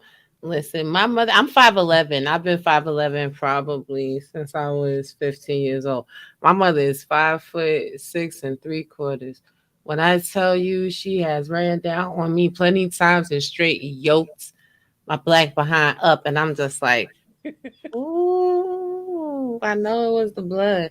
Because man, listen, my mother, I don't know, maybe it was that Air Force training, honey, her hung fu. Listen, nope. I never even tried that lady in my life. Cause I did. I tried everybody. bless the Yeah. Lord, oh your soul. Thank you, God, Yes, for I was a Jesus, that Genesis is rebellious, still with us. strong-willed child all my entire life. Yeah. See, and that's why I be praying every day that God don't give my daughter the rebellious spirit, because I'm gonna go to jail. I'm gonna go to. But we do get back what we put out. How we were talking about that energy, because I was hell on wheels, and now I have 3 little me's. Oh, praise God. I know, terrible. No, I'm just saying, praise God that, like, the same energy, because I could, if I was giving my mom that type of fever, like thank God for your family, because I don't think I could. I have friends that, what I'm saying, was giving their parents the fever. Like my best friend in the world, horrible. Yo, her dad spazzed out on us one time. We snuck and went to the train station, and like we went to Peekskill and we weren't supposed to. And he met us at that damn train station. And when I tell you, she got her butt whooped all the way back to the Wow. She tried it. She tried it with him too, and oh, it's the energy for me. Oh. Now, both of y'all have daughters, right? Soul Toucher, and I know Talk does. Yeah. How are you all as dads? I never beat my daughters. But do y'all give y'all daughter, like my dad was like maniacal when it came to boys. Like he was the daddy that was gonna chase the boys. He chased one dude. He came by the house and just rang the doorbell, and he chased the boy all over the neighborhood. Are y'all those type dads? Or when it came to that, on the flip side, he gave me like guy, like male female talk in the raw. Yeah, I gave them that, but I wasn't. Me and their moms had already split, right? Uh-huh. So I wasn't there. But the talk thing I used to do, and the child molesting thing I used to do. So I would get my daughters like on weekends, and I would be like, we in the car, and I'd be like, look, like when you get molested, like when you hear about these people getting molested, it won't be a stranger. That's called rape. This is what I used to tell them. I said, when it's a stranger, they call it rape. Yep. When it's molestation, it's going to be somebody in Somebody. the family or a family member or a teacher or a pastor. It's going to be somebody your mother trusts you to leave with. It's going to be somebody that you're going to be like, okay, that's Uncle so and so, or that's the neighbor such and such. So you're going to be confused and you're going to be scared at the same time. So Mm-hmm. what I'm going to do with my hand is reach at parts of your body and you take your hand and you smack my hand away when you think I'm attempting to touch part of your body I shouldn't be doing.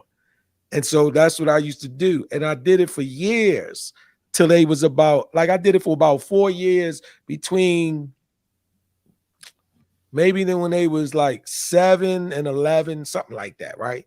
And, you know, after a few years, they thought it was funny. They thought it was a game. It was and all that. But I just kept it serious, straightforward like that type of thing.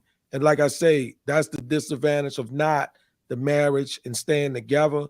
And that's why I say big up for marriages is because I wasn't there to do on that part, you know.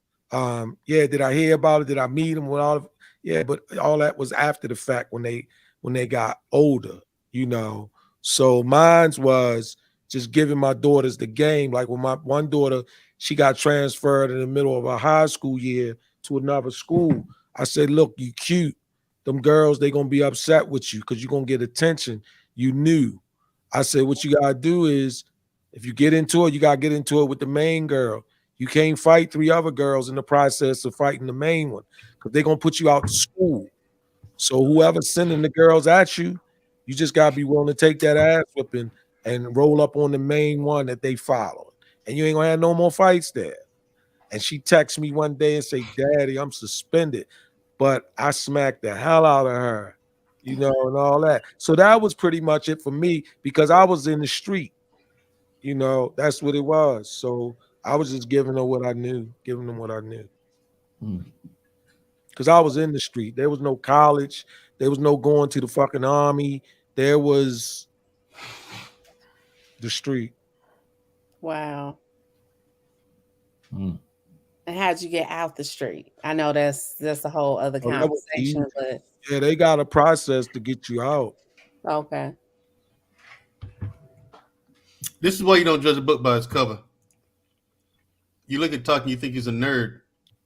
Yeah. But no. He I said believe no. that. Look. I've been around some real heavy hitters now. You know what I'm saying? Game recognized game talk. Yeah, it's like even like with talk, you know, I poke fun at everybody. To this day, I have not poked fun at him. If you go back and look at all the videos where me and Talk have actually communicated, I've messed with Genesis. Yeah, I've had a little too much fun with you. Almost got me in trouble. One day. I might be the killer. You're not. Oh no, I'm not. You're not. You're not. I'm not violent. So, I'm yeah, not no, I know, but if you have to be, yes, you are. If you had to be, you would have no problems. You fit right into my world. Isn't that all of us? No, it's not. No. It's not. Really? Soul Toucher, his thing, Soul Toucher, not Mr. Soul Toucher. That's just, I can vibe with him. You know, we have a kinship here. You know what I'm saying? Military experience and the whole nine. We have a kinship here. Talk, I'm just not meeting him. And I'm just like, yeah. He with the shit. And he come up here and talking. I watch his content and the whole nine. I'm like, yeah. You know, for real, Talk come off I'm like, that one there, he's one of us. He come off like the equalizer. One of us. Yeah, exactly. He's one of us. I just think all of us are blessed, right? Yeah. And so many of us get an opportunity to recreate ourselves, right? Yes. And that's the thing. That's why a lot of times with the youth, I say it's no trash. I be telling them, you just gotta live long enough to get on the other side of your own thinking and make your moves from there. But you know. Good luck with that. Oh, what do you mean? Good luck with that. They don't want to hear that. No, they don't. Until later on. Absolutely. Until later on, then you can talk to them. Yeah. But when they're young, in one ear and out the other. Yeah, because I was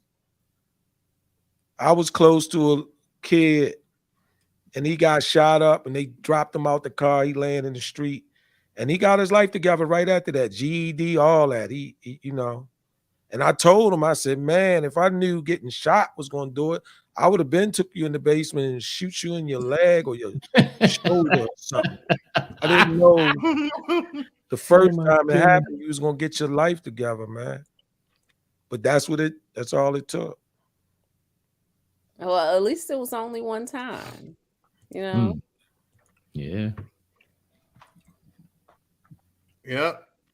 Yep. But they say God don't make trash, right? He does. Absolutely.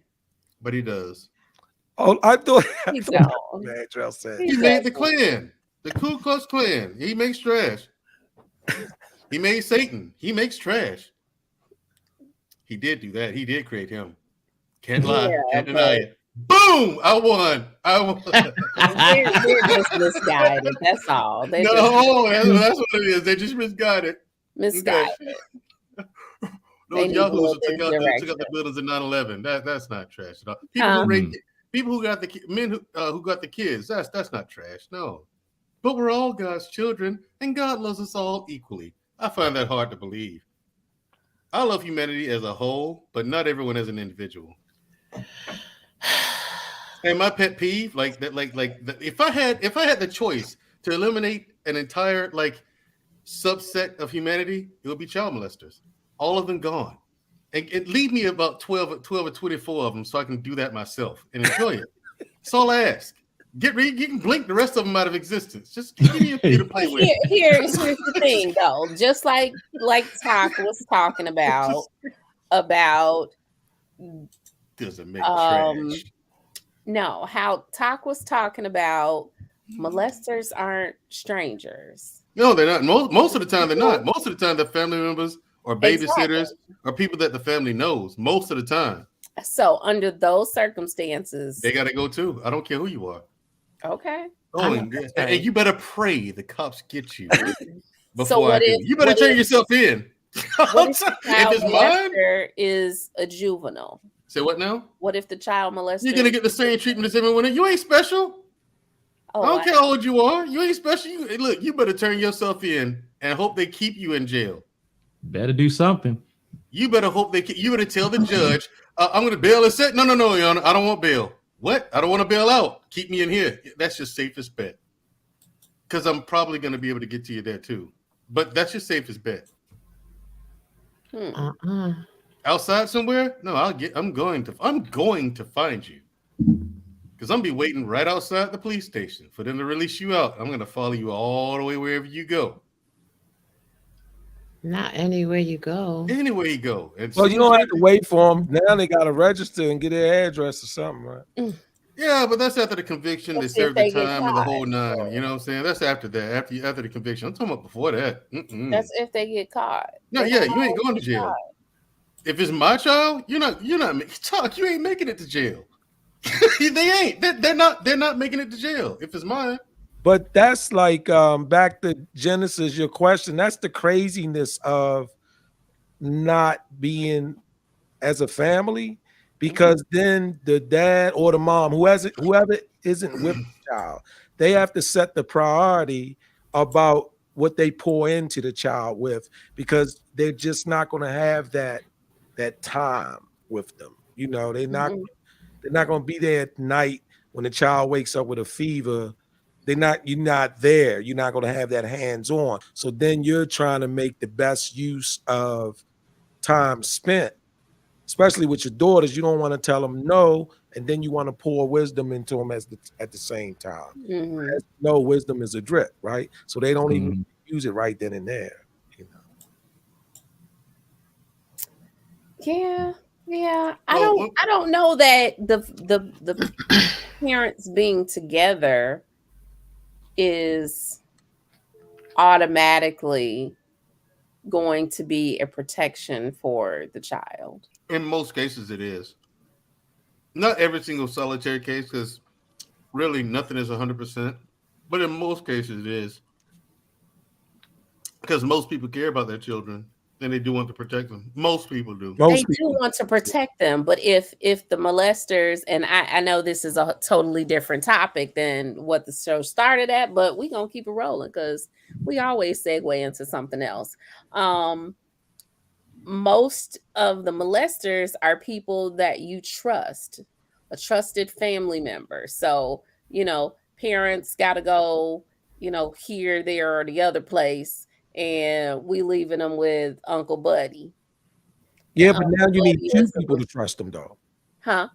But now they have to pass two vibes, two people. It's like two-factor authentication. Yeah. Mhm. They might pass me, but now Genesis got Now to it's pass me you and too. Mandrell. So in other words, Mandrell's personality is different than mine. He has a different sensory or antenna for that person than me. So I'm saying they cool, and Mandrell said, "Don't do that. Just wait a little bit. I'll drop it off." But say they passed the two-factor authentication. Yeah, well, because neither of y'all suspected Uncle Buddy. It happens. But I tell you again. But then we get North if I find out, you better race me to the jail station. All I know is You this: better lock yourself up. can't nobody be watching my kids. Period.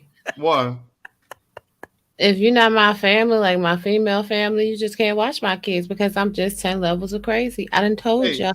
females do wild stuff to children too. Now, I mean, the kids aren't exactly safe there either.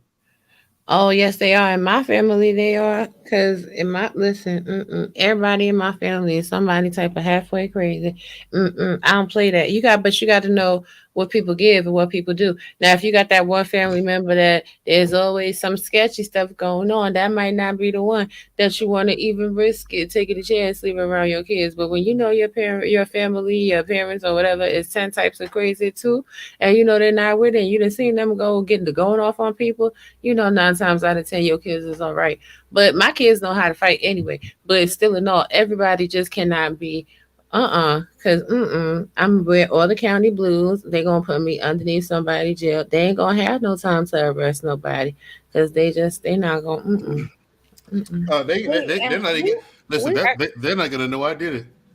They're gonna come by my house asking questions like, "Sir, why's your house smell like bleach and ammonia?" I cleaned up. No, yeah, I cleaned up. I mean, no big deal. Don't you clean your house with bleach and ammonia?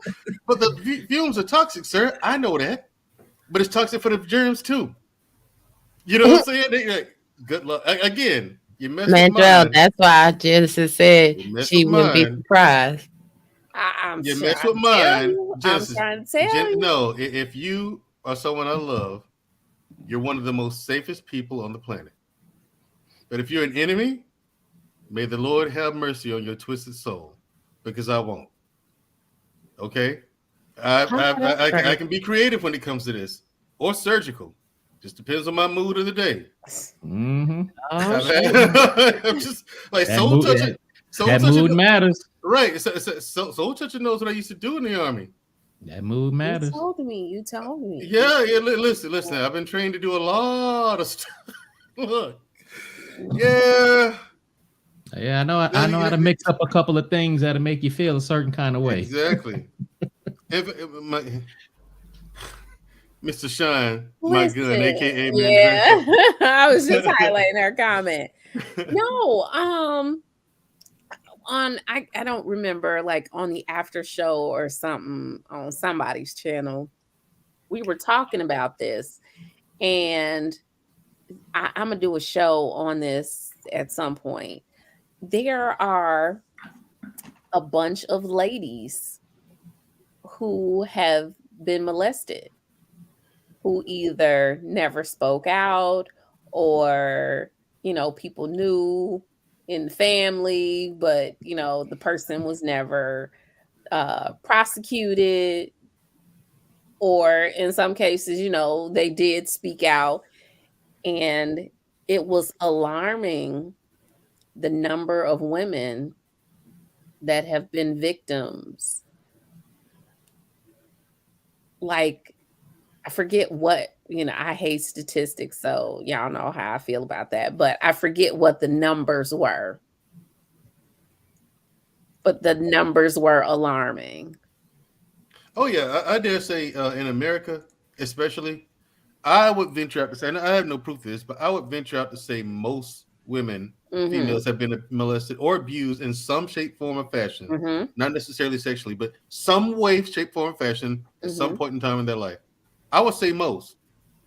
I mean, because I mean, you got some sick people out there, and far more sick people than we care to realize or acknowledge. Human beings are disgusting, by and large. We are. I mean, we can't y'all can't disagree with me on that. You're right. We're retarded. No, I mean, we talk about people in law accused, but as a whole, as a species, we're retarded. Yeah. I mean, we do some stupid stuff. It's weird. It's weird stuff. I mean, like the stuff they train me to do in the military. Okay. The Clue Channel said thought of that? Unfiltered Black Man's After Panel. Okay. Yeah. Who thought of that to teach us that? So right, exactly. Like somebody had to think of this. Now I'm sitting there like, wait, you teaching me to do what with the scalpel?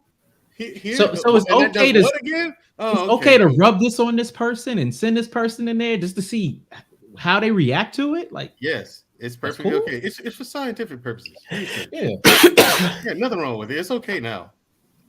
All right, you're gonna teach them. You're gonna teach a soldier to do this. I wouldn't be surprised. You would, Genesis. I wouldn't be surprised. You would mourn my death, wouldn't you? You would. No, I wouldn't be surprised if I heard about you. Oh, come on, you have to be surprised. I'm not gonna do that. I would not be surprised. Anything that fun, like to do so, look, taking somebody out, anything that fun, I'd rather do that in person. It get right up and close, I love that. Yeah, that's the way right there. That way you get all the emotion and experience right there. Yes, that's the way you get it. Jesus. That way you make sure that person knows it was you who did it.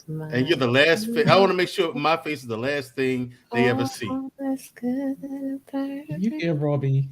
Is that the sounds of Raw B? Yes. I like everybody ignores me. But no, the reason why is because heaven will hold it against them. It ain't just me. Vandrell. On the national news, I would not be surprised. Stop, Miss Creative. Miss Creative, you've been real mean to me for like a month straight.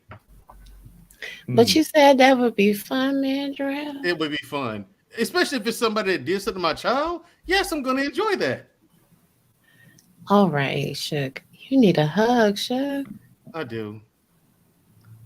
But no one's going to give me one, so I'm out and about. I can't. Oh my God! Don't start it. Don't start it. But no one's going to give me one, so I'm out and about. All right. We can't deal with Mandrell. I love Mandrell. He's the funniest ever. He says it's gonna be fun. I'm telling you, listen, if you're angry and enraged like that, you have no idea what you would do to a person given the opportunity. You know what I'm saying? If it's yes, human beings we're far more unpredictable than we think we are. We're capable of anything, any one of us at any time, given the circumstances. You might have a moment of rage. Yeah, and if that person's right there, that's all you're right. I'm about to say, I was just about to say the same thing. If that person's right there, a moment is all you need, Genesis. On A&E, they call it snapped. Right. That's true. A crime of passion is a viable legal defense. Yeah. If that person's right there in your face, all you need is that one moment. One moment in time. And And you guys are listening to the sultry sounds of Rob B. WJZ 106 coming from you from the southern part of Arkansas with her new hit single. Yes, What's the Lord. name of it, Rob B? The new hit single. What's the name of it? Patti LaBelle's greatest hits. And that's the Oh new my hit single. Oh, well, y'all, it has been real. It is almost 2:00. Yeah, I'm like, I'm gonna end the show. And yeah, we do this every night. See, this is why I don't be fooling with YouTube, because I'm in the bed if during the week when I'm not, well, I've been on YouTube on somebody's channel most days, but when I'm not on YouTube, I go to bed at a reasonable hour. Amen. These people stay up like Mandrell. I don't know when he sleep because he's somewhere every night practically. Every night I'm there, he's there. And they stay up. I usually cut them loose and they still going. They full of energy. Mandrell need a hug. That's why. Now, all the ladies in the world, y'all got to snap up Mandrell. You see, Mandrell is a protector. He's a provider. He ain't going to let nobody mess with you. Y'all go on ahead, somebody make an honest man out of Mandrell right now and give him a hug. And don't be scared. They scared. They scared. They scared. Why would they be scared of me, Genesis? They scared you're gonna kill them in their sleep. I'm not gonna do that. What would I do? They scared. Why would you do that to a person you care about? Listen, you got to get to know them in order for him to care about them.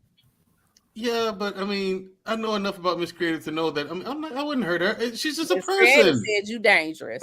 You don't. If no one's done anything to me, you got nothing to worry about. Genesis was getting ready to say, you got to get the norm in order for them to live. Go ahead and say it, Genesis. That's what she was getting ready to say. You see, she had pumped it. She was yes, she did. She said, you got to get the norm in order for them to, and then she switched it up. Hey. Oh my God. I can't with y'all. Anyway, y'all, we getting out of here. What? We haven't even talked on the subject. Who saves the hero? What conclusion did you guys come to that? We did. You came late. And I apologize for that, Genesis. We done been around here and talked about it like 15 different times. But what was the conclusion? This hero saves him or herself. That was the conclusion. Oh man. Yeah. Why we gotta save ourselves though? Y'all can't save us sometimes. You gotta say no. Who said you the hero? Oh, I always am. It's kind of exhausting at this, by now. Dun, dun, dun, dun. Right. Right. I mean, I always am. It's exhausting. That's why I'm on sabbatical. You have to follow the rules or come to the same conclusion that everybody on the panel did. You got to save yourself. You got to say no or say I can't, and that's it. Yeah, I learned that. You have to say no. You feel bad for it. You do, because you don't want to say no. But it comes to time you got to get rest, brother. You got to look out for yourself. You don't know. Clearly, no one else is. And Miss Creative, you've been watching too much television. Veterans don't just snap and just off their family members like that. That's something you see on TV, and it happens, but only in extremely rare cases. And those people who do that, they've had problems for years. Yeah. I mean, like visible, like no kidding. Like you look at that person, like, yeah, that one, that one, yeah, he stopped a while ago. You had problems, Mandrell. No, I haven't had those. Not those kind. Every time I go to the VA, I come out of the joint like, whew. Oh, boy.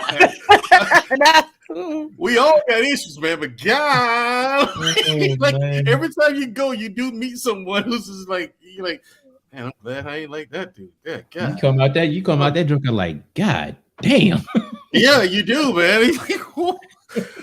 Whew. Man. I thought I had problems. I don't need to complain at all. Good grief, Wow.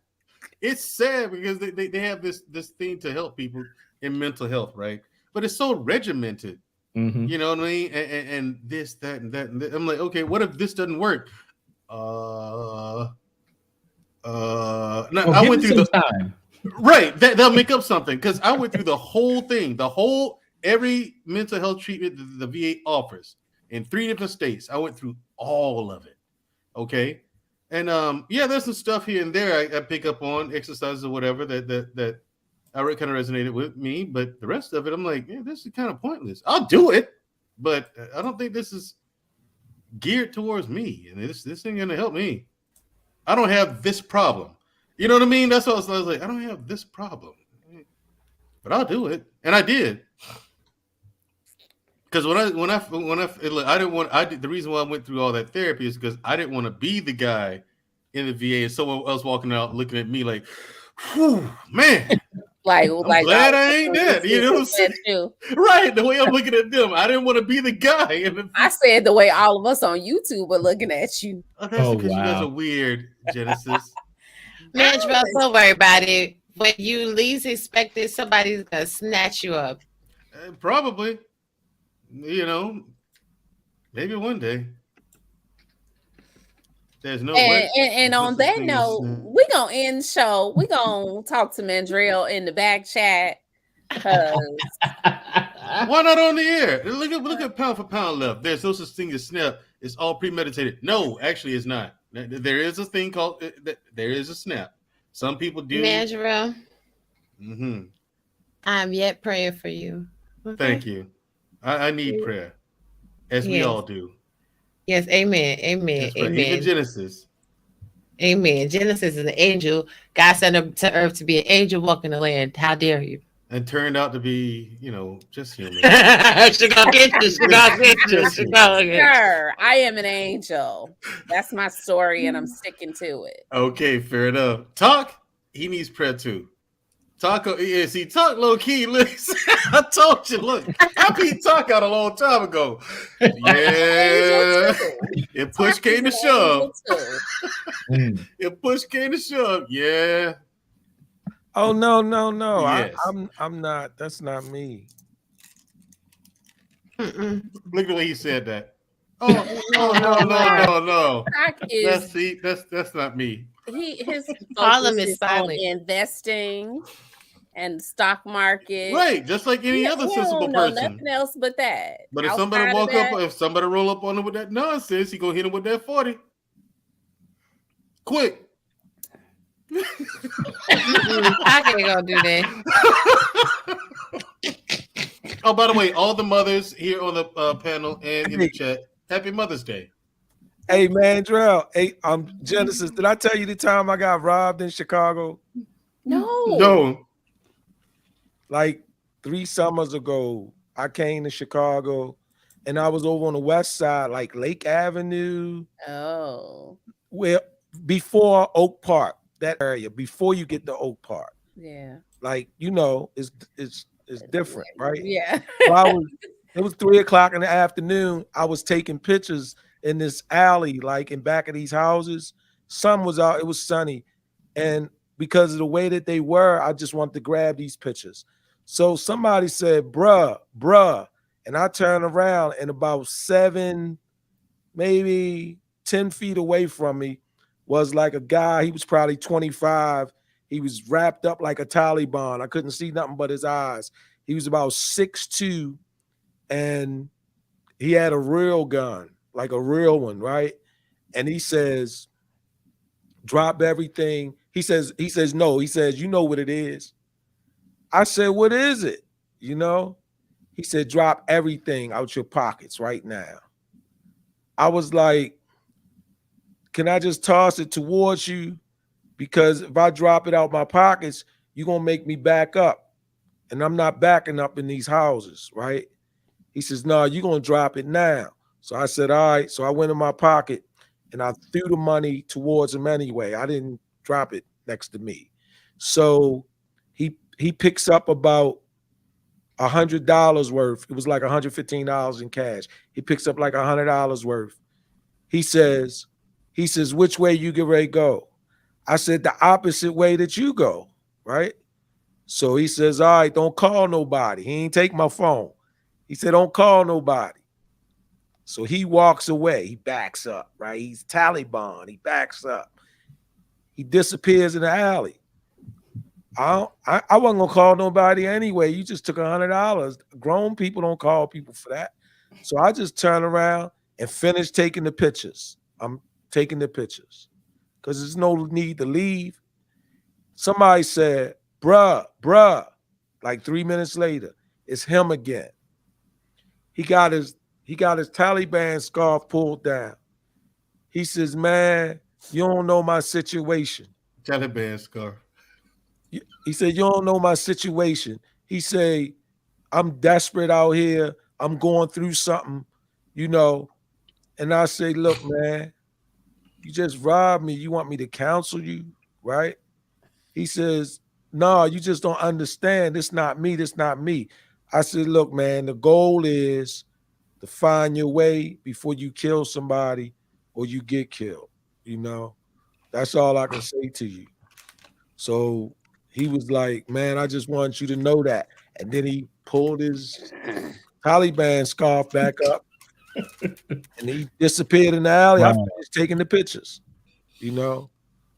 So when I talked to an OG 6 months later about it, he was like, why ain't you call me? My nephews, they own such and such. They run, you know, all these guys own these places they don't own, right? They running this and they running that. I said, yo, all that energy. Use some of that to get your nephews off them corners, man. It's $100. Ain't nobody get hurt. Guy wanted counseling. That's what happened. Right there on Lake Avenue. Yeah. I ain't call the police for what? It was $100. He ain't do Right. it. I told you. Look. See, calculated, measured. Air talk, game recognized green, bro. I wouldn't call nobody for the $100 either. That I'd have let him have it. That's what I'm saying. The upset. It's $100. It's $100. He would have hurt me over that, right? That would have been the principle of it for me. Like, if you need something, then ask me for it. You know, you never know if I'm gonna give it to you. If he didn't care about the $100, if he had approached him and said, "Hey, bruh, you know, I'm desperate out here. I'm going through something right now. Can you help me out?" I would have gave him 15. I wouldn't have gave him that 100. But that's not the mentality. They're not gonna come up to a stranger and be like, "Look, I'm going through something out here. Can I borrow a few dollars?" They're not gonna do that. Nah, they standing up with whole signs. They standing up with whole signs and people giving them money.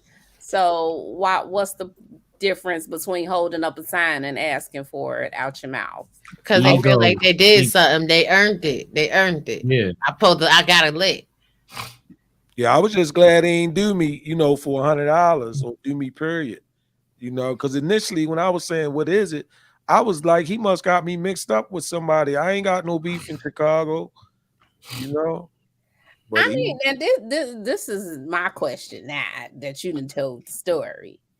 Like, ain't nobody tell you not to be over in no alley? Nah, I come from alleys, you know.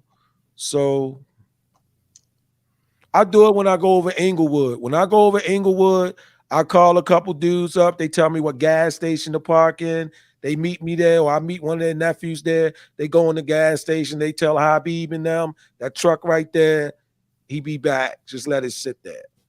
And then I'm good. I do that in Inglewood. I didn't know to do that over there before you get to Oak Park. Oh, yeah.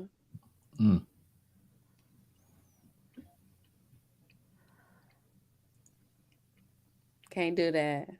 Yeah, I know. Chicago's set up different, so it is. It is. It's, I don't know. That's the whole story for another day. Yeah. It's a peculiar city.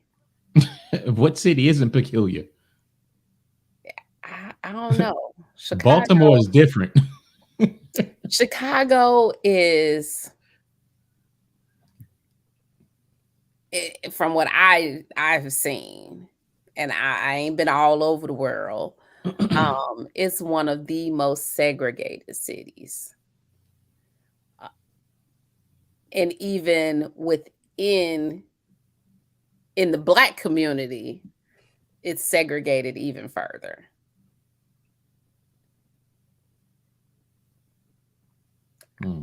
I don't know why, because in some of the places where you can't go in or they don't want you in, like y'all ain't got shit in here that nobody wants. So Yeah, you I be mean, letting somebody in. Well, if we got nothing, if we ain't got nothing that you want, what you doing in here?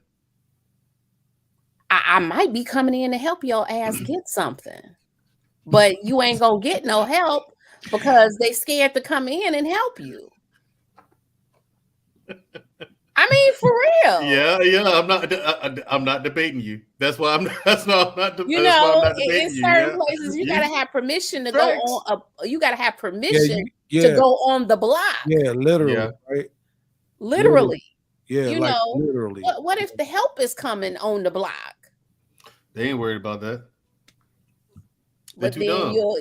they'll be the ones complaining, saying, we ain't got nothing. Ain't nobody trying to help us. Well, you don't want help. You You just want to blocking the complain. blessing. No, they don't want help. They really don't want the help. They just want to sit there and complain and wallow in their misery, and then tell everyone else it's someone else's fault. That way, it alleviates them of any responsibility of personal action. You know what I'm saying?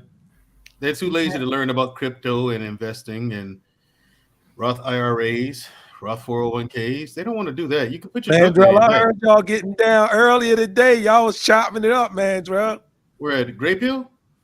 No, No, where? earlier on that live you was on, is it Lucky or somebody? Yeah, Y'all Lucky talking about Marie. the money? Yeah. We talk. Yeah. See, learning what to do with my money talk is what is new to me. I got honestly, well, the military.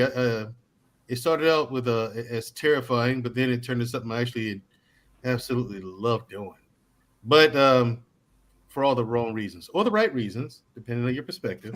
And then I started working for the Department of Defense, and that job paid me so much money, I just got way too comfortable. It's like, okay, how much is this?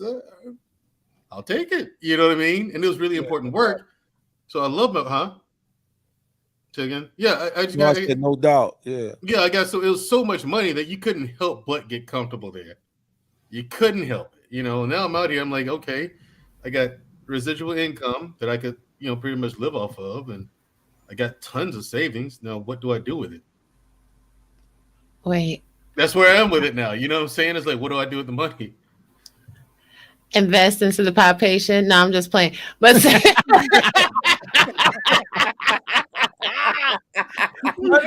thought she said, I knew I heard it. She said, wait, here, go right here.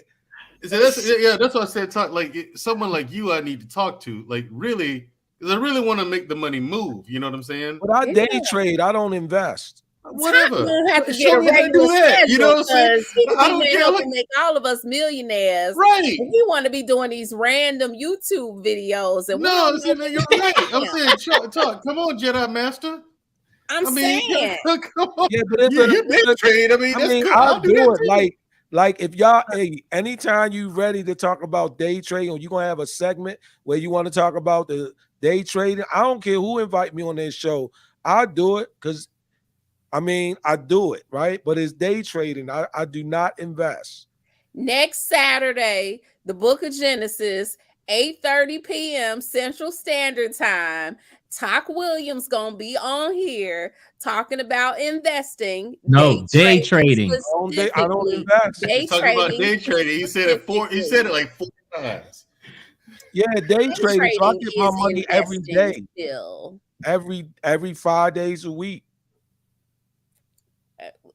Like next Saturday. Okay, I'm gonna make the flyer tomorrow and put it up so that they got full.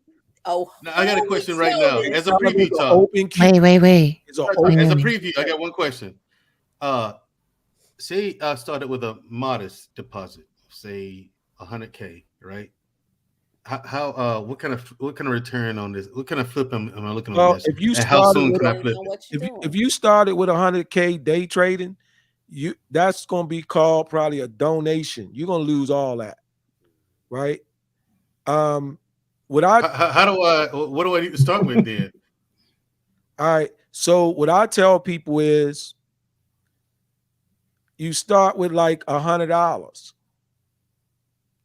And what you do is you learn and develop the skill set of day trading so you can make $1 on that 100 at least 3 days a week. And once you have 4 weeks of making $1 on that $100, 3 days out of the 5 days of a week, then you scale it up and then you put some real money in there because it's the same skill set proportionate to the amount. That's why when people be How asking, much should I scale it up then? huh? Start off with $100. How much of a scale up should I put in when From I'm the ready to scale up? $100? Yeah. It depends on I'll give you my scenario, right? I don't use more than $50,000 to trade with every day. So since I only use $50,000, I only try to make 1% to 2% a day, which is like you could just be damn near sick and don't feel like doing it, and you can get that. So you say, why is that? Because $500 is 1% of $50,000. When the market is moving at 2% 4% or whatever, 7%, doesn't matter which direction, because you can make money in both directions, whether it's go up or go down, right? And you got enough money in there where you only need 1 or 2% to make anywhere from $500 to $1,000 every day. It's going to be like clockwork. You're going to feel like you're doing something wrong. It's going to seem like they're going to change the rules that stop you from doing that wherever you at with a laptop. So that's what I'm saying. That's why when people say, like, if Genesis was to ask me, Talk, I'm making this up, Genesis. We know this is not true. Mhm. If Genesis was to say, Talk, my mortgage is $2,000 a month or $1,800 a month. Fine, Genesis. We got 20 trading days in a month. Your mortgage is $1,800 a month. 20 divided into that is 60. It costs you $60 a day for your mortgage. You got 20 trading days a month. Okay, Talk, what I need to do? Flip this, flip 1,000. No, we're not selling cocaine. We're not flipping nothing. We're going to put enough money in here after you learn so that you can make the $60 a day easily. So how do you do that? Well, if you put $6,000 in there, then what percentage of $6,000 is $60? 1%, right? Guess what? She gonna get that. That's nothing because nobody's trading just trying to get 1%. If she puts $12,000 in there, she can make a mistake and make $60 a day. A mistake. That's why the people with real money, they're not trying to earn 10% or flip or double or all this crazy stuff you hear people talking about. Nah, they load the front end so heavy with cash. They just needed to move 0.5%, 0.3%, 1%, and they'd have made $3,000 that day. So the money, I'm just giving you macro. This is without skill set. Skill set is what's required to make it happen. That's So the what I need you macro of to. it What do is you charge to teach me that? the I'll pay you. macro of it is this. Proportionate to the amount you want to make, Right, is what you need to put in there. And the higher the amount, the easier it's going to be to make that if you develop the skill set, when you develop the skill set. That's why on my channel, I got 4 challenges I do. I did the one where I divided my apartment by 30 days, and I made that every day. Then I did the $100 a day, the $500, the $200 a day got boring. I did the $500 a day, and then the first week in April, I did the $1,000 a day. So yeah. the $200 a day got boring to you. That got boring. See, here's the thing. I got boring, Mandrell, Please tell And me. so it got boring because I was using at that time I was using $55,000 to do it. Man, Drell, you could wake up and wipe your damn eye, make a mistake, and hit that computer and click a button and make $280 off of $55,000. So, and I'm talking about a day, right? So then that's when I moved up to the $500 a day challenge. Because what you'll find out is your skill set is what empowers you, not the money. So it's not how much you can put in there. It's how you develop the skill set, how you understand the different strategies, and then you go straight at it. And not you, I'm saying you because I'm talking to you, but you amaze yourself because you will literally get up and say, let me go ahead and make this. Let me go ahead and grab this. Let me go ahead and get this. That's why I tell people, start with your phone bill. It's $150 a month divided by 20, $7.50 a day. People running around here knowing how much the earth weighs, how far the sun is, when the asteroids coming. 94 million miles. OJ coming That's how far the sun is. They can't make $7.50 in their house with these PhDs. Yeah, 94 million miles. People That's how far the sun is from the earth. They're going to find. And I can't day trade. You're right. They're going to find their stock where they bought it at $2. They're going to go to sleep and wake up. It's going to be $2,000. And it don't happen like that. Absolutely. Right. Now, here's my question also. Like, say you start off with $100 and you want to look at making 1 or 2% per day, right? Like, whatever the money you make per day, does it add on to the $100 you got? Yeah. So the money does keep stacking like that. Is it potential to start with $100 and stack until you reach 50 grand and then start day trading? Like, say you start $100 and you stack until you get to 200. Now you're looking at making it 1% off $200. You stack until you get to, let's say, 1,000. Now you're looking to stack 1 or 2% until on $1,000. So you can keep going and so on like that, right? Right. So you can do that. Here's why most human beings won't. Okay. Can you do that? Yes. Here's why most human beings won't. There's a big difference between you winning and you knowing what you're doing. See, when the knowledge becomes intelligence and you're making deliberate and intentional decisions because of what you know, you're on the offense. You're setting up on the stock. You're not looking at the market. Let me see what's going on. No, that's gone out the window because your skill set has developed. You're setting up on the market. You're not looking to see what's going on. You're what's going on. So you're not going to do that process. Once you know what you know, you're going to pour some money in there and you're going to work that. That's what's going to happen. I'm telling you, that's what's going to happen. That's okay, what talk. Genesis, I know you're about to end the show, but stay for the after show because I got a real. Listen, can you teach me, Master Yoda? No, I don't teach.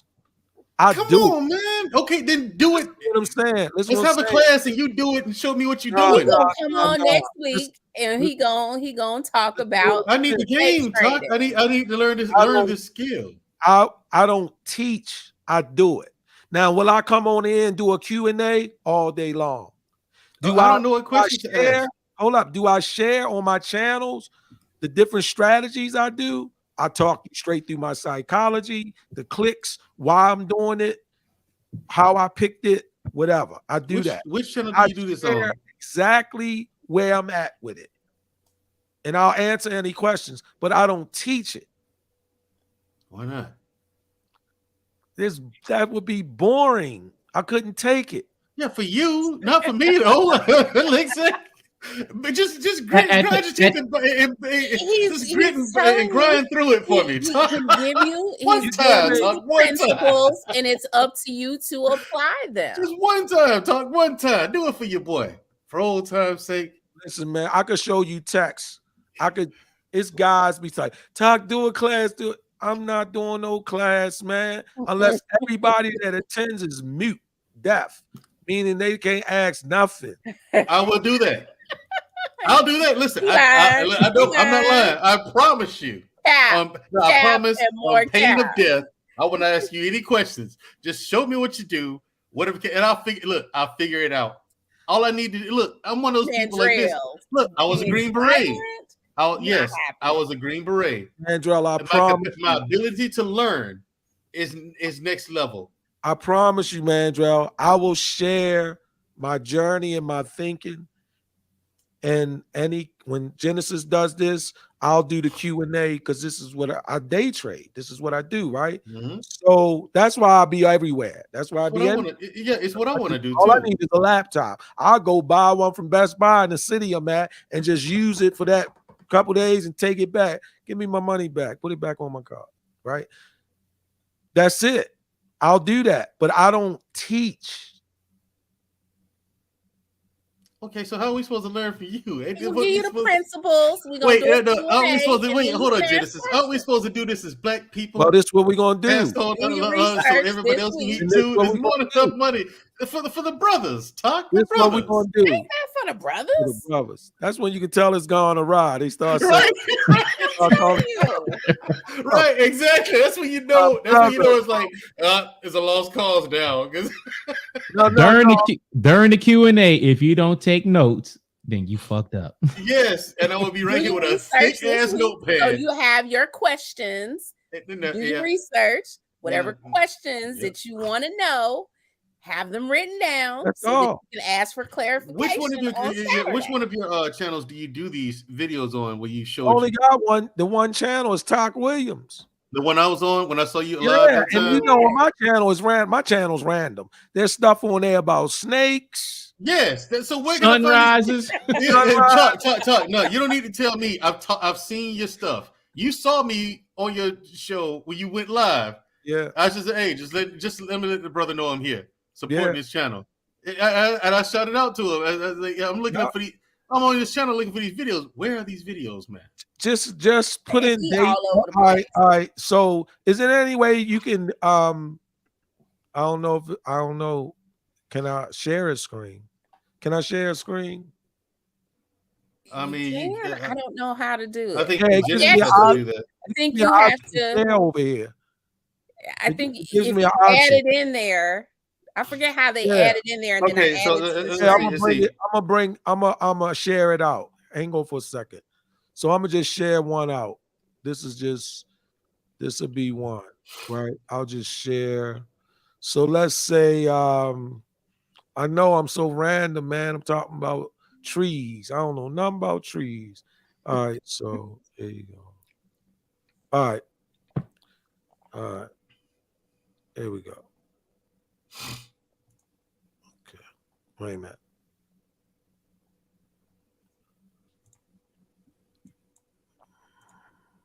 All right, let me try to share this out. All right. Okay. Here we go. Share. I don't know if y'all gonna be able to even hear it though. Share screen. And is it the third screen? Maybe it's the third screen. And it's the second screen. Okay. Allow. Okay, I got it. All right. Can y'all hear my voice? Yeah. All right. Okay, here we go. So check this out, just like the first 60 seconds. The volume is low. Oh, the volume's low? All right, hold on. Yeah. What about now? Better. All right. Here we go. Kind of low. Can you turn it up some more? Yeah, I sure will. It is Tuesday, March the 29th. There we go. And around 6 a.m. this morning, I cashed out about $1,227, something like that, right? On Hycroft, HYCROFT mining companies holding or something, right? But the ticker symbol is HYCM, and I mean HYMC. I apologize, I'm looking over at the screen to my left, right? And it was actually part 2 of my strategy about day trading the gap. Yeah, that's what I was talking about. If you looked at my video from yesterday, which was Monday, March the 28th, 2022, I actually started talking about sentiments, trading the gap in pre-market, and sometimes I will pick a particular stock to speculate on that and actually do my strategy. And that's what I did for the ticker symbol HYM. Okay, and that catalyst was the sentiments of the stock, and I gave my reasons why. One, the stock basically had a catalyst. Okay, and that catalyst was the investors of AMC Entertainment as well as another company, and they invested their own money. The CEOs, they invested their own money, and they got a lot able to take advantage of some of that upswing, that up move in price. So that's me running my mouth. I want to show you an actual strategy, though. Don't worry about that. That's me running my mouth. Hold on. That's just me. That's. I cashed out. I cashed out for the day. I was done by 6 a.m. I was done. Like When did done. you start? How long? When did you start? 4 a.m. 4. So 2 hours. You Yeah. cashed out. Yeah. All right. So this one here. All right, sure. Okay. All right. So this is what I wanted to show you. Look at this area. Look at this screen. Without knowing anything, I want you to look at this is a split screen. Okay. Now, Mandrell, just asking you. This is a split screen. You got the left side and the right side. The left side is called ARC. The right side is called SARC. What do you notice about the candles? Does he know what a candle is? The red. Yeah, it's red and green stuff on there. What are you noticing as it moves? It goes up and down. Yeah, but what's the difference between what's happening on the left side versus the right side? The right side is bigger. They're longer. Okay, so here's where the money is. Here's what's going on. Look at the left side. Mm-hmm. See where my cursor is? Yeah. All right. Now watch this. What you're probably going to notice is listen to what I say. Listen to what I say. I'll turn it up. Probably the 20 Army men. Hold up. They probably hold up. Let me turn it up. Of what that ETF is.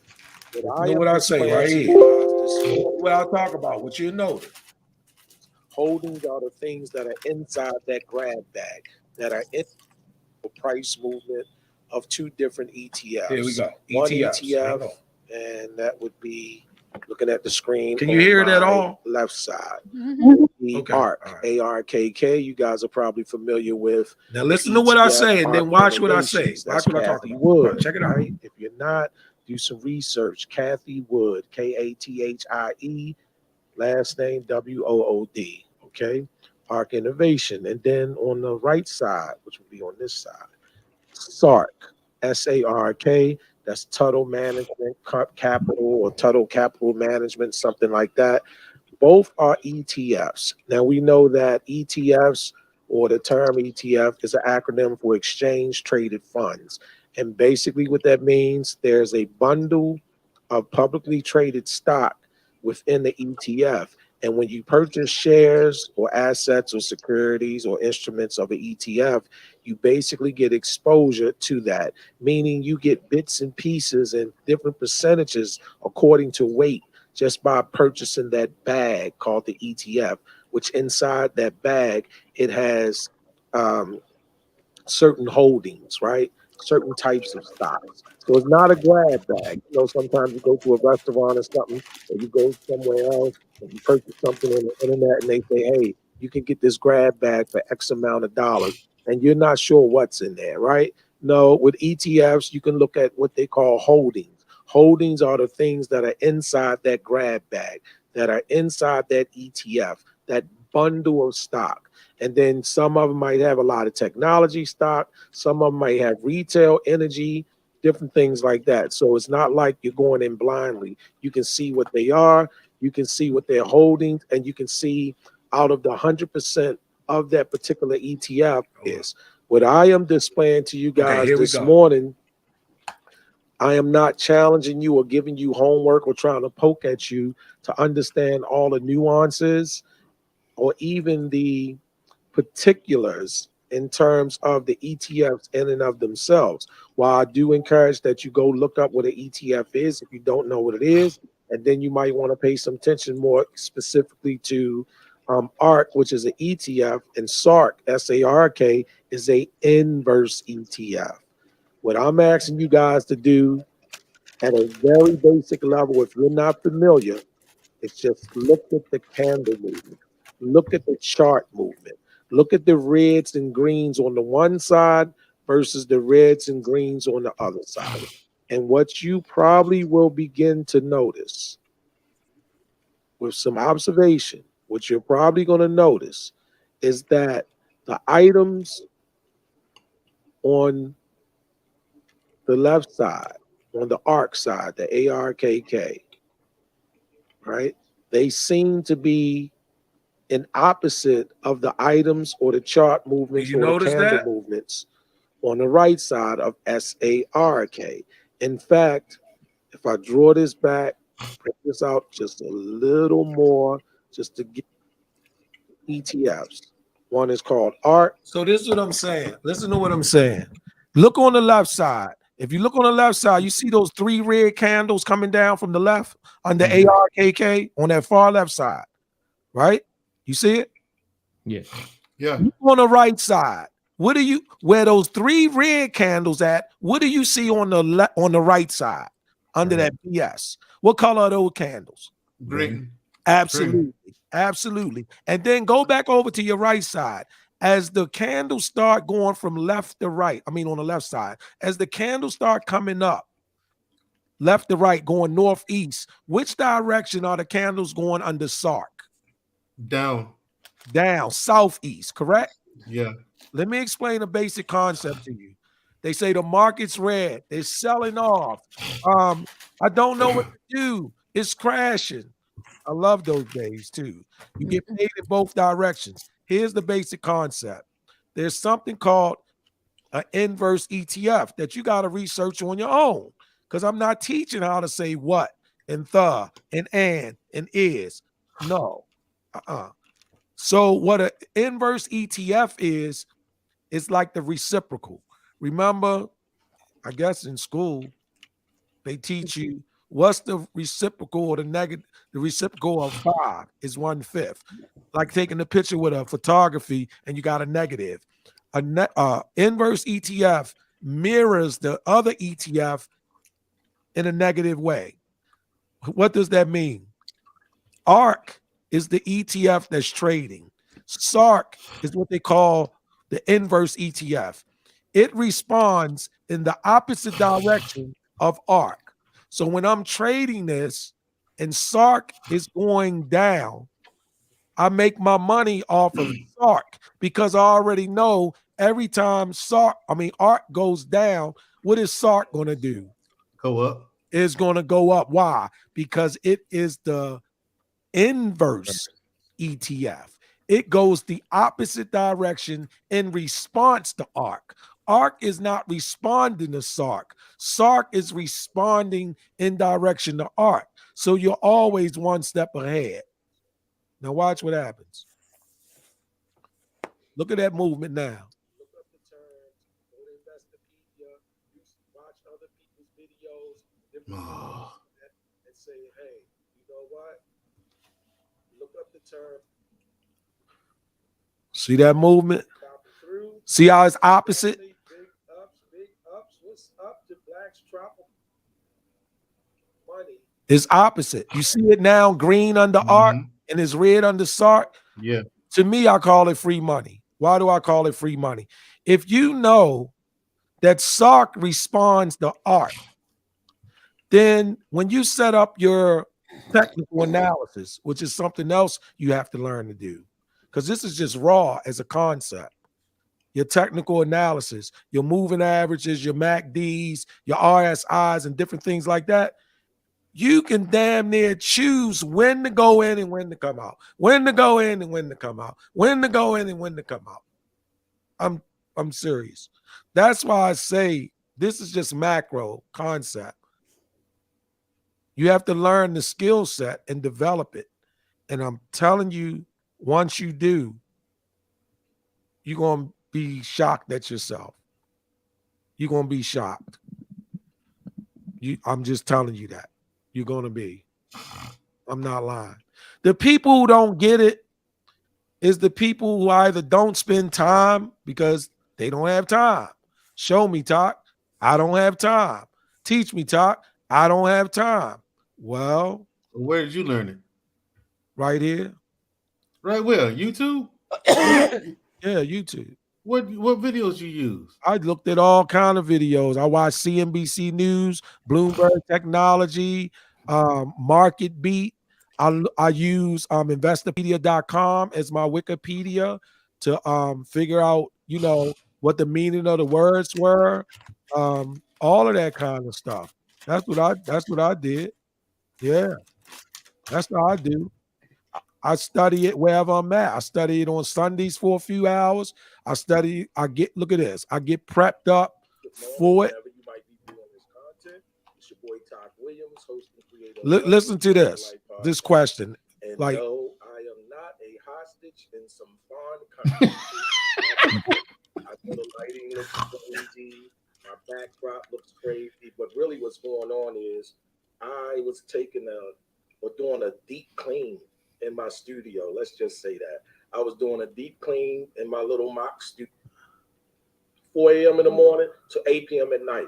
If you only trade during intraday, which is like 9:30 a.m. to 4 p.m. at night, then you cutting it down to a solid workday, 7.5 hours or something like that. So what is all of this other stuff? How do you get ready? How do you know? Because if you're doing it on the fly, you will soon find out it really doesn't work to your advantage to ad hoc and freestyle and just do it when it comes on, when it goes up. So what do I do? Okay, so typically on the weekend, I will go into the weekend with some ideas of particular stock or companies or shares if we want to use them.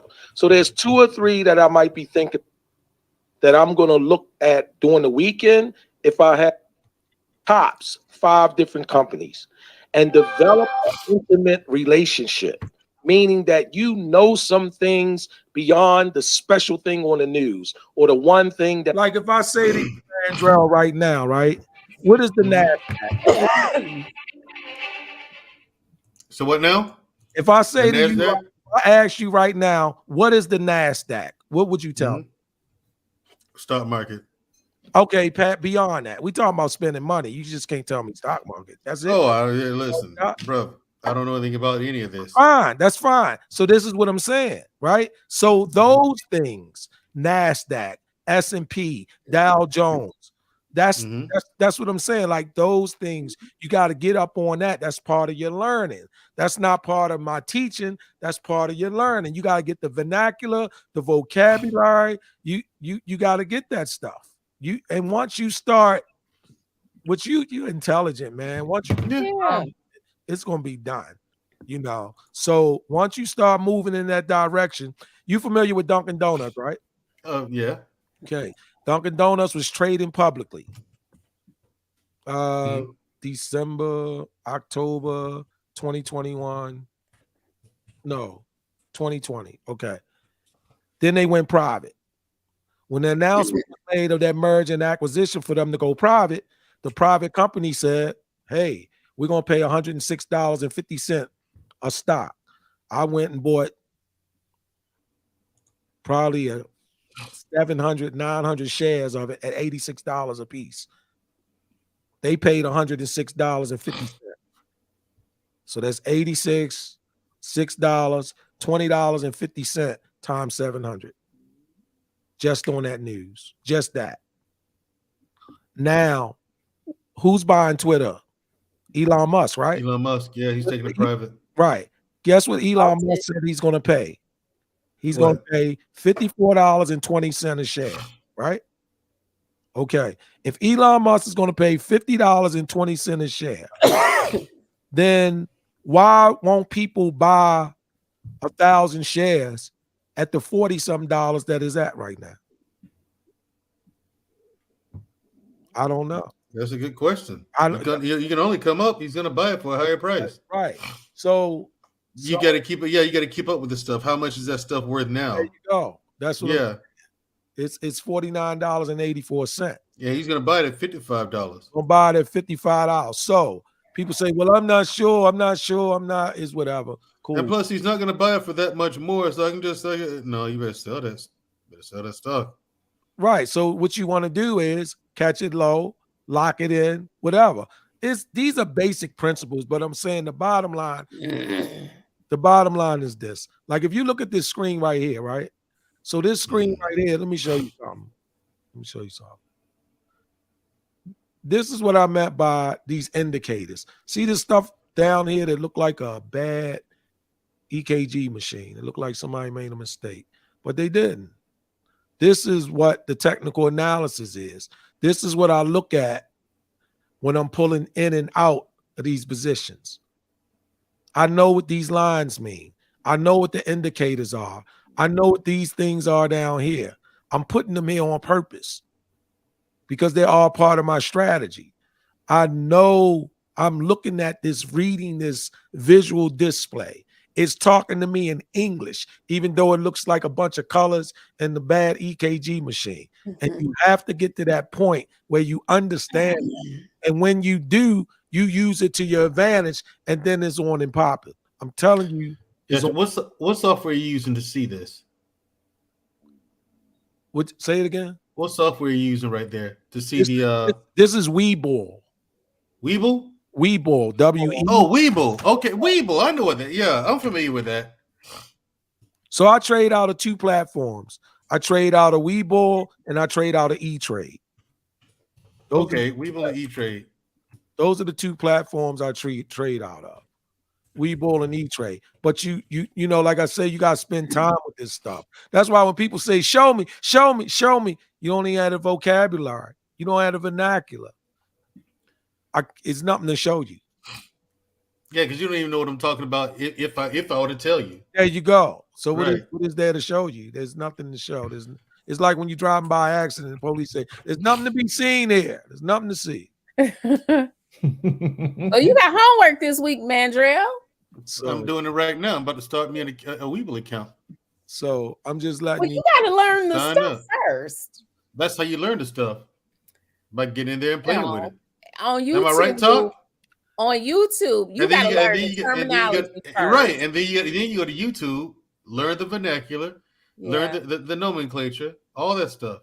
I think some of the YouTubers, well, I don't know. A lot of them. Chris Sane. There's Meet Kevin. Larry Jones. Meet Kevin does it. See, I used to watch Meet Kevin. So I used to watch Meet Kevin right after the pandemic hit. Right. I fell off on him when he started running for governor and stuff like that, because his content became about something else. I don't know if it's about he's brought it back to the market or not yet, but he was really good, and I was picking up on things with him.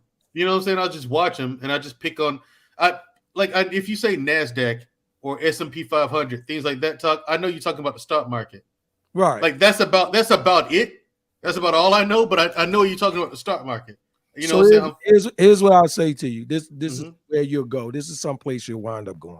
So if I say to you, if a person, let's say a person says to me, "Talk, the NASDAQ is red, but I'm gonna be selling or buying some technology stock, right?" Mm-hmm. So I say, "All right, cool," and I say, "Well, what about the NASDAQ?"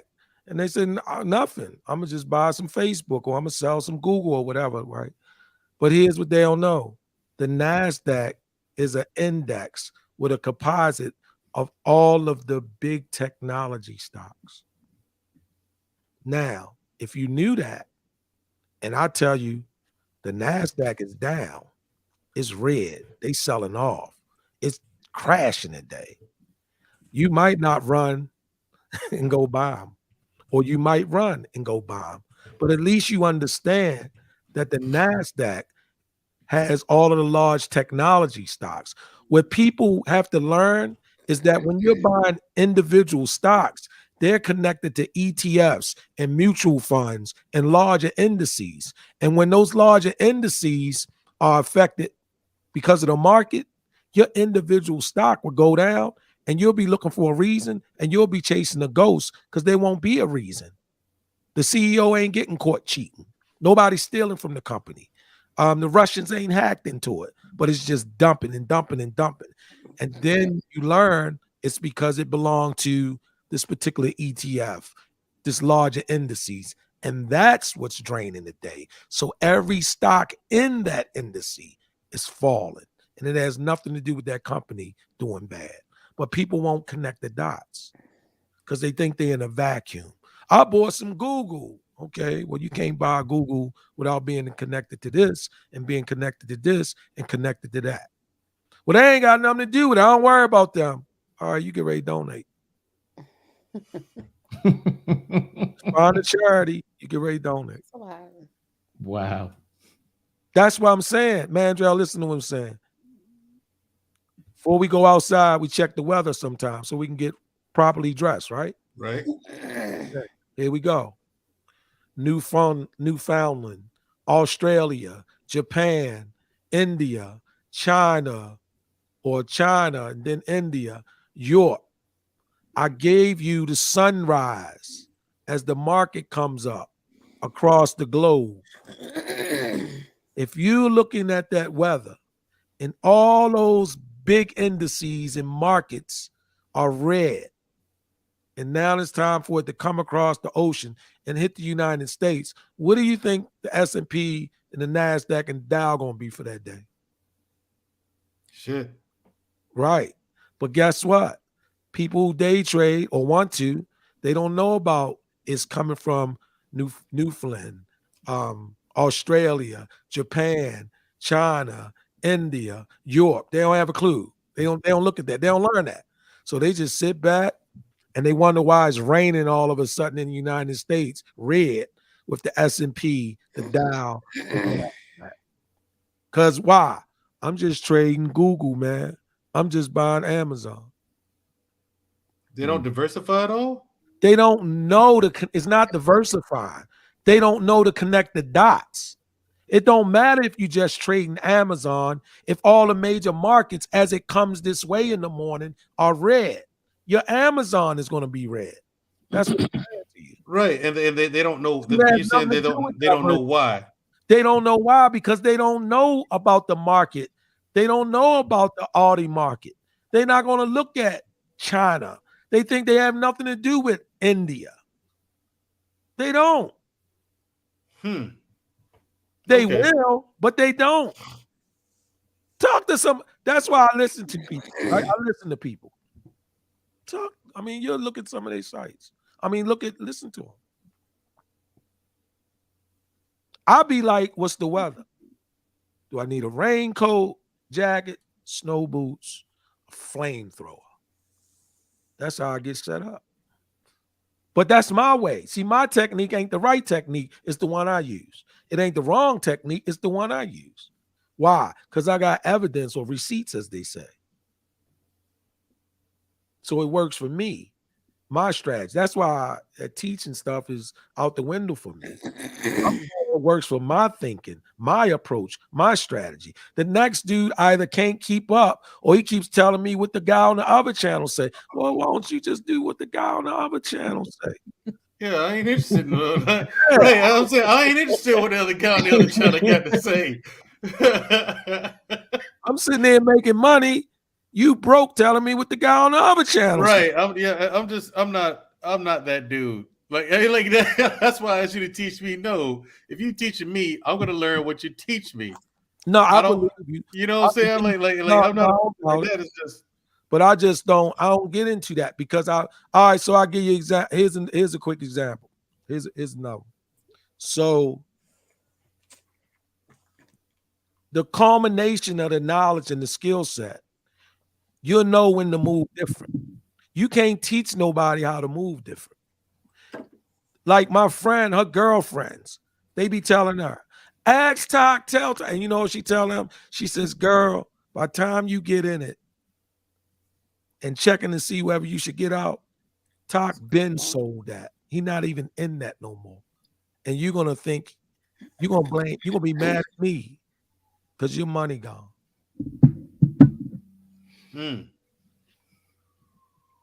Because then what people want to do inadvertently, they don't mean it, but what they wind up doing, they make you work for them.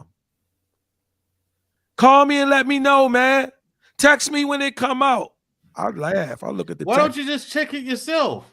I don't say none of that. I just look No, at it. my thing is this, Tuck. I don't need you to do it for No, I me. know, but Anything this fun, I'd rather learn to do so I can do it myself. yeah, and you probably will. Yeah, I want to know how to do this. Like it's like you're saying, like, no, this is something you have to know.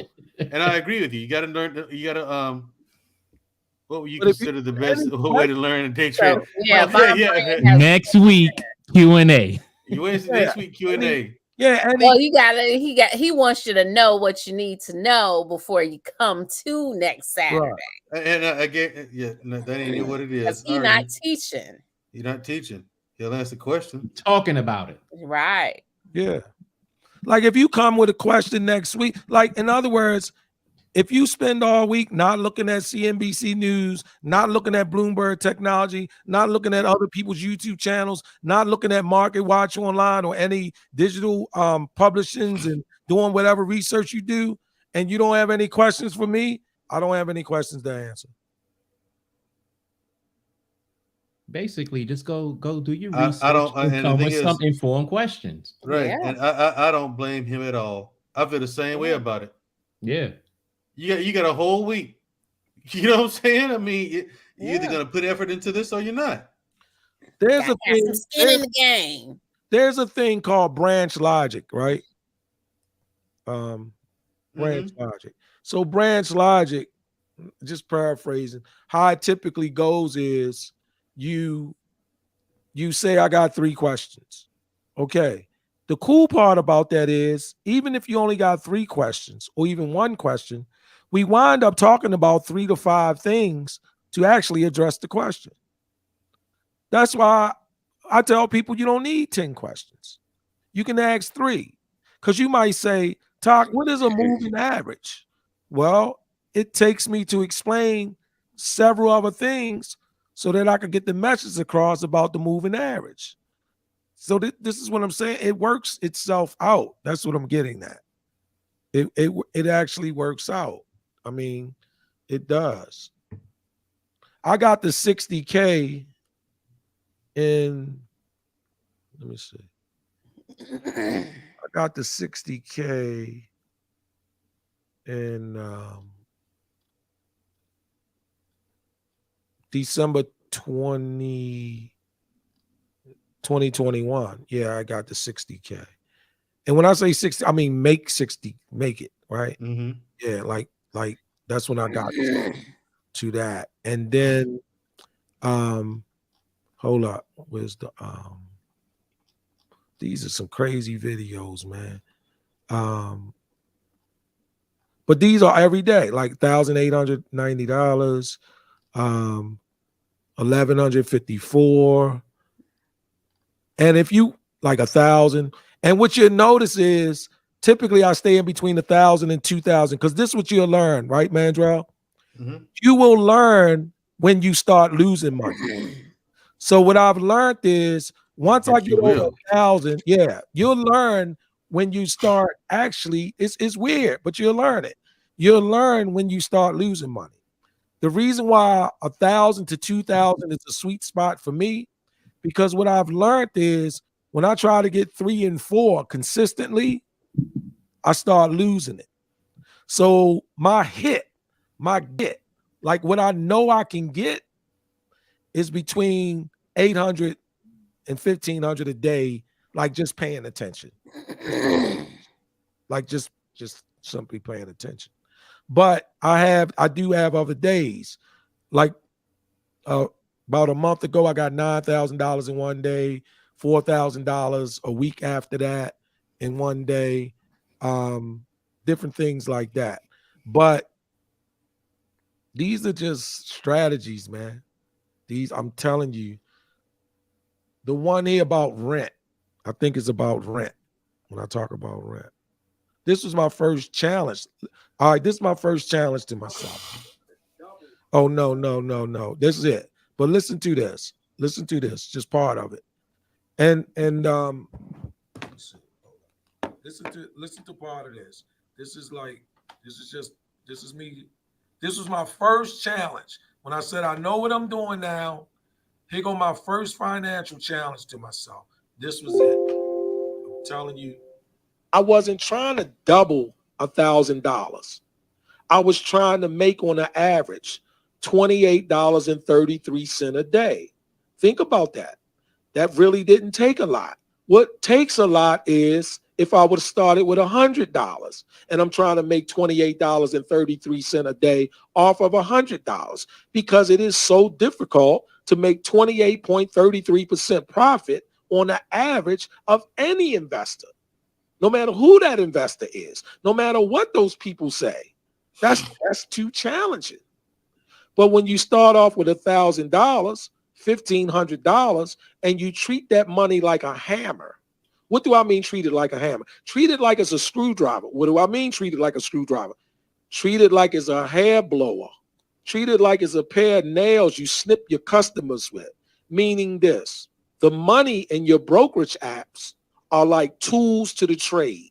That's how I look at it. You a beautician, you're a barber, you're an electrician, you're a mechanic, you're a plumber, you're an engineer. We all have tools to the trade. Cool. You an investor? What's your tool to the trade? It's not a square. It's not a hammer. It's not a Phillips screwdriver. It's something called money. And your toolkit, you need to get your weight up. Why? Because if you get your weight up in your toolkit, you can move the smaller things around a little easier. Imagine a Phillips screwdriver. So what I'm right? Getting at, and it's only two. So what I'm getting at here is this. The reason why I was able to pay my rent after I divided by 30 and just pay my rent off of this is because I was using like $2,500 to do it. With understanding how the market is, how to day trade, you put $2,500 in there, then making $28 a day is nothing. If your mortgage is $100, let's say your mortgage just happened to be $2,000 and you only get 20 trade days, so that's $100 a day. If you put $10,000 in there and you know what you're doing, you're going to pay your mortgage. You're going to leave that $10,000 in there and just pay your mortgage every goddamn month. That's why I be telling people, stop these numbers you can't even visualize getting. I'm taking down. I'm going to make no, you're not. Think of a real reoccurring bill. That's how it get real to you. Then you can think about the millions. But once you can pay a car note, paying $500 a month, $550 a month, $600 a month, divided by 20, that's $30 a day to drive that car, and you got $5,000 in there, and you can make a mistake and make $30 every day based on the information you learned. You paying your car note, that's a reoccurring. And then you're going to add your cable bill. Then you're going to add your utility or your mortgage. You're not even going to be thinking about, oh, I'm going to be a millionaire. No, I'm paying all my reoccurring bills through this right here. And that amount of money you using to do it is the tool. So you leave that sitting because that's what's shoveling everything, making it move for you. So you need the skill set and you got to develop those strategies. And I'm telling you, it's crazy. It's crazy. That's all I'm going to say. And leave it right there. Yeah. Leave it right there. I'm going to shut up, Genesis. Next week, tune. And ain't nobody going to tune in but Mandrell. Nobody. I guarantee you they coming. Nobody. They coming. We going to speak that into existence right now. They coming. If not, then that's more money for us. Because I do this. So it's not. I'm not. Yeah, no, I get it. But I'm just saying. I'm gonna ask God for their portion if they don't want theirs. Hey, you ain't gotta ask God. I'm taking it.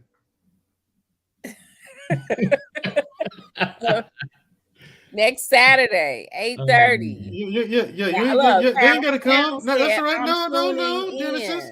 Stop being so nice. They ain't gotta come. Pound for Pound said he tuning in. Von Bryan said he'll be there. Now here's the thing: out of everybody who comes in next week, how many people you think actually going to put effort into learning this? That's up to them individually. That's up to them. If they don't want the money, then that's okay. That's up to them. I'm going to try. See, here's the thing. Here's my new philosophy, Talk. Since I stopped working, right now, to be able to stop working and still take care of myself and have residual income, all that stuff, that took skill too. It took a while to develop a skill to do that. That's right. This is no different. That's right. It's just a different one. That's why I look at it. The way I look at it now, like I told my sister, she's like, "You really gonna start a athletic apparel business like Nike?" I said, "I sure am," and I did it. You gonna start a security company too? Why are you doing that? I sure am, and I'm doing it. She says, "Why are you doing so much?" Because there's too much money out here for me to at least not throw my head in. At least try. So at least try. It's too much money out there for me to say, "Oh well, that's too hard. It's gonna take too long." No, I gotta at least try it. It's too much to go around. That's my philosophy. I'm gonna learn this. That's why when people be asking me, Genesis, they say, "Man, how can make?" I say, "How much you want to make?" And they say, "Well, man, if I could just get $50 a day." I said, $50 a day. That's not bad. That's $1,000 a month, right? 4 weeks, 250 a week. That's not bad. How much I need to get $50 a day, Talk? I said, well, with the skill set, right? You gonna learn it? Yeah, $5,000. If you could set $5,000 in there and learn it, you could just make $50 a day the whole damn year. And they just look at me. Why is that? Because $50 a day is 1% of $5,000. You can damn near make a mistake and make 1%.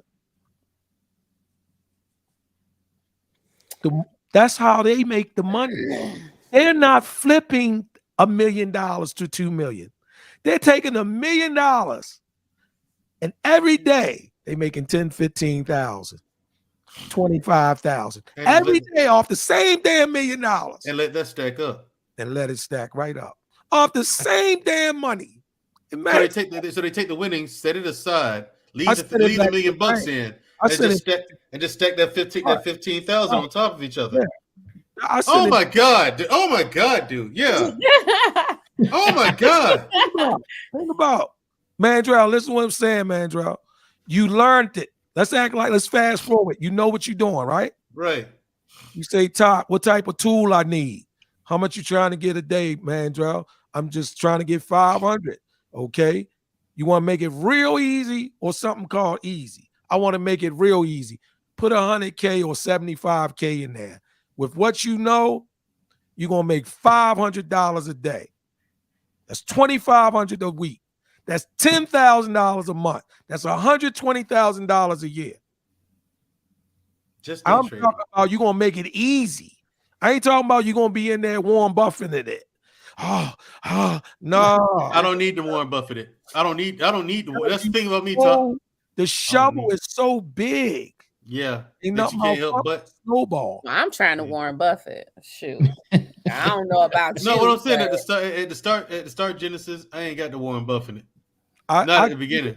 I get it. Listen. I'm telling you. But the idea of flipping it and 50% and 20% of it, dead all that. Yeah, that's a completely different mindset. Right. You're trying to learn a skill set to have a baseline of what you can do, not these aberrations of the market's going crazy in your direction. When that comes, we celebrate. But what is it normally going to do? And what is your baseline skill set going to allow you to make? And what type of tool you going to put over there? So if you want to make $50 a day, put that tool over there called $5,000 tool, and watch you make $50 a day. Just never move that 5,000, and you're gonna be like, God damn, that's it, huh? Yeah, that's it. Genesis. We ending the show on that. Let's go. It's been real, y'all. We run the gamut on topics, and yeah, as usual, we talk about everything under the sun. Next week, it's gonna be more directed content because we are talking day trading next Saturday. Day trading. Talk Williams, y'all. That's what we talking. I know how I'm going to develop my skill. My skills. See, I ain't. Oh, Like I here said, we go. I'm sitting on a pretty good nest egg. We ain't I'm not listening gonna say to nothing. you. I ain't got to make $1 million We are tomorrow. not listening to you, Mandriel. You need to start doing your homework right now. What are you talking about? I've already. So what do you think I'm doing? Start doing your Why do you think homework Tuck had to right get now. my attention? That means you I'm can't be on already doing. YouTube I'm already all night doing it. long every night this week now. I'm You gotta already go to doing bed. homework. Why do you think he had to get my attention? Yeah. I'm You're already gonna with have to get up Google. in the morning. You're gonna have to get up early in the morning, watch Kramer in the morning on MSNBC. Yeah, all right. So you ready. Now I don't know if that's during your jujitsu time, but No, jiu-jitsu tomorrow is at noon. Open mats. and during the week. Oh, Monday. jiu-jitsu 5:30 a.m. and then there's another That's class at perfect 8:30 time. a.m. Okay. You can listen while you do it or no? Yeah. Well, I don't know. Not while you you're doing jiu-jitsu. You don't want to do that. Yeah, okay. Yeah. But the thing is, there's evening classes too. So I mean, I can work my schedule around in the around morning, in the this. morning, you get up, watch MSNBC. I can work. CNBC. Thank y'all for coming out. God bless you. Good night. CNBC. Exactly. All right. Anyway, y'all. Happy we Mother's outta Day, here. Genesis. Yes, happy Mother's Day. Thank y'all. Thank y'all. Thank y'all. I'm going to bed. I know we are. We out of here. Okay, you said CNBC. Who on there? Who I need to watch? CNBC, Kramer. Just CNBC and Kramer. Okay. Yeah. There we go. Got it. Peace, y'all. This guy, Jim Kramer? Yes. Genesis, shut it down. Bye, Mandrill. Y'all.